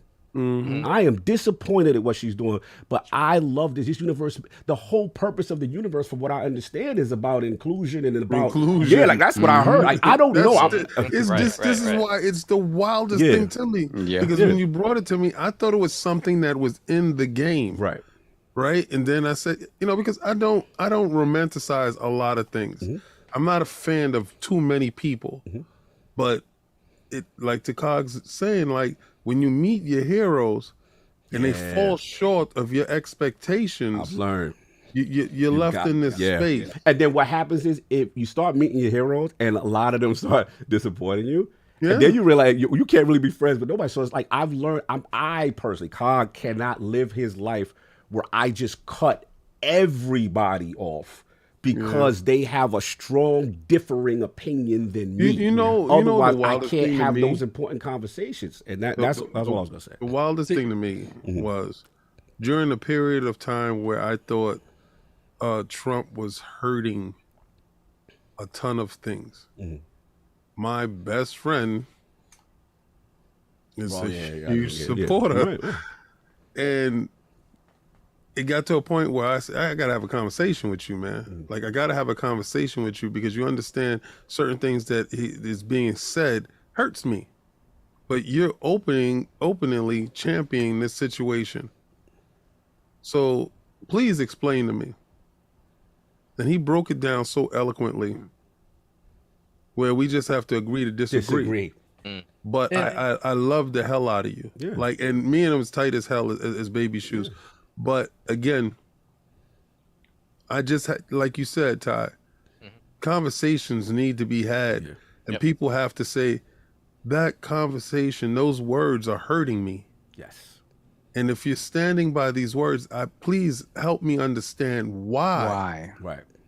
That part, and it's and like Sovereign said, the ego. When you start to remove the ego from the situation and say, please explain the words that you're using that is hurting me. Why are you using without such the words? automatic label, without the disrespect, without the help me understand why you there. Please. Why are you there? I completely agree. Instead of attacking, farther than and the vilifying, and that's on both sides. Yes, literally on both. It's for both. It's not just for one. Because you can't just say, oh, you're wrong, because then you're taking a stance, right? But again, it's still the conversations that I know you want to have, Ty. That they need to start having these conversations. Because he helped me understand something I didn't know, right? You know what I'm saying? It's a teachable moment. Go ahead, Attic. And then I do want to get into the chat GPT. Want me to clarify what I mean by talking to other women. Like, she's not the only person I've heard state these kind of opinions. No, she's not. And I'm not saying that I agree with her opinions. I'm saying that as a non-woman, I can't tell another woman that her opinion about what another woman is right or wrong. That's all I was saying. Okay. And people try to like scroll that into like 80 different things. No, you're saying as a man, I can't tell a woman, what women think because I don't think like a woman. That's like equivalent to me saying I'm white and I can tell a person of color what struggles they go through their life. I can't. Right. Or what offends a group, right? Exactly. No, I get you offended by something that somebody says. I get it. I don't want to beat this too long, but I'm tired. And I do want to get King's thing with the GPT. I'll wrap up this segment. I'll wrap up this segment with just saying, because obviously, like you're alluding to, this is a topic that we can spend all day talking about. Sure. Conversations are important. The only thing I'll leave people with is that, being willing to have a conversation is great, but even more important, you have to be willing to do your own research. Come to your own conclusion by researching the facts. If you don't listen to anything I say today, do your own actual research, take your own time to come up with a backed, evidential opinion, and then I've done my job. That's all I want. Respect. Exactly. Love you, brother. You already know. Salute. King, I do want to get the chat. I don't know if you want me to set it up or the ChatGPT comment, because it's a little bit of hard work, but a little not. So basically, for those who are unaware, unless you got it, King, I'm sorry, I don't want to. No, go. Okay, so then I can explain. OpenAI has ChatGPT, so apparently AI model to train model to optimize language models and dialogue. We're starting to see the prevalence of it a lot, coming up. It has infiltrated the newsroom. I know we had Gene Park on, last time, not that long, a couple weeks ago, and he talked about how, the AI is kind of like even doing sports articles, right? Where you do sports scores and stuff like that. I know, King, you brought something to my attention in reference to cheating, saying in gaming and stuff like that. And then the other thing, which is kind of funny because it is related to Hogwarts, is that, apparently a 11-year-old has made basically a text-based video game based on this technology. So basically it's like a template with scenarios, dialogue options, and then it does this predictive language based on the data and stuff like that. So King, I know you really wanted to talk about this, so the floor is yours, sir, with the chat. Well, being that we have one of our premier writers from LordsOfGaming.net on, I believe this conversation is very relevant because, separately in my life, I, look at different things and look where we're going as a species. And it just kept coming back to AI, So I've been doing a lot of different research on my own about AI and the advancements that we're having as a species. And then I hear ChatGPT, and it just kept coming up. ChatGPT just kept coming up. So then the YouTube algorithm gets a hold of this thing, and I guess it's because of whatever I was researching, it was networked into this thing. So the YouTube algorithm pops up, and you see people saying, well, you can make $15,000, you can make $80,000 a month on ChatGPT. All you need is to do this, that, and the third. So, of course, any entrepreneur in his right mind is going to give these things a look, right? So I give these things a look. So then I realized that, oh my God, this ChatGPT thing is an AI algorithm that is a text-based thing that you can give it complex instructions and it can do the work for you, right? So instead of a tool to help humanity, people are using it as a tool to ease their burden of work, right? Now, when it comes to journalists, they found out that you can give the ChatGPT a basic outline of what you want your body of work to be it a thesis, be it a story, be it a scores of a football game or a basketball game, whatever, a sports game, and it can do some in serious accuracy that you can't tell that it was AI written. And that directly threatens journalists as we go forward, and pretty much everybody that's writing movie scripts and stuff like that, because they asked it to write a movie script and it came out with one of the most amazing movie scripts with the casting and everything, and the people, which is nuts that this AI is making these leaps and bounds. My question to you is, what level of concern are you when it comes to this technology and the rapid pace that it is moving? Because I believe it's a threat to us. I want to know what is your opinion of it. Yeah, I agree with that. The use of AI technology in the workforce has kind of always been a concept, but now we're really seeing the fallout of that being put into practice. Not too long ago, we had the explosion of AI art, and back then, a lot of people were either, oh, hey, this is a cute little thing, look what this can do for me, or a lot of artists were like, yo, no, this is like problematic, fam. Not only is this infringing on my way of life, my living, but it's also stealing work. And that evidence like that has carried over to now we have AI writers. AI writers that are able to take pieces and do like thousands upon thousands of pieces through their programming just like that over the course of the next few days. And we see people using these and plagiarizing different works, like Lords of Gaming has been plagiarized by these AI programs, and it's very problematic because right now it's still developing. So there's a lot of instances we see where kids trying to get out of homework are using chat programs to write papers for them, and they're able to be caught by the school system.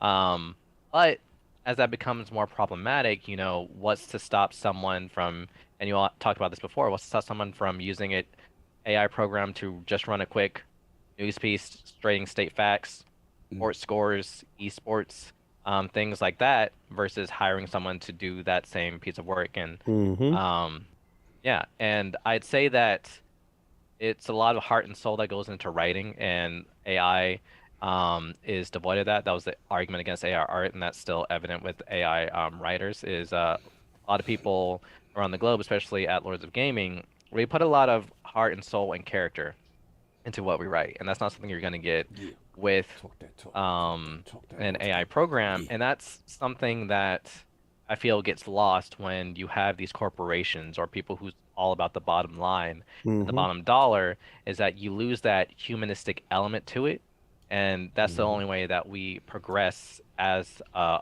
united race or as a civilization is our humanity and things that we create, the things that we do. It's why we still look to things during the Italian Renaissance, to the works left by the Greeks and the Romans, of these epitomes of human culture that have stood the test of time.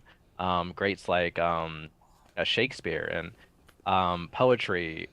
All of this is that human element, and if you take that away, trying to make things easier / make things more cost efficient, it brings great instability to the industry.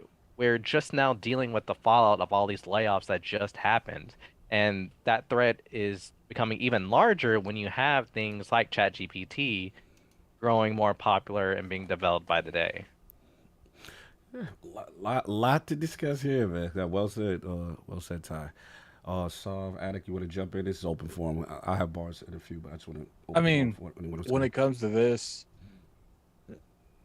I think that's why Gene was so adamant when we had him on, that it's like we need to restructure how the writing scene's done and anything, be more about personality than just words on a screen. He was very strong worded about that.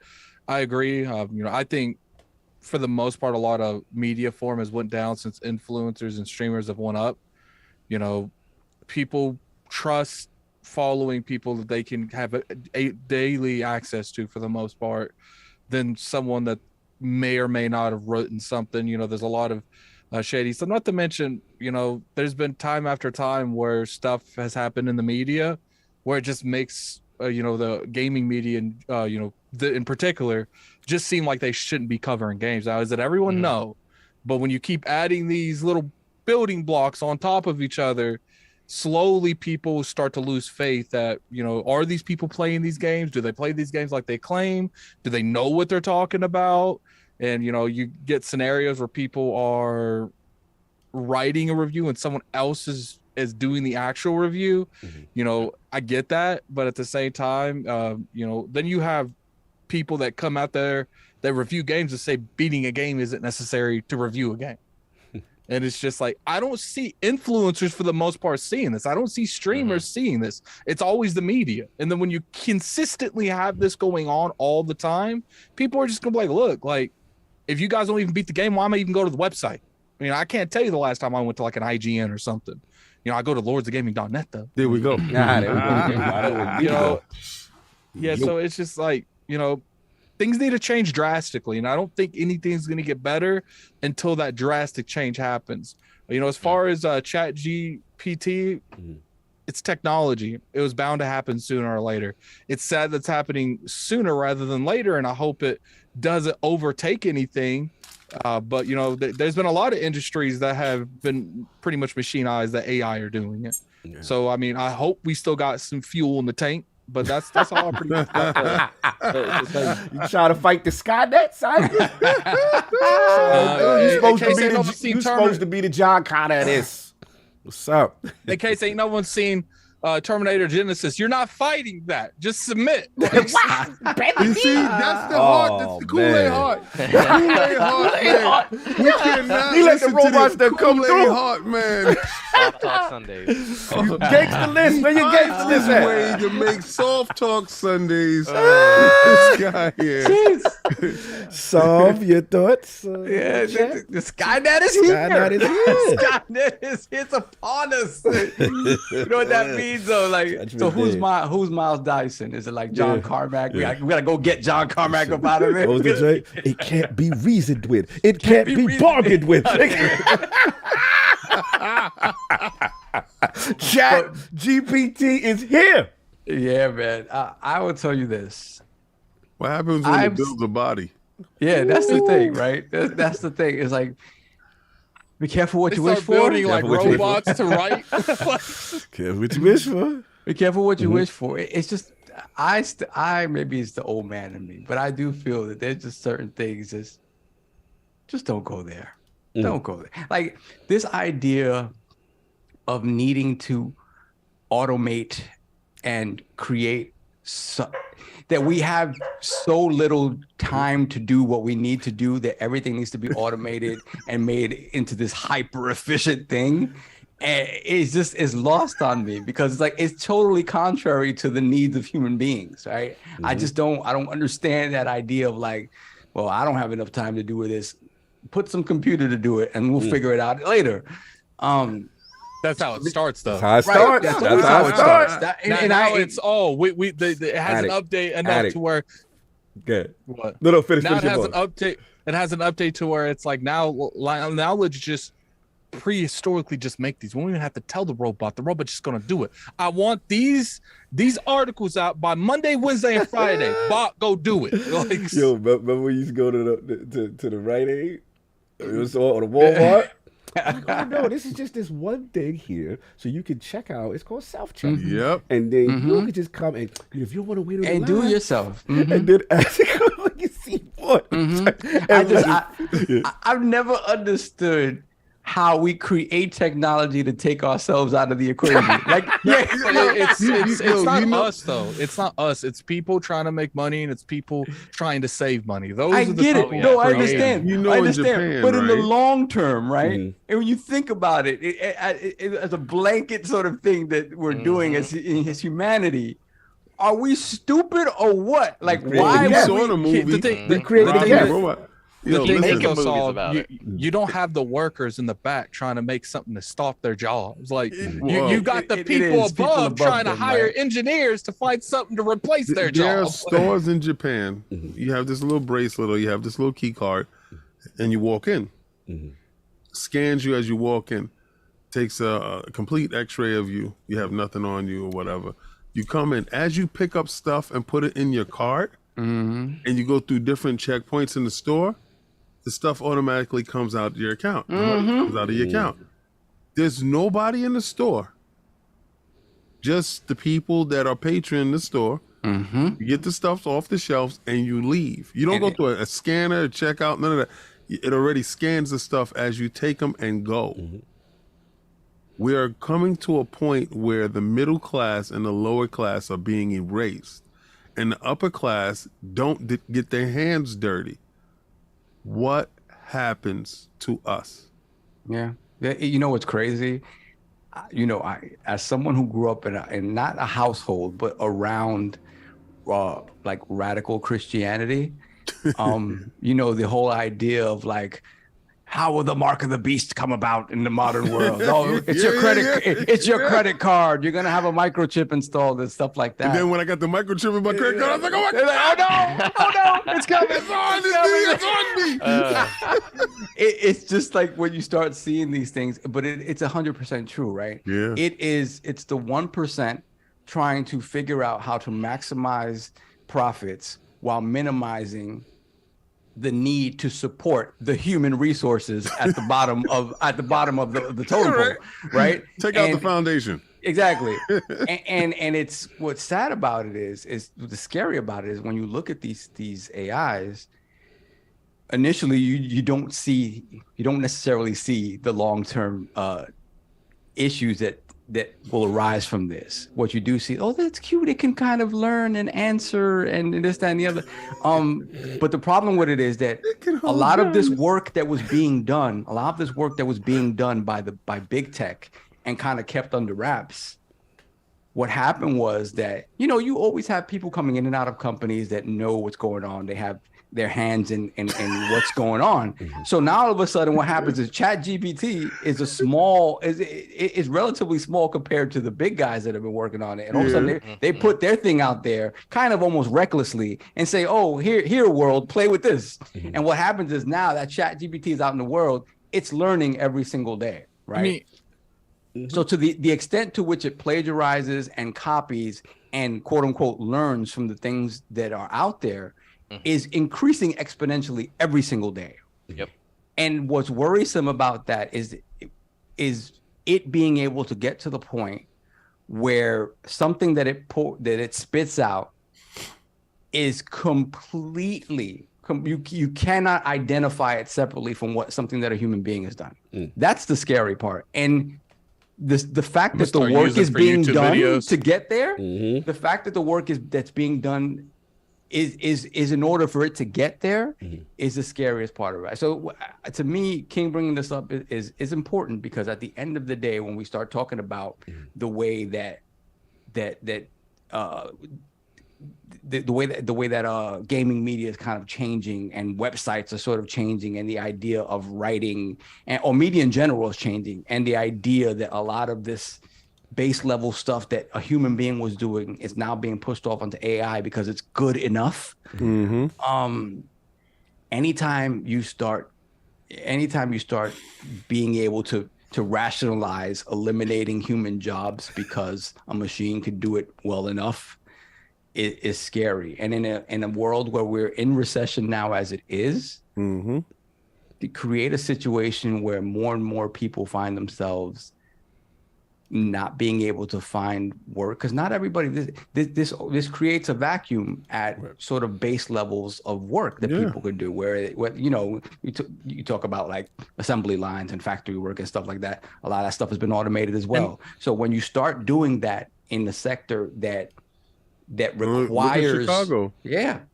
When you start doing that in a sector that requires a certain amount of expertise and education and all that, when that starts happening, we'll see what happens. Because again, once it starts going upwards, it started with us in schools as far as the steel workers and stuff like that. Remember, you used to have trades in school. So you would go to metalworking and engineering and stuff like that in classes. We used to have these classes. Those stuff was taken out when the big factories was taken out and put with automation, as far as cars and stuff and building like that in Detroit and stuff like that. Now we're seeing it in the tech sector. But see, it took a long period of time for the factories to close down. What we see right now with this invention of ChatGPT, and this is just one of them, what you're seeing now is the rapid decline and elimination of a space, whereas the factories took years, probably 2 generations. We're going to close this factory at the end of such and such a year, so I think you should get your stuff in order. This is not the case. This is, we don't need those articles from you anymore. We're going to move you over to another division. Sandy, I have your paperwork at the front desk, and you don't hear from that again. Or they just, your key card don't work when you go into Google. Stuff like this happens, and this is happening as a direct result of this AI, this AI that they're using. It's more troublesome. I talked to Cog about it in the background as far as how they're using it to evaluate employees. On your time, on your computer time, on your time that you check in. You're being documented, checked, and looked over all day long. And it's not humans that can do it. It's actually AI that does it. AI can make faults. It can make mistakes. When you come into your job site, you are assigned a number. The numerical number, let's say it's 90. If you fall below a 70, you're on a cut rate. But who decides this? AI is deciding your numbers and your productive qualities that is necessary for this company. So if you're on a job like a call center, AI is monitoring how many calls you take, how many times you're on the phone, how many breaks you have, and how productive you are. We build these things to help us. But at the end of the day, are these the same things that replace us? Yeah, 100%. It's a great. I'm sorry, go ahead. And not to mention, it's going to make it almost impossible to start out in writing, because like the things that this is going to take over, that's what the people starting out in writing do at first. So that's like the just reporting news and stuff like that. That was my question for this. Yeah, like the basic game, even with LogNet, we'll have people on, Tyler, like sometimes it's like, hey, your first couple of articles is we ain't gonna have you review a game first, but we may say, hey, just put out a press release on this, and then if you're thinking about in the sports sector, like what G was talking about, it's like, hey, put up the scores for the game, that kind of thing, simple things. And now that you see it kind of infiltrating that and taking that away, but it is interesting. It's something to pay attention to.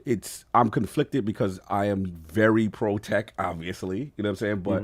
And I always love to see the advancement, right? But at the same time, we do have to be cognizant of, how society, this affects society long term. And if these algorithms advance, I think the issues right now for me is that the algorithm, to me, is not smart enough yet to. There's sometimes that I see with ChatGPT that there's things that are just incorrect. Right. Like, you know what I'm saying? Like, that it's trying to prove nonsensical things, but it just comes off in a conversational flow way that make it seems logical. And then but the scary part is the more it gets better. And also, to me, a lot of people not talking about is, the AI has to feed from somewhere, right? So what inherent biases of the person who are ingesting this information are going to be now transposed into this. So let's just apply it to gaming. COG is the anti-Souls guy. So if I don't like Souls game and I'm programming, you know what I'm saying, the chat GPT bot, you know what I'm saying, to have a skewed view of the value kind of thing, you know what I'm saying? It's also the creator, right? His inherent biases are going to be put into that drink. Attic, I know you were jumping out. I'll finish my thought when you finish. You was gonna say something? It's like you're gonna have one of these scientists in here use this chat GPT, and it's gonna end up being the core foundations for something like a Skynet. You got someone make a game, like a movie or game going back and stuff. The thing about it, right? When we talked about the way, what does the general discourse online look like? A lot of it is toxic and negative. Chat right? GPT so gangbang. The first thing is gonna be feeding off of is the toxicity and the negativity. You go, HiFiRush ain't all that. We put that in the code.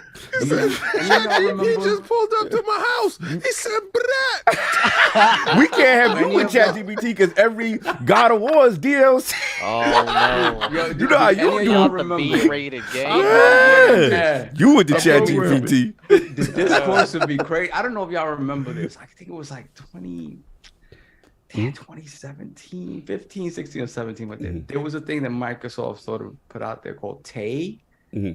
And it was the same sort of thing, like an AI. It's a Microsoft evolved Tay into ChatGPT. No, and you know what it was though. The thing was that people took it, put it out there, right? The people got in there. They didn't hack it, but the trolls started messing with it because again, it wasn't advanced enough. It hadn't had time to learn in an environment that was not feeding it negativity, and somehow they were able to manipulate what it was doing. So there was this like whole discourse. It was like about 9/11, about Nazism and stuff like that, and it was just they had to take it down in a day because it took one day to manipulate what you were trying to get it to do. It's what you ingest. And the last point I will say is you always got to look at the owner, because if it takes off, the owner is the sole controller of this tech, and that puts them in a position. Right. And I think that's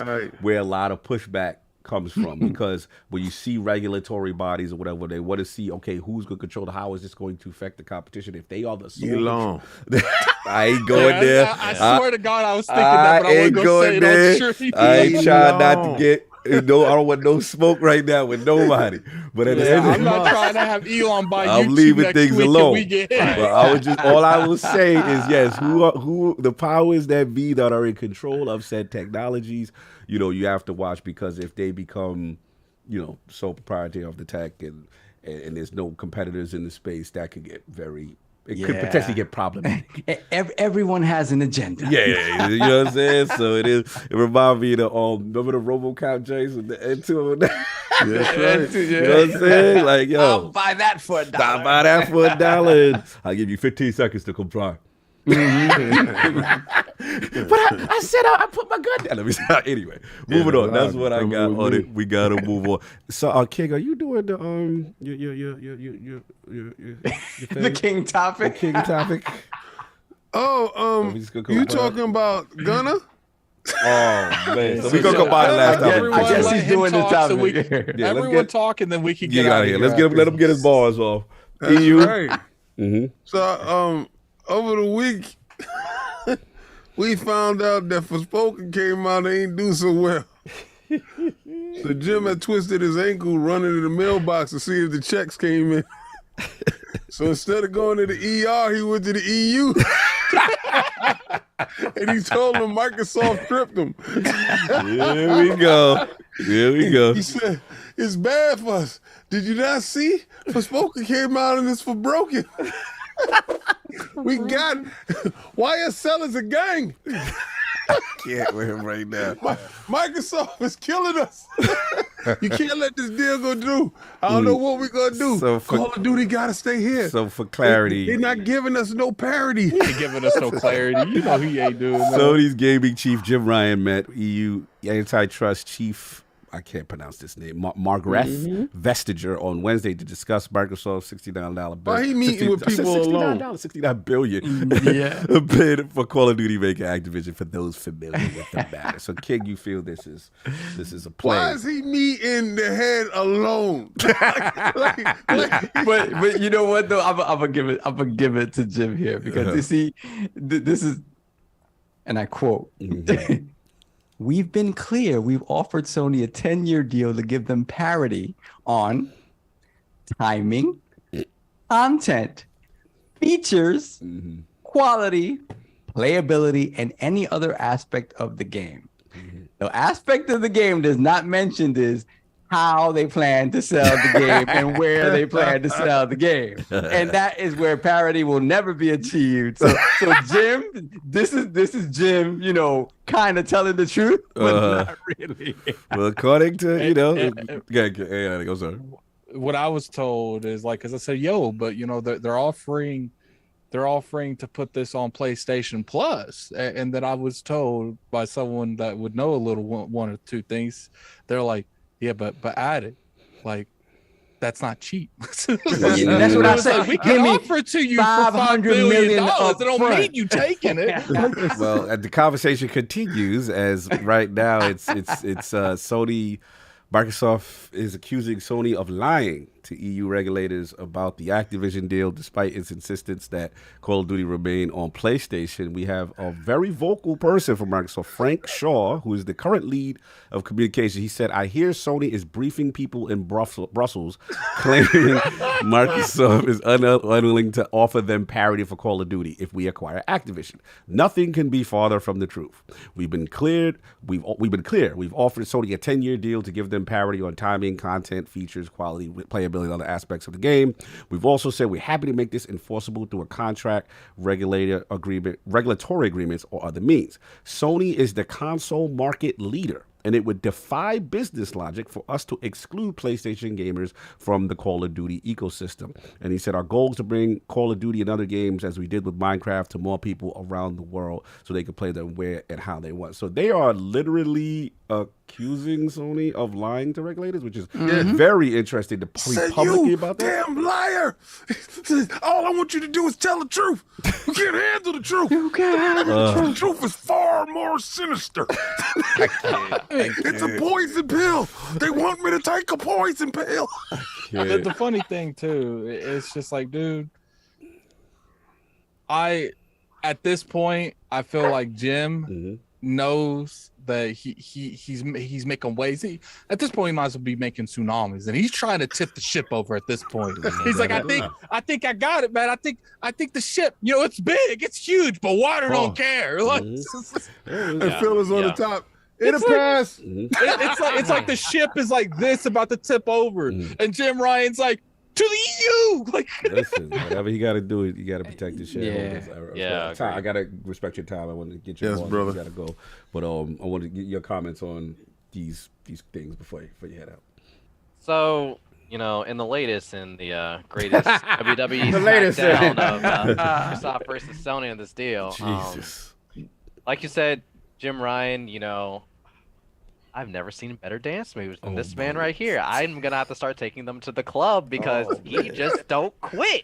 And like shout out to him because he's doing exactly what he needs to do. And if we revisit this like a year ago when this first starting out talking about this, we didn't believe there would be this much pushback surrounding this deal. And I want this deal to go through. It's to me the shining light to bring back from the depths the glory of Activision Blizzard. But it's like the 300 with Jim Ryan and his crew is holding the line, making sure that it does not go through. We have the FTC that's not wanting to use logic or play fair with anyone right now, and it's just ridiculous. But no matter what on either side, Phil, Jim, they're gonna do what is best / what is correct for the shareholders, for the company. And hats off to Phil for always being the pro gamer, like the gamer dad, the good old uncle you invite to your living room. And shout out to Jim, who's the guy who comes to Christmas every once in a while and hands you socks for your present. You sock but, that's it. I'm on the one hand, I applaud Jim for his tenacity. On the other hand, he got out of jail. He left YSL in there. Gonna take a page out of King's book. I want everyone to either shut up and lay down or get out of the way because I'm tired of this. I'm ready for this to be over. Same. Nah, I appreciate it. You want to get any other bars before we get up out of here on this? Addict, Solve, y'all good? Yeah, Time. All right, so time on it. So YSL is a gang. Time, man. Appreciate you, brother, for coming through. We're gonna get before we do these super chats. Thank you, brother, for giving us balance. You know what I'm saying? Blessings. And clarity on the other side. Always see you next week, Ty. Phenomenal work. For the Lord's Minute, make sure to follow. We're breaking down Star Wars: The Bad Batch Season 2 currently each week. After that, we'll be. Go ahead. I was gonna say we got to get you on R&R one week. Yeah. That's a perfect fit. We could talk. If you don't know, we can watch that movie. You people. King and I, we cover a lot of shows on the Lord's Minute. We're gonna be hitting up the Mandalorian season 3 shortly after. Other than that, I do a lot of Destiny stuff and some other things over at lordsofgaming.net. And you can also follow me on my social. I couldn't get my actual gamer tag handle, so I'm known as Prince Igneal on Twitter. You can follow me there for some meme sharing and other nonsensical things.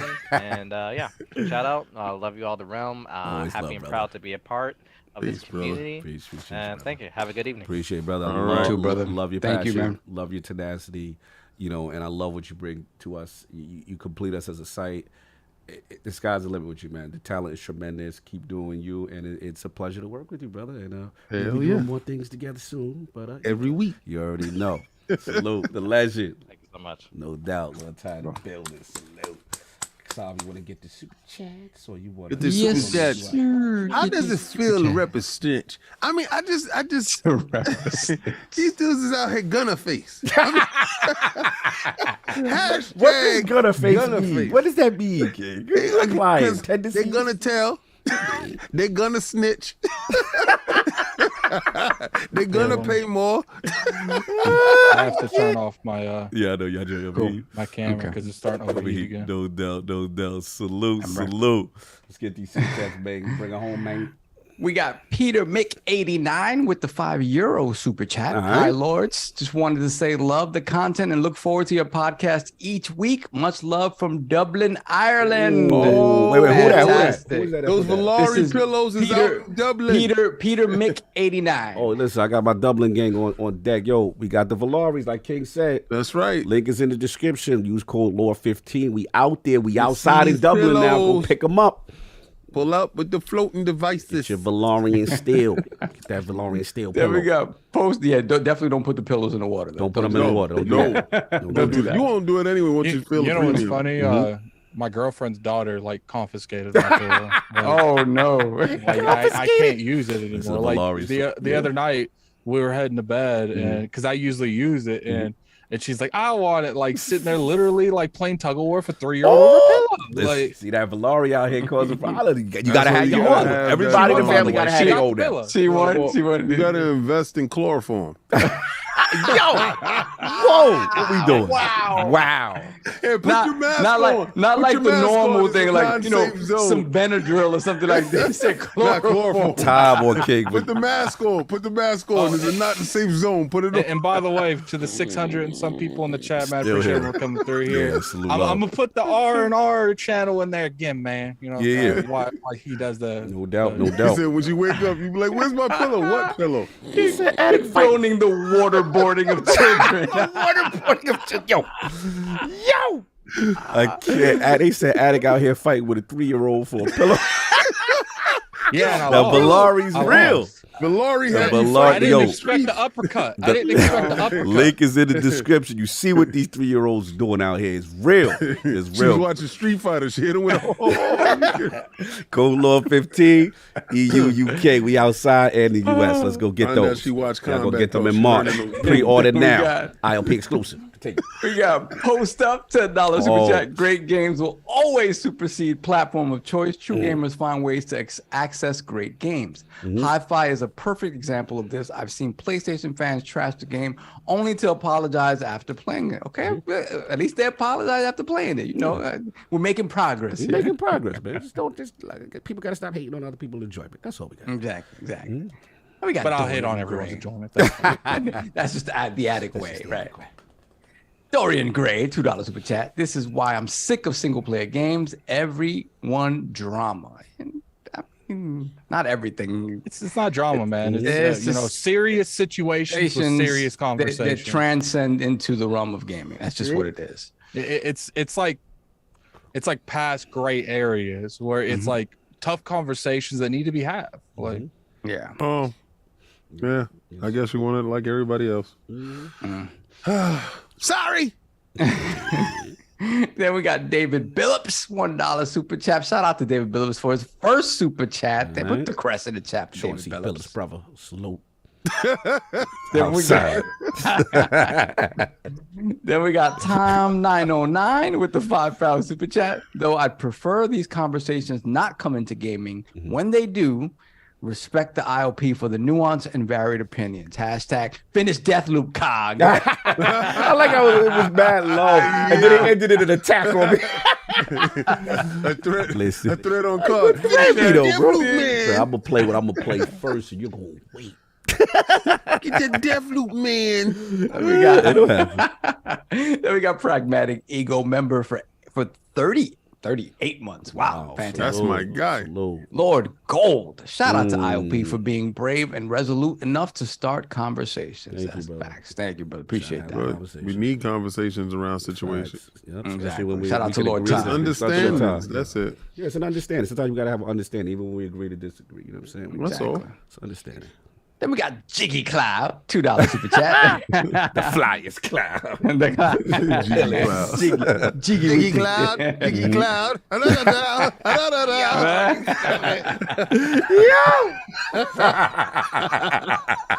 That was wild. Are we getting a Dead Space from Addict, people? I guess the streets want you to play Dead Space Addict. Yeah, probably so. oh my god, you think you? That'd be outside, man. You like that Dead Space? You like that stream life. Stop it. I got the HiFiRush, which I don't know when that's going He on. said I got the high. I was I like, got finish the the high. sentence. And so I got high. I got the Fire Emblem. I got to finish that. Okay. So you Which got- you know, somehow I start reviewing one game and I just get thrown on a completely different one. I don't know how that happened. And then, depending on what's going on, I will start Dead Space. But you guys need to relax and let me finish the stuff I got in front of me. Exactly. Let him finish his food, man. Stop bothering him. Bad him. Already ate. We got 108 Dragons TV, $2 super chat. The Pony Master doesn't approve of King's message. Messy. The Gunner Master. Hey, Gunner. Messy. Then we got Stitch, member for 38 months as well. Fantastic. Thank you, Legend. brother. Lord Gold. Jim out here scrambling to avoid showing their papers because if those papers come out, Sony in trouble. Talking about that subpoena. Yo, they not called ponies no more. They called gunnies. Oh, come on. The gunnies is outside. Yo, Your representatives. Yo, Wow. the gunnies. oh, wait, someone said adding GPT play feed. That's space. Wow. That's crazy. Wow. That's I'm crazy. gonna read this, but it's definitely not safe for work. Oh, man. Black Ronin 357 $5 super chat. Jim went to Brussels to bend the knee and open his throat. Yo, what are we doing? What are we The doing? gunnies is outside crazy. We got Jim Guac 3000. Hold on. But you know, I get it. You know that's a lot of work, man. You know what that is, Hog? That is a lot. I don't know That where is this a lot from. of stuff on your joints, man. Oh, we got this thing right here. Oh, man. We're going to have to time him out. Right there, man. Yo, You he get said that. before you get over there to the EU, take some joint support. You know, Oh, we doing it Van in Van GG GG got you, gummies? man. In Van GG? You want to do some bending the knees? Like we got this right here that will help your joints. If SGG use code Iron Lord, link is in the description.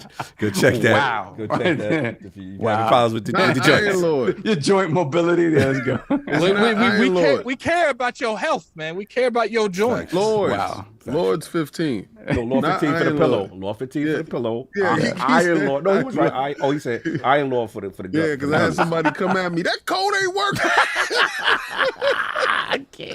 Yeah, so we finished that super chat. Someone 3,000 said Ryan. he needs throat support. We don't have Y'all nothing doing for the that. most. Y'all doing. We ain't got nothing for the throat, so we gonna move on. We Jim gonna move on. Guac 3000 Ryan sucking up to who will listen. Wow. Okay. They messy. Then we got Stash Gordon, member for 6 months, my $2 man. super chat with the George Michael reference. You gotta watch him, man. Feet have got no rhythm. That's him. The way I dance with you. That was the joint. He outside moving, boy. That's crazy. Stupid. All right, then we got Tipped Whale, $5 super chat.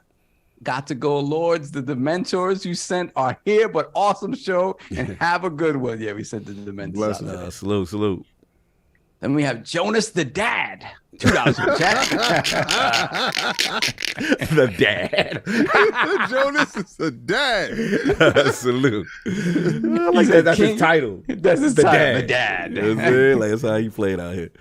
King Phil's finishing move is Mr. Layden to run an ABK. Imagine he brings Sean Layden to run it. That's crazy. And yo, Sean go up in there and be like, everything that man says is lies. Oh, snap. Plot twist. Okay. And then we have Post Up, $5 super chat. I don't think it's an accusation, and it could be perceived as hearsay. Hence, I hear. I think this was intentional from a legal perspective. Yeah, they listen. They playing chess. We gotta wait for whole They're playing comeback, 'cause chess, this yeah, is a whole exactly. bunch of Taking chess. people to fine dining restaurants. They ain't taking them to Denny's. Listen, when I saw Phil talk about he's still confident, I thought he was going back down at this. Nah. I'm like, oh, this big. It's hard don't pump no Kool-Aid, man. We met him already. You know what's up, man. Him and Todd, they had that look about them like, Kool-Aid, never. Soft Talk Sundays? Dude, no. Then we have Mr. Too Opinionated, $2 super chat. Any thoughts on the Benji report about HiFiRush? Yeah, we talked about it. We talked about it. Basically, how it dominated. It's ranked in revenue about at $30. It kind of in its launch week outdid Forspoken with a shadow drop. So yeah, we talked about it. Yeah, more than half the price. Then we have Done. GSD getting stuff done, $5 super chat. The quality of your life is dictated by the quality of questions you are willing to ask and answer. Facts. Let's go. We're enriched by our ability to talk to one another. Absolutely. Yes, absolutely. That's what we're talking about. That's what we talking about. The conversation. Then we have Sir Duck, member for 30 months, Lord Bronze. Jim out here like, wait, there's more EU? You got more to say. That's crazy. Said you like carrot head, he got a bag. Then we have props. 108 Dragons TV, $2 super chat. Wow, Jim Ryan, the throat goat, really Oh, disrespectful. see, Wow. you Brooklyn, you need to stop right now. I know what you're doing, Brooklyn. You need to stop. So we good? Yeah. You caught up? No, well, you know what? There's one that I know I read that for whatever reason, it was, I can't, where the hell is it? Okay. Let me run back because there is something that. Are you talking about the one that said that we need to have a universal budget? No, it was. Did you get that one? It was talking about the conversation about Hogwarts, and it was someone's take on it. I don't think you got the one that said about the universal budget though. I didn't get that one either. I don't know why I got jumped so far. Hey, this one. Get us. Okay. Wait, oh no, that's Gully and Jim. Hold on. Where's the one with the And then there was another one that was a little, took a harder stance. Like it basically said like there's no middle ground and that she's transphobic. And I don't want to leave without reading that. Like, oh man, I don't have it no more. Addict, do you think you could roll back? Because I don't know. It seemed like I was right on point with where I jumped from, but for whatever reason, it is not. You have to tell me like the last one that you read. Who are we thinking that was missed? Hold up, I'm bringing it up now. Go check after Stash Gordon if there's anything in there, because for whatever reason, I know mine said I forgot who it was from. Adronis. It said that Stash we should Gordon. have. Okay, you want me to just read from here on? Budget universal basic budget. Okay, I'm just get it.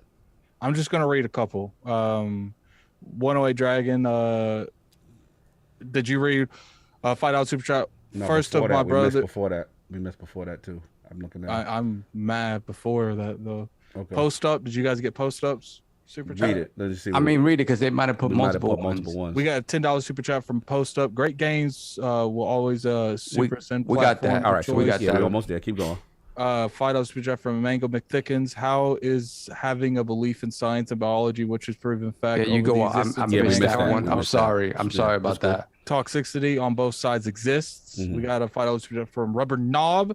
Most of the people going to playing this game will be kids, though kids won't know what a trans person is, as most parents will not intervene. $5 super chat from 108 Dragon. First of my brothers, great job on the topic, but 3 things as gamers stay away from are religion, sex, and politics. These are very touchy situations. Facts. Yep. We got a $2 super chat from. But they did relate directly to gaming. Wow. This is why I'm sick of single player games. Everyone drama. Then we had just a regular $1 super chat. Appreciate it, man. Then we had a 5 super chat from Tom909. Though I prefer these conversations not coming to gaming when they do respect IOP. I'm reading them all. I don't care. $2 super chat from Jiggy Cloud. We getting a Dead Space from Addict. We got a $10 super chat from Drug BA. There aren't 2 sides of transphobia. JK had amped chance to clarify herself. She's not arbitrarily villainized or what? Vilified. Yeah. Vilified. She's a billionaire using a bully pulpit to punch down at a violently marginalized group. Then we got a $2 super chat from Artemis. We need to implement UBT universal basic income. We need a $2 super chat from 108 Dragon. The Pony Master doesn't approve King's message. Okay, so everything after that we got. We good. Yeah, my fault for that. You know what it is? I did copy paste all of those, but what I try to do is delete the ones that are at the top and just leave the most recent ones, and I might have accidentally just deleted everything that I copy pasted. And as far as the JK, just look, if you feel a way, don't buy your game. There's no way around that. Like if you truly feel that way, and there's a lot of people that truly feel that way, don't buy that game. But you cannot come at people for not jumping on that either. They want to play the game. I do stand by. There's a lot of people at that studio that have nothing to do with her statements that potentially going out there and not buying that game off of those statements could lead to another massive layup because the game didn't do it. It's like I said, it's a beyond gray area thing. It's a hard situation that conversations have to be happening. Yeah, for sure. We have Decado. Put the crust in the chat for Decado. Welcome to Lord Bronze. Thank you so much. Oh, salute. No doubt. No doubt. I think we're done. No doubt. Let's get up out of here. Lord Addict, where can I find people find you? What you got going on, sir? You can find me on Twitter at Lord Addict ILP. You can find me on my YouTube channel at Gaming Addict. I got a couple unique videos coming out. One I've been working on for 3 weeks, and I'm about to have it done. I'm sure there's some people in the community that's not going to appreciate this video, but I'm gonna do it the way I do everything. Watch if you don't like, just don't watch it. So it is what it is. You can find me on R&R with the Lords with King. This week we're talking about King's ventures through Attack on Titan. Have you watched any more of that yet? Yes, mind your business. Okay, so we will be talking about that. This is hostility on the show. I don't want to promote something if you haven't had time to watch it. Well, that's the same way that you said you don't want them to go over there. Oh my God! Can we not? We back at it, baby. I'm sorry, I didn't want a bunch of gamers that have they don't care about that field. I don't care. They can't learn. They can't learn about it. Gamers don't watch TV. No, but the algorithm takes all that into effect. If they're subscribed and they have no intention of watching it, they're gonna look at it, not click it, and it's gonna hurt us. So if you don't want that content, it's okay. You don't have to go. I want you over there. I want to infect you. But time to be borged. I gotta watch the Grinch movie. I think that's what you said. So it's not no Grinch movie. It's called Violent Night. Stop playing around. Violent Night. That's not the Grinch movie. There's a Grinch horror movie that came out. Yes, horrible. So definitely tune into that. I'll put it in the chat again. If you guys like entertainment, TV, movie, definitely go sub to this channel. I think you guys will enjoy it.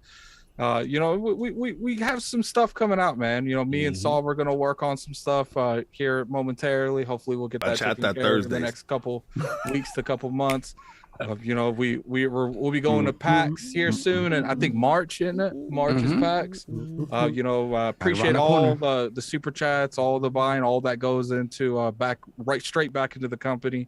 You guys showed up pretty heavy today. That bar went up like 8-9%, man. I appreciate everyone for coming through, supporting. We're going to give you some crazy content, and hopefully we'll get to some announcements here soon. No doubt. Lord Saul, where can I find people find you? What you got going on, sir? Downloading a whole mess of games and not playing them. Number one downloader. Number one downloader in the business. Serial downloader. Hopefully get to play some Dead Space this week. Excited. And I HiFiRush. I need to play that HiFiRush. So hopefully.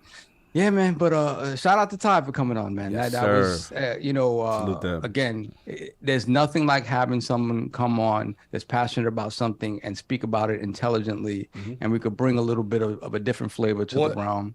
I love that.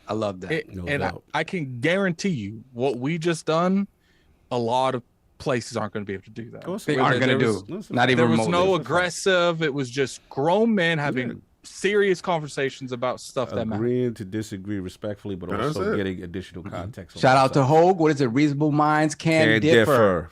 Salute to Hogue, man. He's doing blessings. Like he's doing better, man. Salute to Hogue on that rehab. Much love, brother. I'm pulling for you. I will reach out again just to check on you and the wife. And salute, man. It's good to see him active a little bit. I see him starting to pop on Twitter. Yeah, he's starting to tweet. And I'm like, I missed that. I missed that. I was really worried that there might be some long-term damage because some really bad things can happen from after stroke. But after I saw that tweet, I was like, man, Hogue's still there. Thumbs work. So yeah, he's doing it. He's doing it. No doubt. Lord King, where can I find people find you? What you got going on, sir? Well, the Gunnies is out here. They sound like an awards show, the Gunnies. you catch me dipping past the Gunnies because they on they snitch mode crazy. You can find me on Twitter, King David OTW, where I'm defending the realm against the Gunnies. They out here actively snitching. I don't understand for the life of me when we come from a whole culture of stop snitching, not snitching. This dude is out here. He said, I'm not a part of that life. I don't identify with you. And I'm telling on that guy. So again, catch me Tuesdays at 5 p.m. with my man Addict where it's a gunny-free zone. We just talk about movies and entertainment. The Last of Us, the next episode, we'll be talking about that. I'll be talking about Frailty, the movie, and Attica be talking about Violent Night, where Santa Claus gets busy. Oh, it's Santa Claus. Okay. See, these people, man, I don't even know what you have me about to watch. But it's dope as hell. I'm watching some other stuff on Netflix right now. The second Did you watch the season of movie I told you to Ragnarok watch, of by the Gods. way? Huh? Did you watch the movie I told you to watch, by the way? Frailty? Yes. Mind your business. No. He's all in my section. Did you finish Baki? I noticed we fell off of Baki, sir. Mind your business. Thank you. And with that, I rest my case. No doubt. And I forgot, actually, I didn't do the poll. With the initial positive response and reviews regarding HiFiRush, how do you want Xbox to continue momentum in 2023? The choices are A, more stealth launches and surprises at events. Continue to generate hype and wonder. B, commit to their release date promises and hit them consistently with their first-party releases. C, commit to quality for their games regardless of delays. Or D, I don't care, I need my Starfield or else. Those are the choices. This is where it's going down. Rock the vote. Sorry, I put it up late. I forgot about it. But go check that out. And yeah, it's me, LordCognito on Twitter.